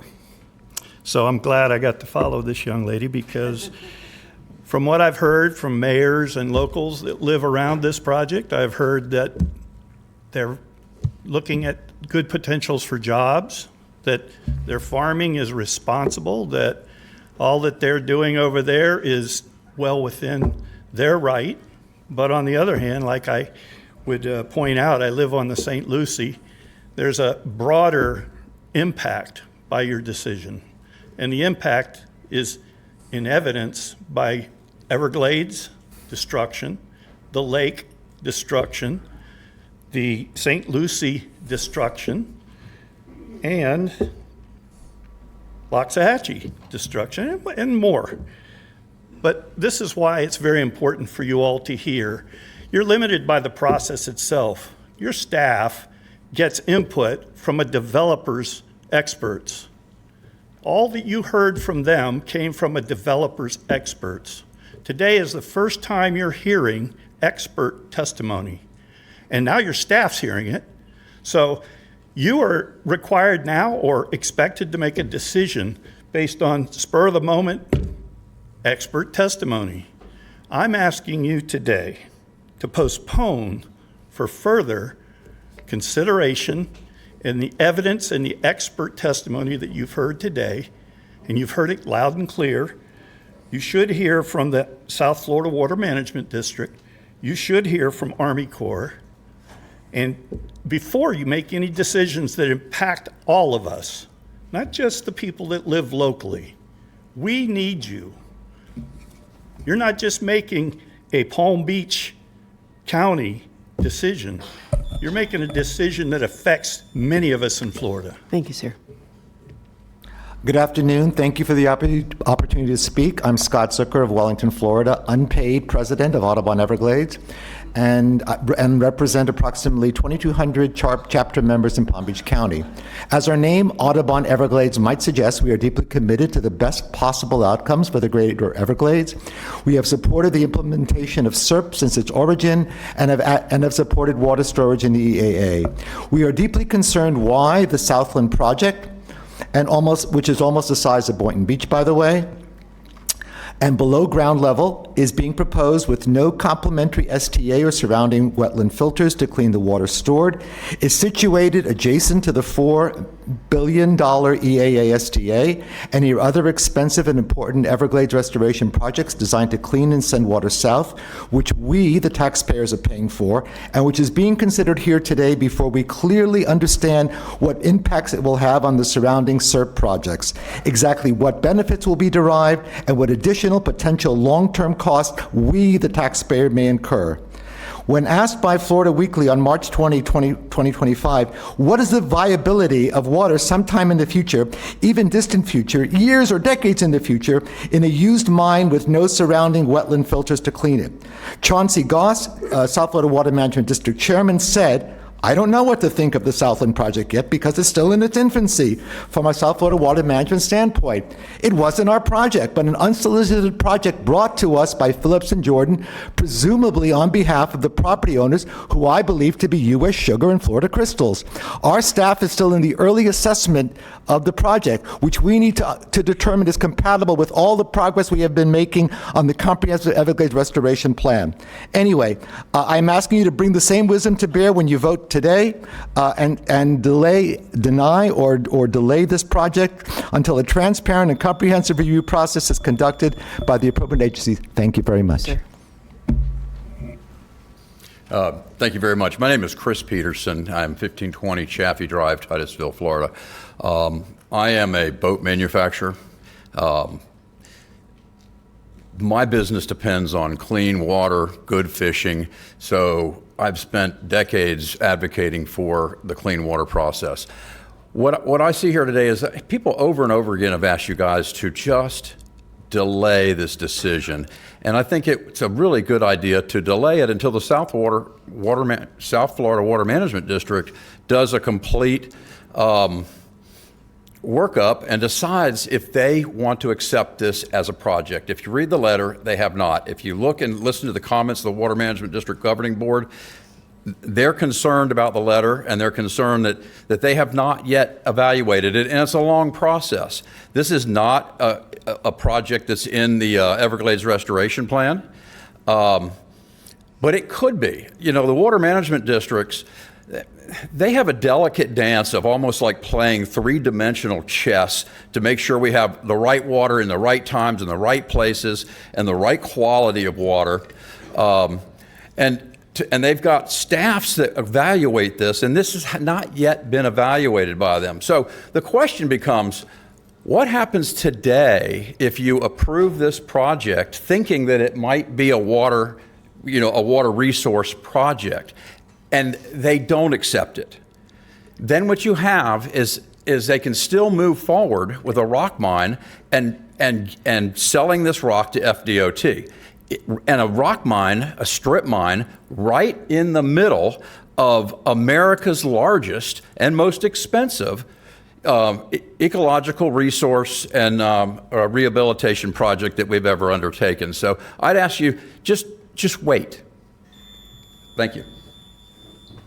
Okay, we have Captain Scott Miller, Keith Cherney, Ethan Finichel, and Dr. Sun Pandey. Those are the last four cards.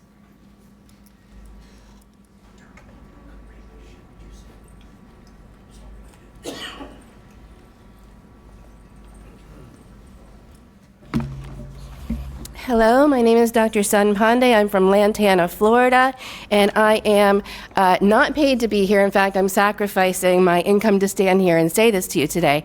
I'm the Vice President of the Palm Beach County Democratic Environmental Caucus of Florida. And Commissioners, I rise today on behalf of the Palm Beach County Democratic Environmental Caucus to express our firm and unequivocal opposition to the proposed Southland rock mine in the Everglades agricultural area. This proposal circumvents the normal vetting process, did not pass through the usual channels, and did not receive the adequate environmental review from the South Florida Water Management district. We worry that this project will not be a water resources solution, but will cause irreversible damage to our fragile Everglades ecosystem.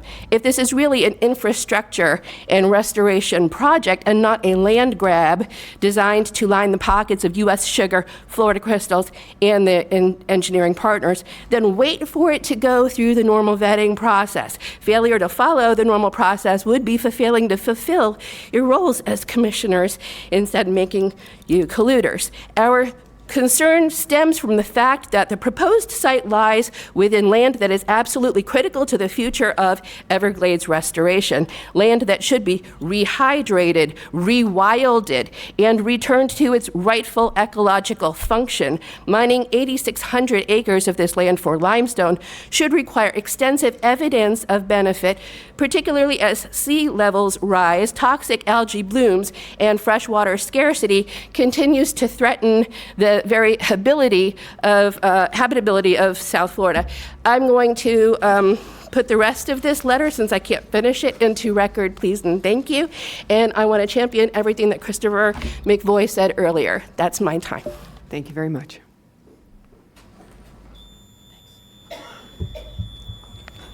Thank you. Last call. Oh, and Ethan had to leave. He's not here anymore. Okay, thank you. Thank you. Last call for Keith Cherney and Scott Miller. Okay, we also had 20 non-speaking cards that'll be entered into the record. Thank you very much. Okay. Is this when I would ask these questions? Sure. And through the rules, the chair would be the one to ask the questions. Cross-examination of each witness, in this case, I believe they're all for staff, is limited to 2 minutes, but the chair may enlarge the time period when necessary to ensure due process is provided. I know there was quite a bit of questions there, so I'm not sure that could all be done within 2 minutes, but it's up to the discretion of the chair how long to give I each. already had announced that we were going to take a break at 5:30. Let's see where we get to. We have had some questions submitted, and they are for staff. So if you don't mind, I will read the questions. As Commissioner Sachs says, be brief, be brilliant, and be gone. But at 5:30, we will be taking a break. And just to be clear, these are questions submitted by the attorney Richard Grosso pursuant to the cross-examination rules. Okay, first question. Interesting how they're worded. Is the reason you are recommending a condition requiring the applicant to submit documentation demonstrating that South Florida Water Management District or the U.S. Army Corps of Engineers has determined that the mine will be used as a water resource project because that has not yet been demonstrated?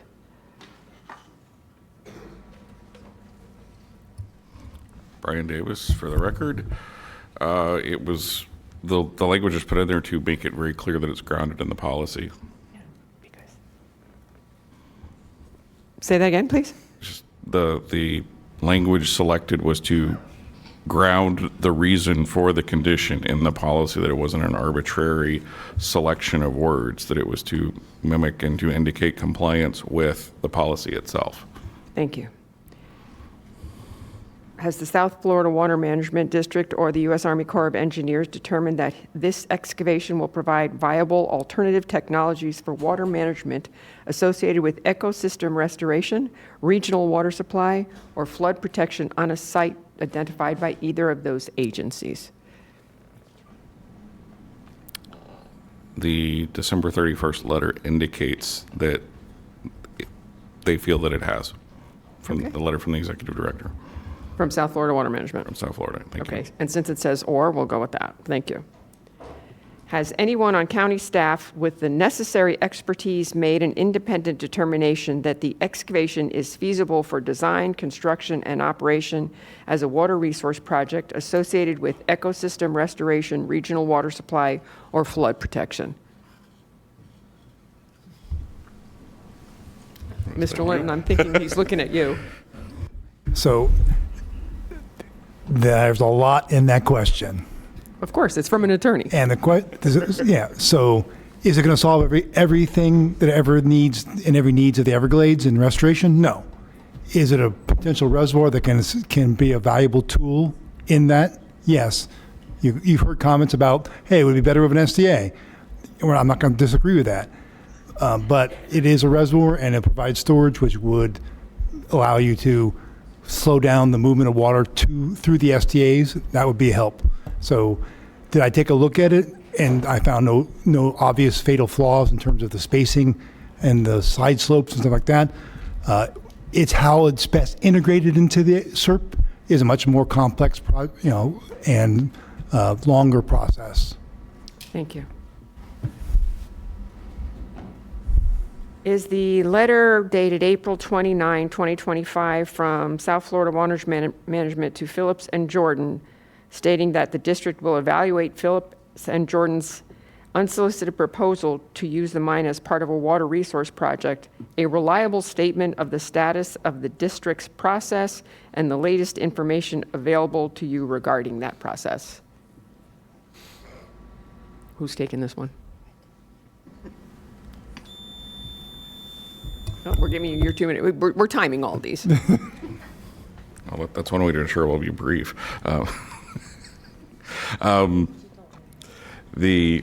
I'm aware of that letter. There have been an absolute flurry of correspondence that come in the past few days. I'm not entirely sure what that letter says relative to the other correspondence that's come in.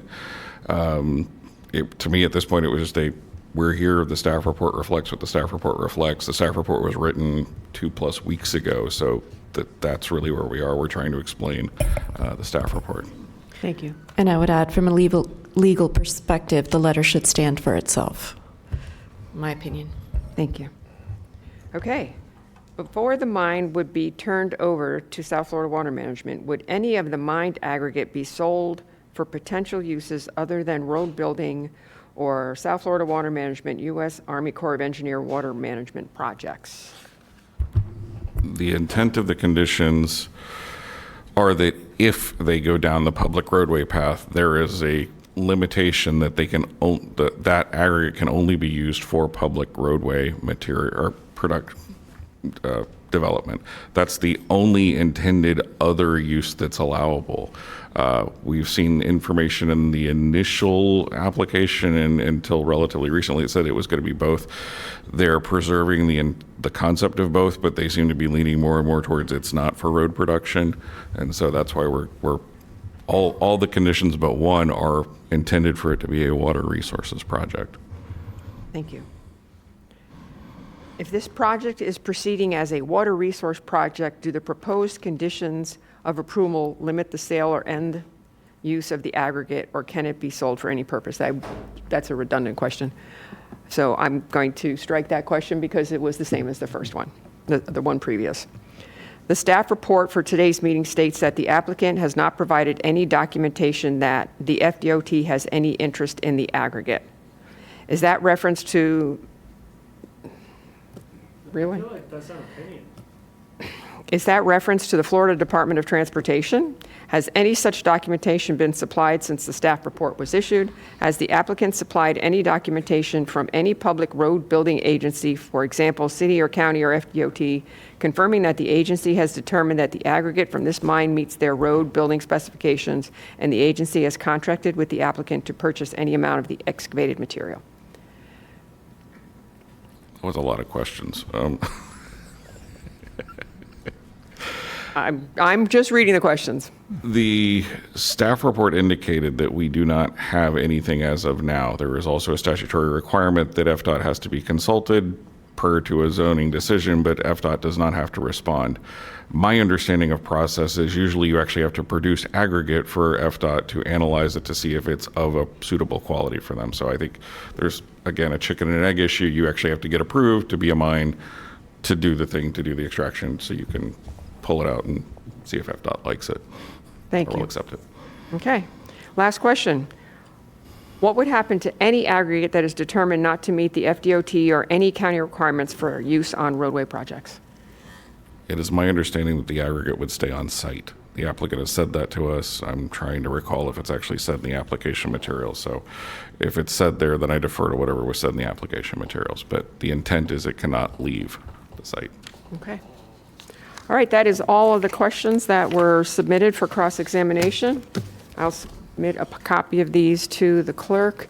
And now, sir, I have a question. Is there any way I can do this? we're not going to, I'm sorry, I'm going to look at the attorney. I'm going to look at the attorney.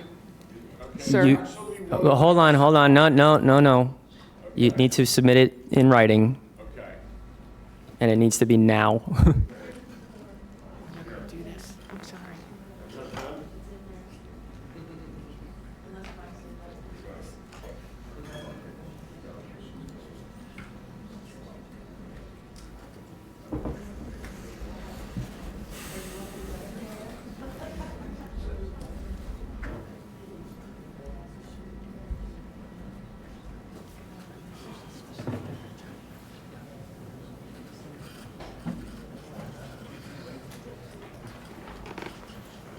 All right, any of our board have any questions before we got a couple minutes before we take a break. Vice Mayor Baxter and then Commissioner Woodward. Thank you, Mayor.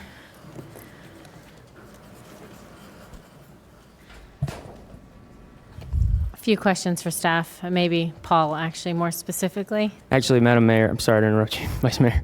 Per protocol, if we can give the applicant a chance to, for a rebuttal before the commission gets into discussion. Okay, that'd be Actually, fine. Part of my questions. Mine too, so come on up.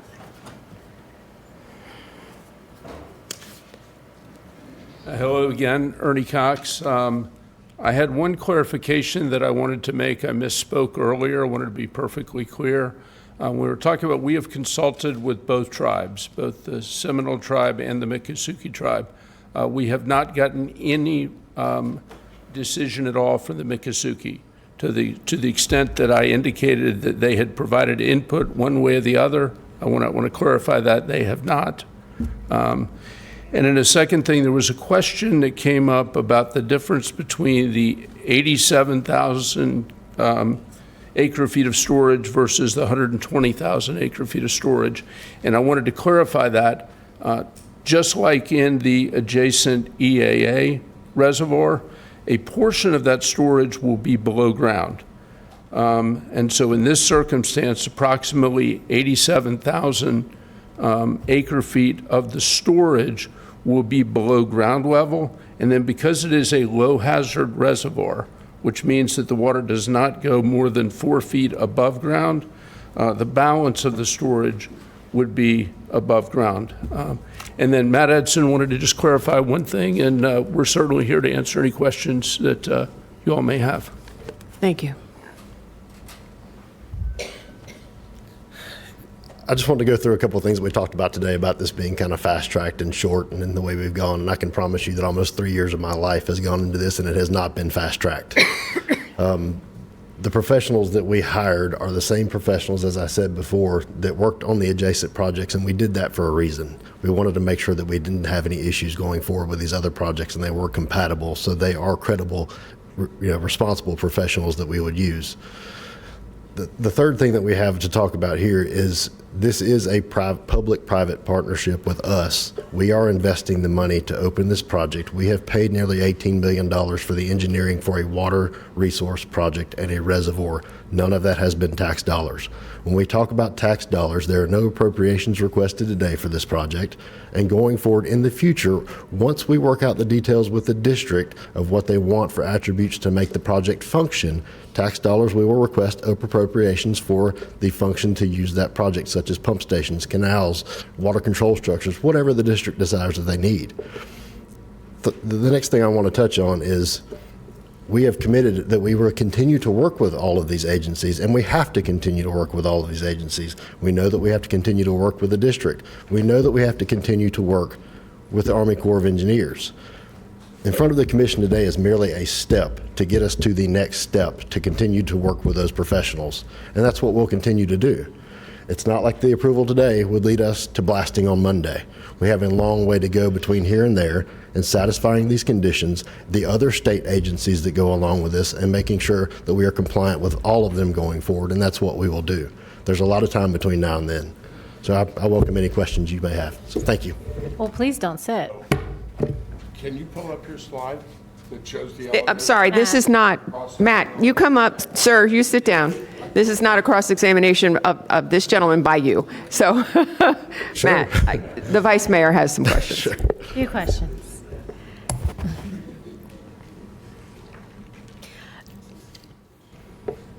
To clarify what you said, so at this moment, you've put roughly $18 million into this? If not more.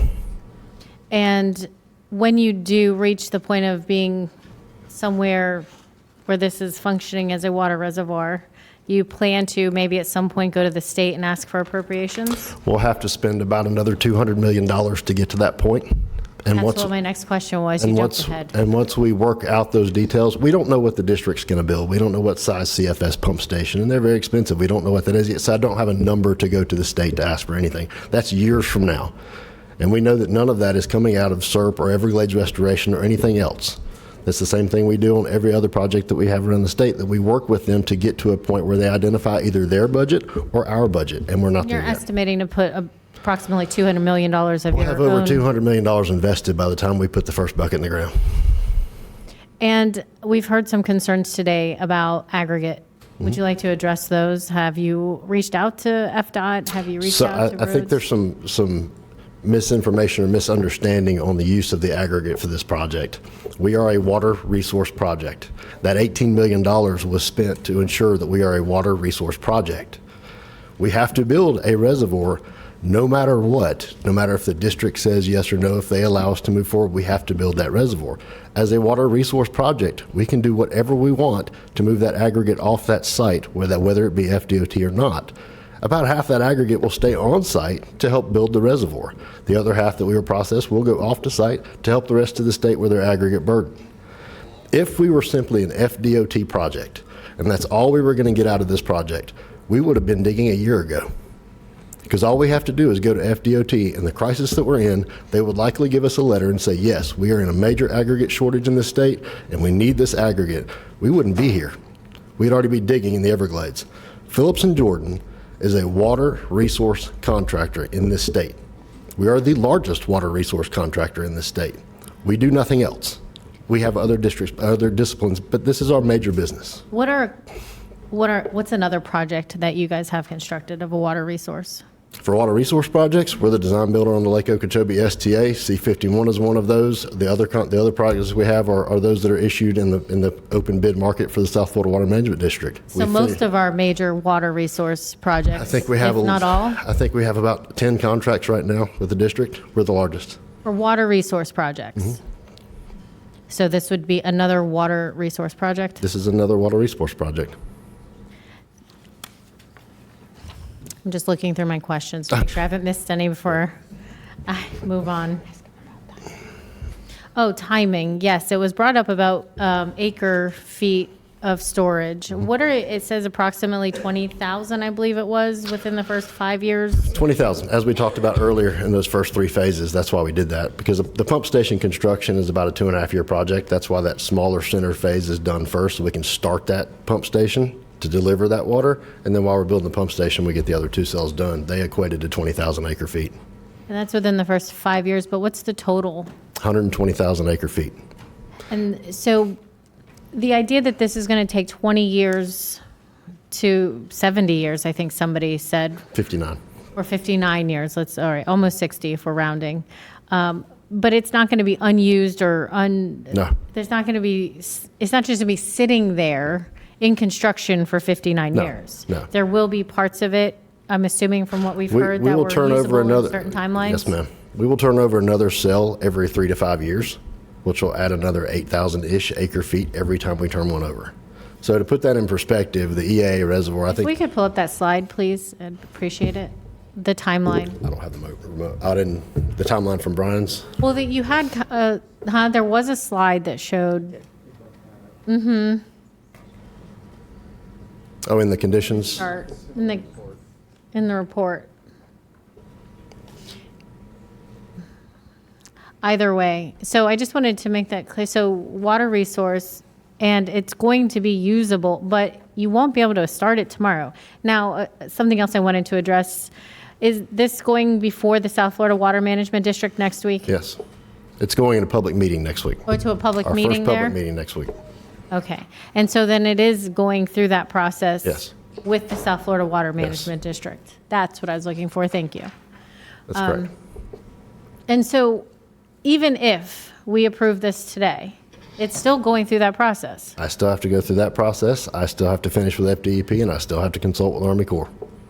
And if at any point you get a rejection at any step along that way, and this is more of a question for staff, this comes back to us? Yes, unanimous yes. Yes. Okay, so our approval today isn't saying that we're speaking for any other entity but us. Correct. We are saying that we recognize the need for a water resource project and that you are still going through, there was a long list of conditions, and I do say I appreciate the fact that you even added conditions that we, the county, were not requiring to make everyone extra comfortable with this project. Again, that's Phillips and Jordan. That's our company. So we hold ourselves accountable. So I think those were my questions. I'll see if anyone else has questions. Commissioner Woodward. Thank you. I did have a couple of questions. First one on who has the power, if this were to pass today, who has the power to revoke the permit at any time moving forward? Is that us? The development order for the county, yes, that would be you all. Okay. So, even however this starts today, this is certainly not some final etched in stone, off you go, and we're not a part of any of it moving forward. This is just a zoning approval to authorize the use on the parcel of land. So And you they- actually have a number of conditions that were put in there that we could revoke it if those conditions are not met, right? Yes. Okay. And so if we were to say no today to this, what would that do to their process? They wouldn't have a local development order that they could then use if they got they would, effectively, I think the answer is they have to come back and get it at some point in time. But moving forward with all the other agencies that would be involved in this, if we have given them a no right out of the gate, does that, I'm assuming, it would maybe hamper the process, or what would happen? I think that's a better question for the applicant to ask for because it's their stake in the game. Okay. Yeah, I mean, like I said, we're here for the commission to make a vote on one step. Mm-hmm. If we don't have this step, as we're working in conjunction with all of the other agencies, this is a step. A no for us would make this very difficult if we wanted to move forward at all. So then, as far as the process and where we are right now, if we say yes, and with the conditions that you have put, and both of you have put together onto this, it's a yes to go to all the next steps that are a part of this. And when would you be coming back to us again? We would have to come back to you on an annual basis with an annual report. But there's nothing left. That's the minimum, There's nothing right? left for you to vote on. Okay. Unless we're out of compliance. Unless one of these conditions is not met, then you would be coming back to us. Correct. Right. Okay, so then the conditions that you've put at this point, if we vote yes, you would go forward to get all the other approvals that are, multiple approvals that are part of this process. And if you check every single one of those, then the next time we would see you would be a year from now with the annual report, your compliance report, all of that. And then that is something that would be happening every year after. Is that correct? I want to be clear. The annual report would come to staff, and staff would only bring it forward if they indicated, or the annual report indicates non-compliance. If there's a finding? Right. Okay. And that would be a finding from any of these other agencies, environmental, or, any of the, I think, 9 conditions we have. I'm sorry. We tied it to the FDEP permit because we understood that was going to be the next step. So that was going to be the first indicator of everything proceeding appropriately. We understand the complications to some extent of water management, planning and permitting and whatnot, but it's conceptual. We understand it's very difficult to get through and to put a timeline on, like the Water Management District and the Army Corps process. They understand that a lot better. Their proposal, rather than tying it to the district, was to the FDEP. We found that sensible because it's a faster, and it also, that FDEP permit deals with a lot of the concerns. I think you heard things like blasting, the seepage, the impact on the adjacent lands. So we thought that was the better item to tie it to, because that's the appropriate level for those levels of concerns to be addressed. So they would come up there, and we would understand it then.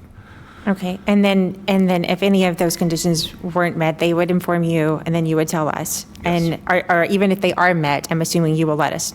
We will know as you reach the different milestones. If you get the approvals that you need, you'll let us know. Independently, any of those agencies could shut us down if we're not in Right. compliance.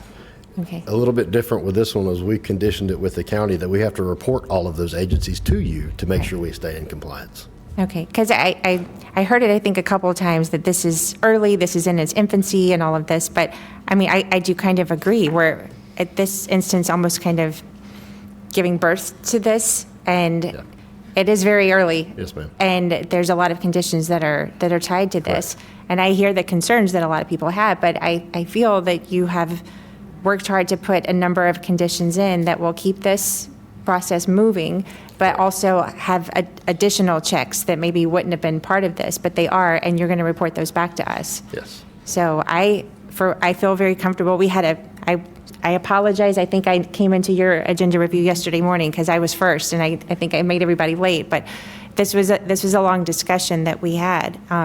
So I do feel somewhat comfortable just because of the conditions that you've put on here. We still do very much have a seat at the table with this, and you are going to be reporting through staff to us.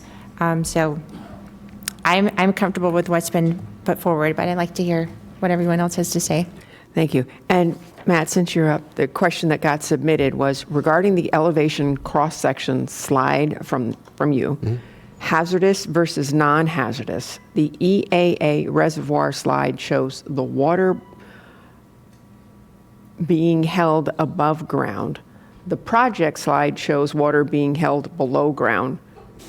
How can you store water below ground? I'm not sure I'm understanding the question. I Do you read it mean- exactly can, as... Can I get you to clarify? Because am I allowed to answer his question? Because I think this is relevant. Are you asking how do you store water below the water table?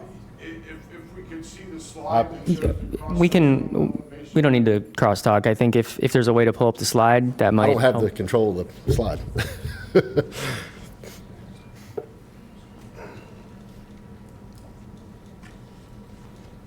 If I'm correct, I think you want to understand how we store water below the water table. That one. Yeah, okay, so the A2, the reservoir, the high hazard, you call this high? That is technically a high hazard reservoir. 8 miles from any people? So There- is that what you're calling the hazard? No matter where. Point of order, please. I understood that there was written questions for a reason here. Yes, there's Thank written- you. Sorry.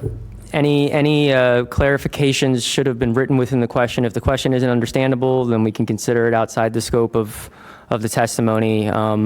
If you don't understand the question, just try your best to explain it the way that it's written. So no matter where you put a reservoir, it gets a hazard classification because this one is a high impoundment with high head above grade, the scale of it all. If it were to fail, say that high hazard, that huge embankment fails, no matter where you have it 8 miles from anybody or right in town, it gets a classification based on construction standards. So that's what makes that one a high hazard reservoir.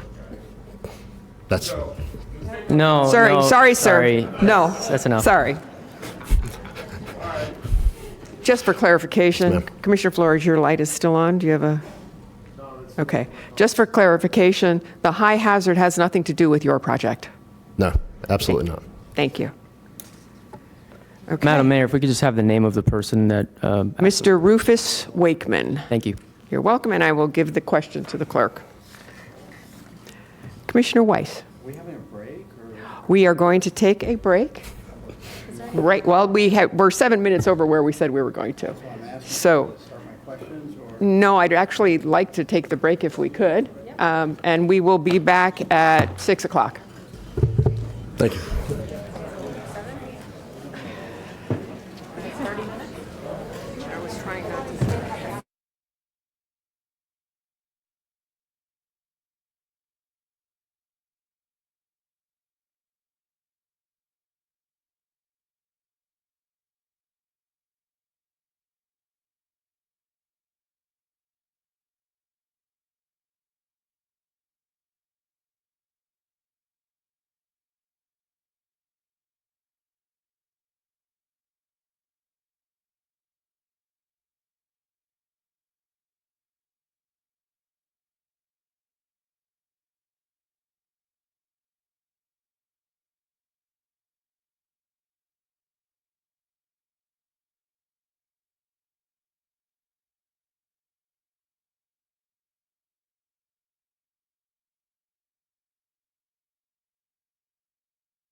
If everyone would like to take their seats.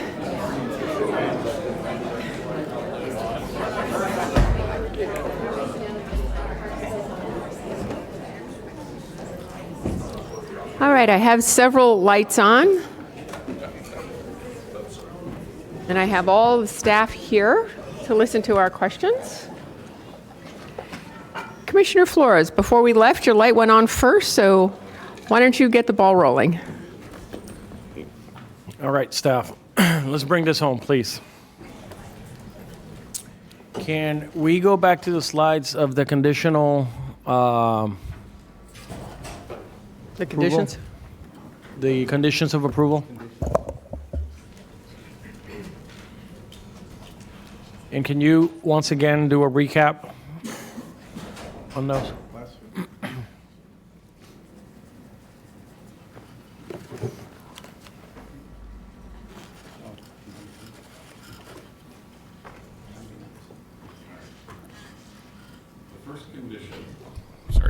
The first condition is to clarify that it can only be used for the two uses that they've chosen out of the plan. The public roadway, which I think is an alternate use for them, as they've indicated here on the record, it's a water management project on the site identified in that letter, and that no commercial use. So it's like they can't sell the aggregate for some other purpose other than public roadway, or I guess there could be some interpretation that if it's needed to produce aggregate for a different water management project somewhere else, I guess that could be an alternative use. It's not really been contemplated or talked about, but just that's the whole limitation. That's the absolute minimum policy addressing issue, is it's the use is only that.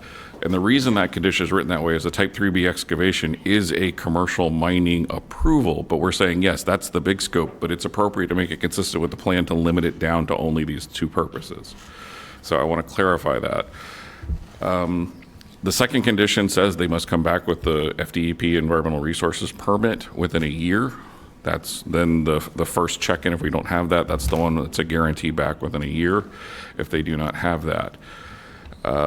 The third condition just says that we need to have, before they actually start breaking ground to commence the excavation, we must have the completed FDEP permit on how they're going to reclaim it. Not just because some of these details, they can issue the permit. My understanding is they can continue to refine like the engineering plans out further. So when they get to breaking ground, we need to know how it's going to be reclaimed, not left open or whatnot. So that's what that one is getting forward, or getting to. And it also says it has to be consistent with that component of the plan. So we're constantly trying to check back to the comp plan restriction. The fourth one is the voluminous condition. If you actually look at it in the backup, it goes through all the requirements for the annual report that we get. We typically, when we say these, we establish them a year from, or on the anniversary of the public hearing date, just at the end of the month. That's why we picked May 31st. That's would be the year from today, or the end of the month from a year. So right here, is this self-reporting? Or is this a third party? They will have to provide all of this information, and it's any contracts that they have, what's the status, how much have they, if they remove any for FDP purposes, then we'll get the receipts for the or excuse me, not FDP, the other acronym, speaking acronym soup now. The Florida DOT, the Department of Transportation, those types of public roadway projects, we would get that information back saying that this is the contract, this was the project, and that there was a receipt for it from the entity that was doing the public, road project. There's a lot of other things that I actually could go to a different slide that actually has the whole language, and it takes up the better part of an entire slide to go through all the stuff if you want to see it in excruciating detail, which I'm happy to do. But it's got the other things, not just the conditions, all the conditions, not just these 7. There's, 7 pages of conditions on this? All of them. They have to say where they are at that point in time, how they're handling the compatibility requirements, and any FDEP permit conditions. So we will get that every year going forward. So Once again, is it self-reporting, or is it like an audit where you pay somebody else to do? They will have to give it to us. We would have to review it. The idea, though, is if we don't like what we see, it's coming back to this commission. Is it self-reporting? Yes. Okay, thank you. Condition 5 is the restrictive covenant for each subphase as it comes in. This is the property restriction that would be in the public record as each phase commences that says it's only for the water management project and that can only be reclaimed consistent, the reclamation, sorry, I'm trying to read two at once. Condition 6 is for each subphase that if they, and I think this is somewhat reflective of they don't know who that in-public entity is, whether it's the Corps or the district or maybe even FDP. And I think they've tried to set it up where it could even be a other nonprofit entity that if they take it on, that we will get a copy of that agreement that binds that operator or entity if it's conveyed. So. And then finally, condition 7 again is if there's some reason that their FDEP permit or other permit is in violation, revoked, or otherwise nullified, they have 120 days to cure it from the date of the notice of violation to bring it back in. They have to tell us within a certain number of time, I think it's 15 days, that that they're in it, so we know that clock started, so we don't find out 2 years later. They have to tell us. That's the other part of it that's not written up there. And then again, that's the status report. So those are the planning monitoring conditions, which are inclusive of the code requirements for the monitoring reports and whatnot. And there's other things in there, but that's really the plan consistency issue, because I think that's what you've been hearing from the opponent's attorneys, that their concerns are. So when you were creating these conditions of approval, what were you looking for that you created these checkpoints throughout? Well, one, we typically look at how it was done in the past, given that we had 3 that were challenged that were overturned because of non-compliance. We looked at those first and then said, what else can we do?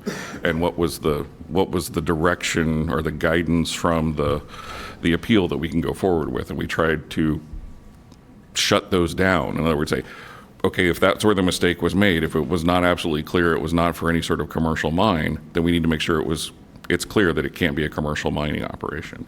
So that's why that's the basis for how we brought these forward. I'm aware of that we received some correspondence earlier today from, I believe it was Ms. Interlandy, that further clarifies those things, but they also have other requirements tying it to water management district conditions. So haven't had a chance to discuss those with anyone. They literally came in, I think, 2 hours before this hearing started. There are other ways to do it. I'm sure some of I think there's a level of wording or nomenclature as to exactly what or when or what the mechanism is. I think we could be open to that, but again, we haven't talked about this with the applicant or the commissioner or anyone else. This is just where staff is coming from as what we think is the best that we can offer and that we've agreed. And I want to be clear on this, the applicant has agreed to all of these conditions. And so that's how we got there. I'm sorry, it's a long-winded answer, but there was a lot of thought involved to get there. So staff is recommending approval with these conditions? Yes. And the zoning board, the zoning board also recommended approval with the same condition, actually a slightly lesser set of conditions. We actually added several conditions to it, the restrictive covenant. So if you actually look back at the zoning commission record, there are similar conditions, and the language was tightened up further. It actually now, I think, has the FDEP requirements in it. Before it was a general permitting entity, and I may have been a district reference in there as well. So. Thank you so much. Commissioner Weiss? Thank you, Mayor. So I have some questions. I think I'll start with, and I don't know whether it's staff or the applicant that needs to answer these questions, but so going back to, there was this discussion by some of the folks here today about that this hasn't been identified, which is what our comp plan says, that it is identified as a water resource. So, but you're saying that the letter we received from Drew Bartlett, who is the executive director of the South Florida Water Management District, has, in fact, you determined that they did identify it. Is there any way that could be unidentified?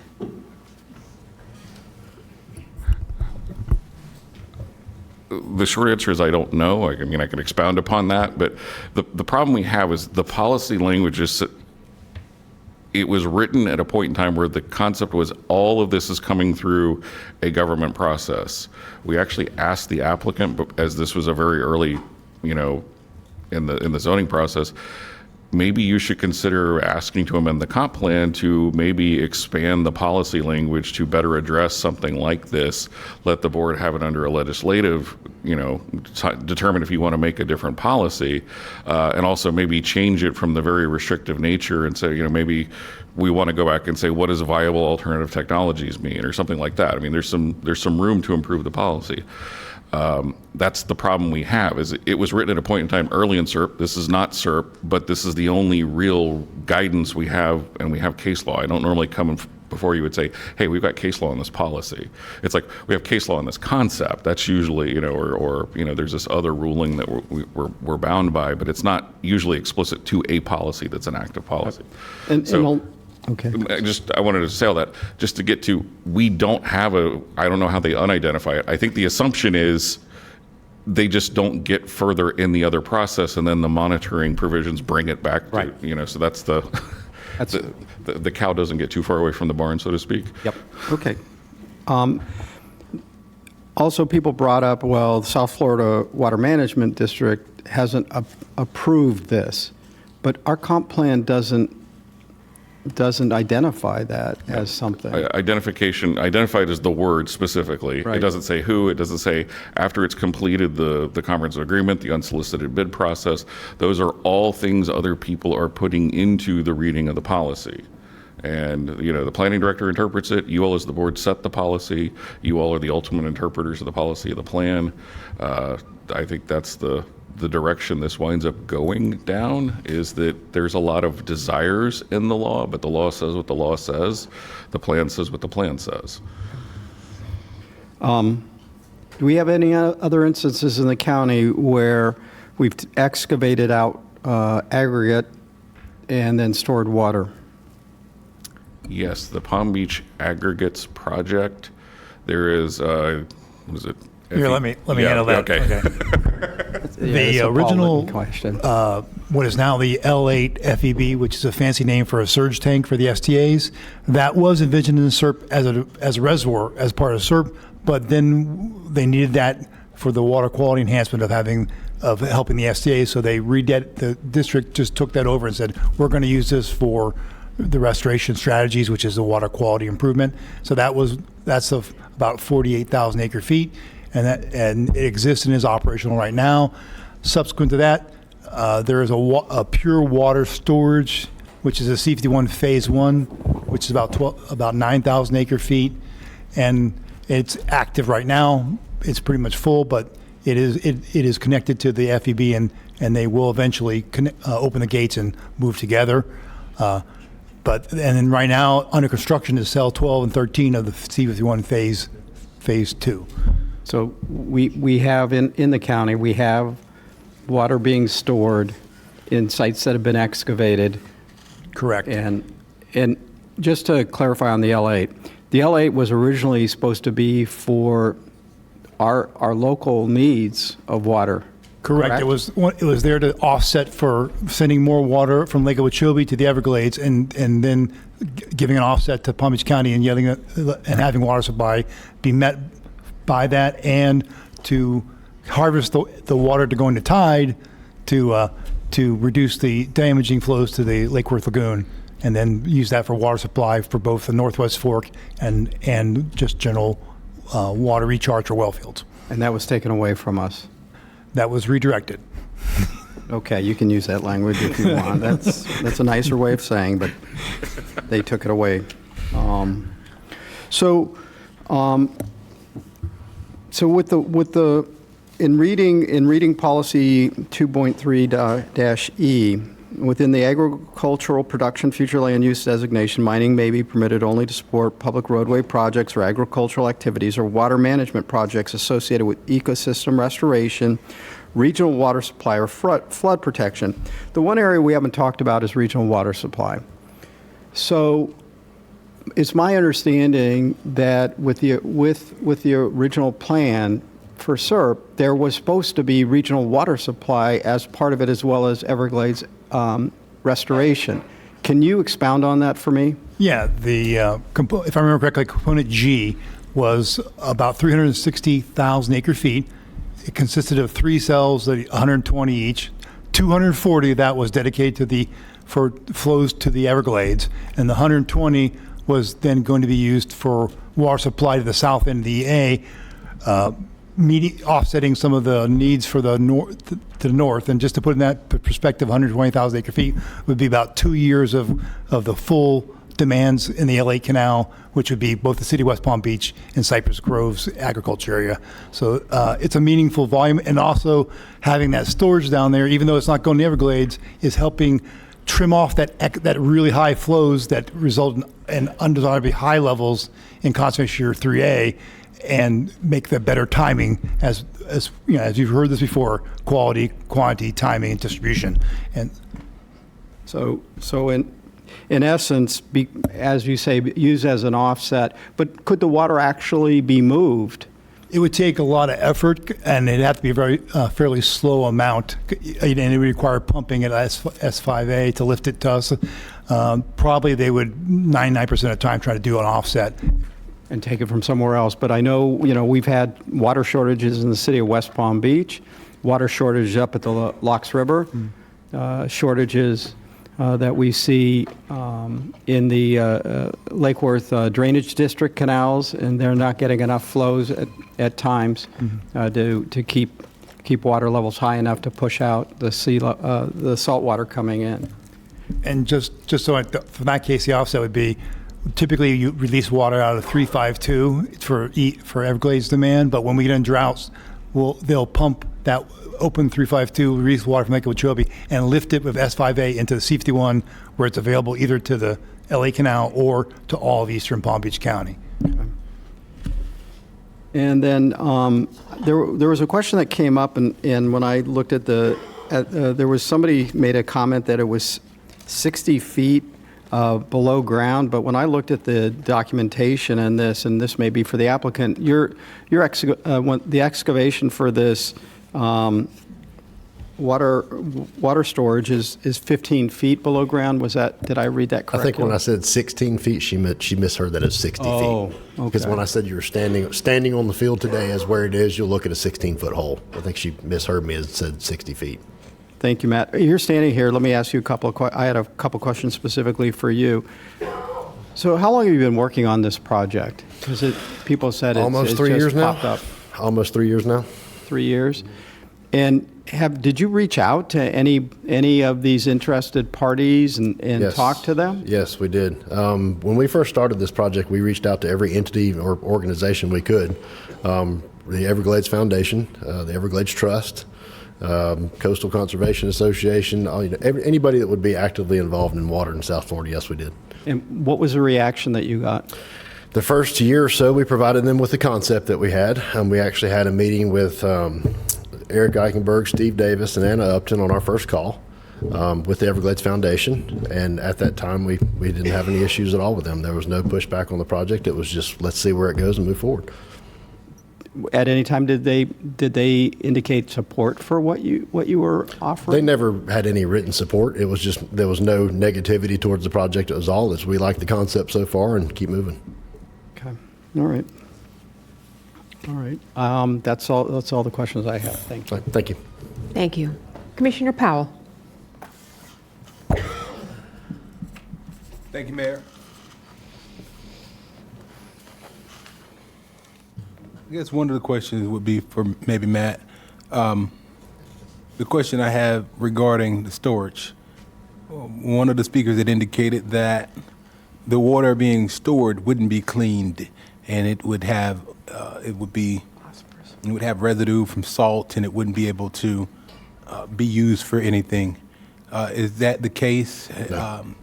And what best management practices are being used to make sure that the water that's being stored is cleaned? So the water that we would take, I guess there's some misconception there of what's coming in. The same water that we would take off the Miami Canal is the same water that would go into the EAA reservoir.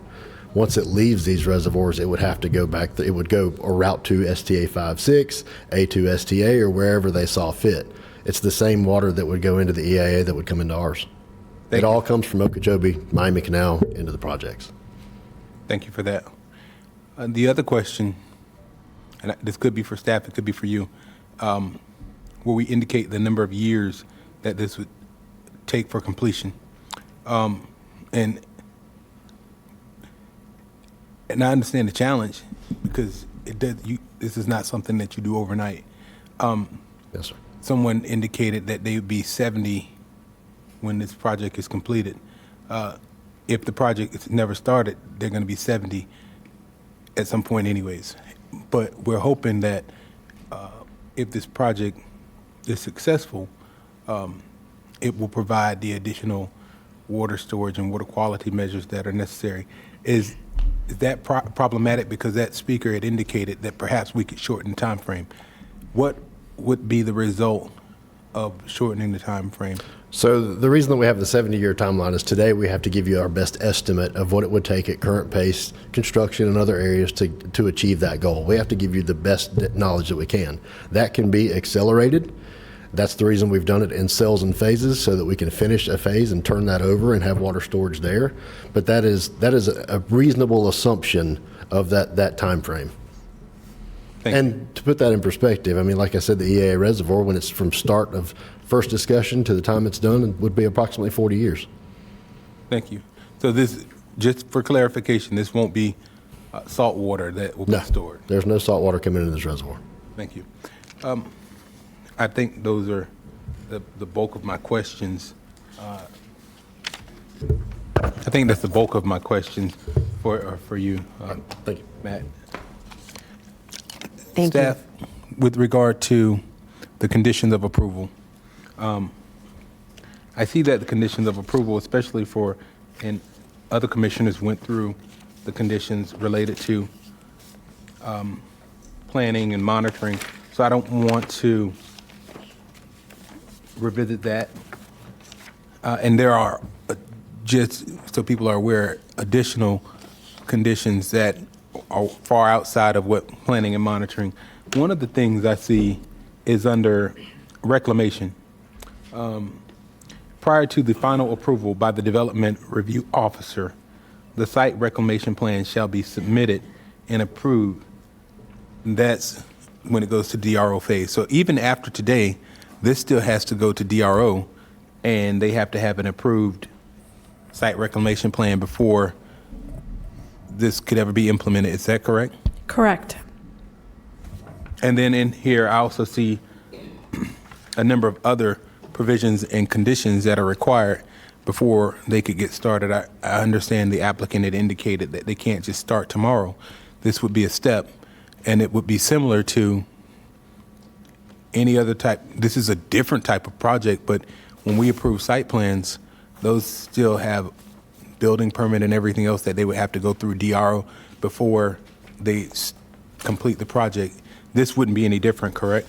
That is correct. And to point out, every development order that the zoning brings before you, there's a disclosure condition at the end that always says that every application has to get their state and federal permits. It's also in the whereas clause of every resolution that's before the zoning as well. So. Thank you. One of the commissioners had indicated the monitoring condition.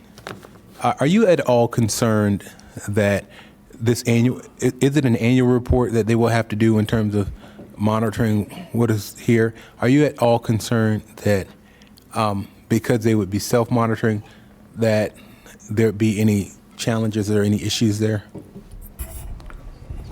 I don't think so. One, because we've always relied on self-reporting for these types of projects, and the other permits that they have to, they're matter of record anyway, so they're very easily verified. The more, I think, challenging aspects are when you get into some of the more, if this was not an AP area, but it was like they were somehow constrained by what they could use the aggregate for. That kind of condition limitation would be a little strange to how do you verify and do that. So, but we don't have that kind of condition on this. Thank you. As staff, you all have done a comprehensive look at this particular project and have reviewed it back and forth. even understand that there were similar projects that were overturned as indicated in some of the comments that happened earlier. Are you, and I think that you have, are you at all concerned that if the board is to approve this today, if it is challenged in court, that it could be overturned, or have you put measures in place to make sure that this passes all of the tests that may have been missed previously? I see my attorney reaching, but I would tell you that the recommendation for approval, this is the best that we think we can get it, but we're certainly always open to other ideas or clarifications that can be brought forward. Thank you. No further questions. Thank you.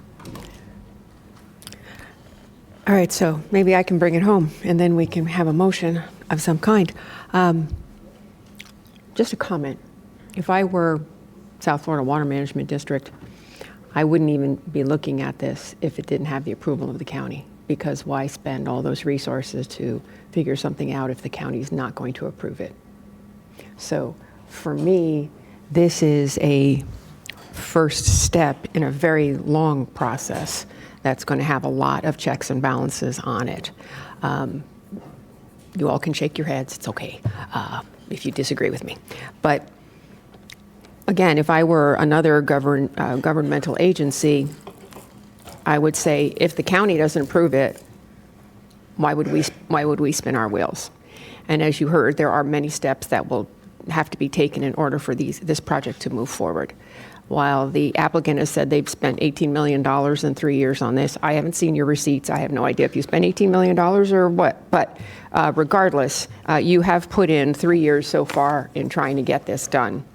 As for the county, you all did a yeoman's job. And if, for those folks that haven't read it, I mean, the conditions of approval are lengthy. You've done a lot of homework.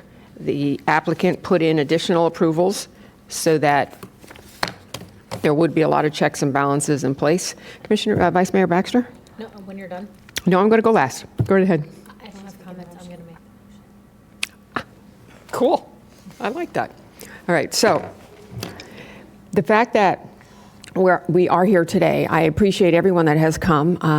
I appreciate both sides giving their opinion. My side is that I would like to see this project move forward today, just so that we get an answer one way or the other from South Florida Water Management District, whether this is a project that they will approve in the future.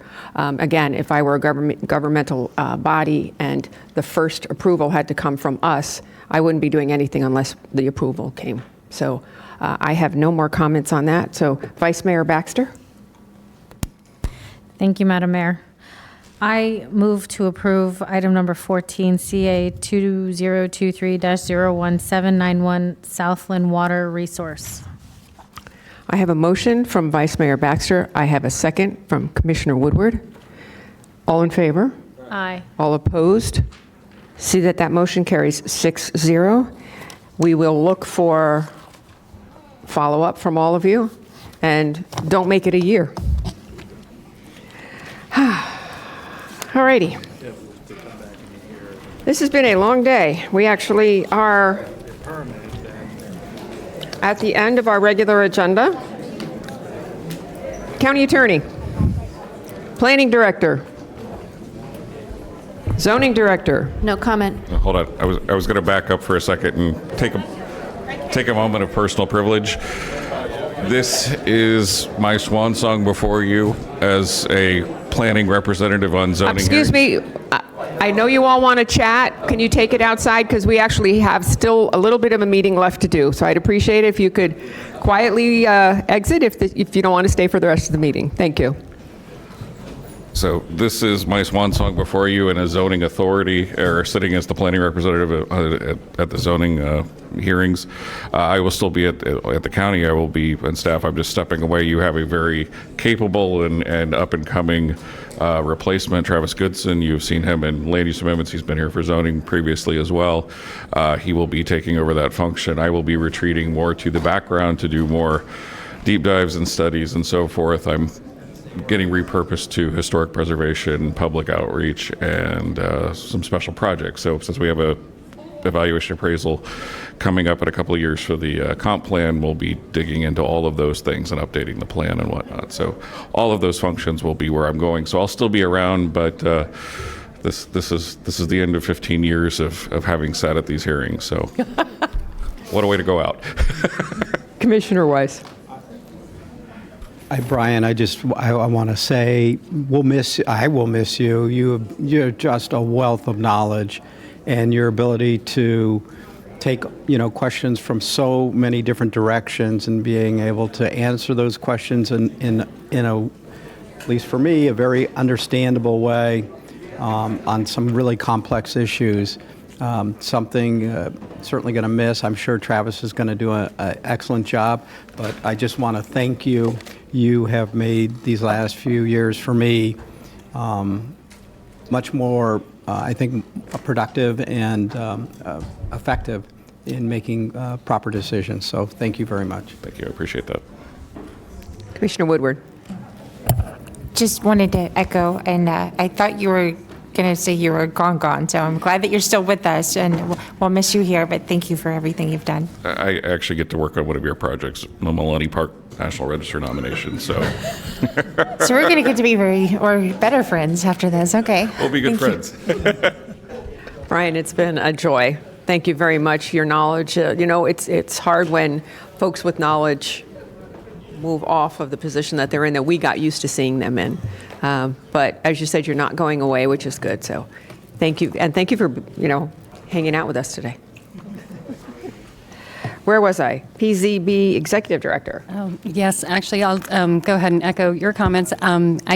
Just for staff's heavy lift today and the collaboration that we spent on this project specifically with Water Resources, and it was a very collaborative process. So all that came together very nicely today. Thank you, staff, and Brian. Obviously, like you said, he's not going away. Special projects, he'll probably be back before you on some of those special projects.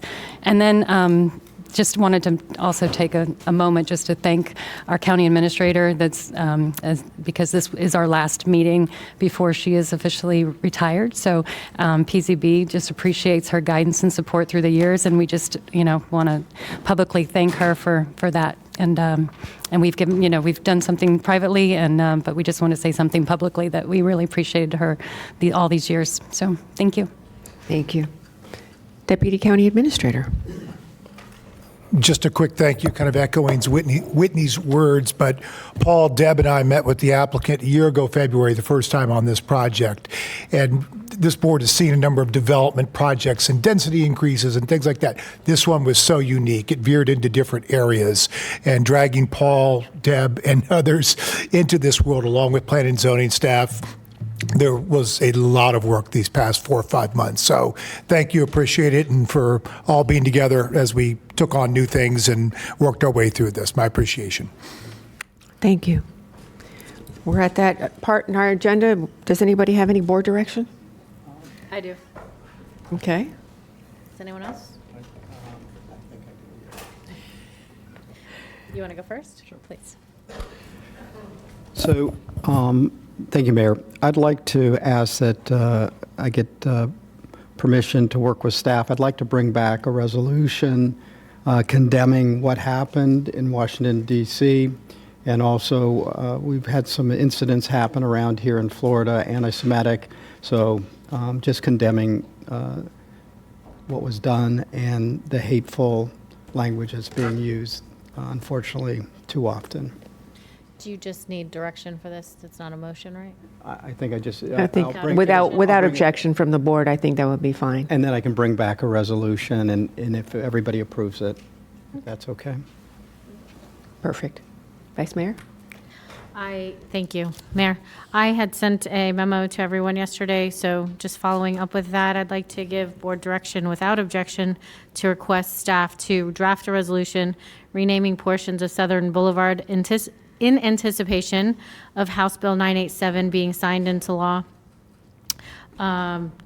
We want to honor the deputies, and one of the ways they're doing it, not by name, but they are calling it PBSO Motorman Highway for a portion of Southern, and for another portion of Southern, naming it after Donald J. Trump. And that's the resolution we'd like to see. Without any objection, I think perfect. Going forward, would that be great? You can bring that back to us. Thank you. You're welcome. Commissioner comments? Commissioner Powell, anything you'd like to add? I want to thank Brian for his service here, and I want to thank the entire staff. As you all know, this was a controversial, or I wouldn't say, it was a challenging item today, and you all did a lot of research and work. Sometimes people don't know how much goes into a project like this, and making sure that you have done the research and met with the individuals and the different entities and done everything necessary to get us to this point where we are today. We met with a lot of people and we received thousands of emails, but these are the times that are really important. So I want to thank you all for your hard work, and thank you, Whitney, for making sure our staff is on point. And with that, wish everybody a good weekend. Commissioner Weiss. Thank you, Mayor. On behalf of District 4, I would like to request an off-site proclamation declaring May 27, 2025 as Rabbi David Steinhardt Day. Second. Oh, 5. I'm sorry, 5. I can't count this late in the evening. All in favor, all opposed, that motion carries 6-0. And again, I just want to thank you. I want to thank staff. You did a tremendous job today. I mean, we had a lot of cases you had all prepared for, and then we had a major case. And so you all, congratulations, thank you, and much appreciated. Thank you. Commissioner Flores. So I do want to commend staff on good job, especially on a topic that we're not, doesn't come across the desk all that often. Probably the first or second time that we've probably seen this. I do want to make a suggestion that moving forward, we do not start these at 1 o'clock. I understand there was... It won't happen again. So we should perhaps do it on a Wednesday, like yesterday, would have been perfect. I also don't think it's right for staff to be here till 7 o'clock at night working. So if we have to because it goes extra long, but starting it at 1, I don't think it's probably the best practice. So I would appreciate if we look at the schedule in advance so that it doesn't coincide with TPA and that we move it to a Wednesday or even a Friday. I don't care. We will definitely take that into consideration. Definitely do that from now on. Wendy's will start the calendar in June, and we'll make sure that that's what happens. Thank you. Anything else?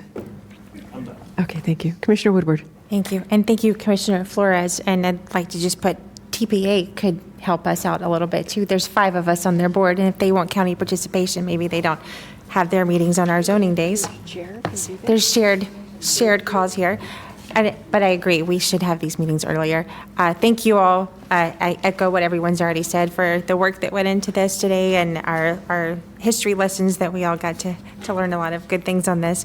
And I just wanted to let everyone know, happy Memorial Day. I will be at the Veterans Park service Monday morning at 9:30. They have a really good service there, and if honor our veterans that didn't make it home. That's what Memorial Day is about. So I'd just like to remind everyone this weekend, as you celebrate, take some time to think of the ones that were fallen. So thank you. Thank you all. Thank you, board. It's been a long day. And with that, have a safe and reflective Memorial Day weekend. Do I not get to make comments? Oh my gosh, I'm so sorry. Yes, you absolutely get to say comments. I promise I'll be brief. Vice Mayor, I apologize. I too would like to thank staff for all your hard work, for putting this together, for answering our questions, for doing a great job. Thank you, thank you, thank you. And I echo my fellow commissioner sentiment with not starting these at 1 o'clock. So, and I believe that was it. So thank you, everyone. Thank you, and we are adjourned. You know what? When I go there and then here, I should just go like this.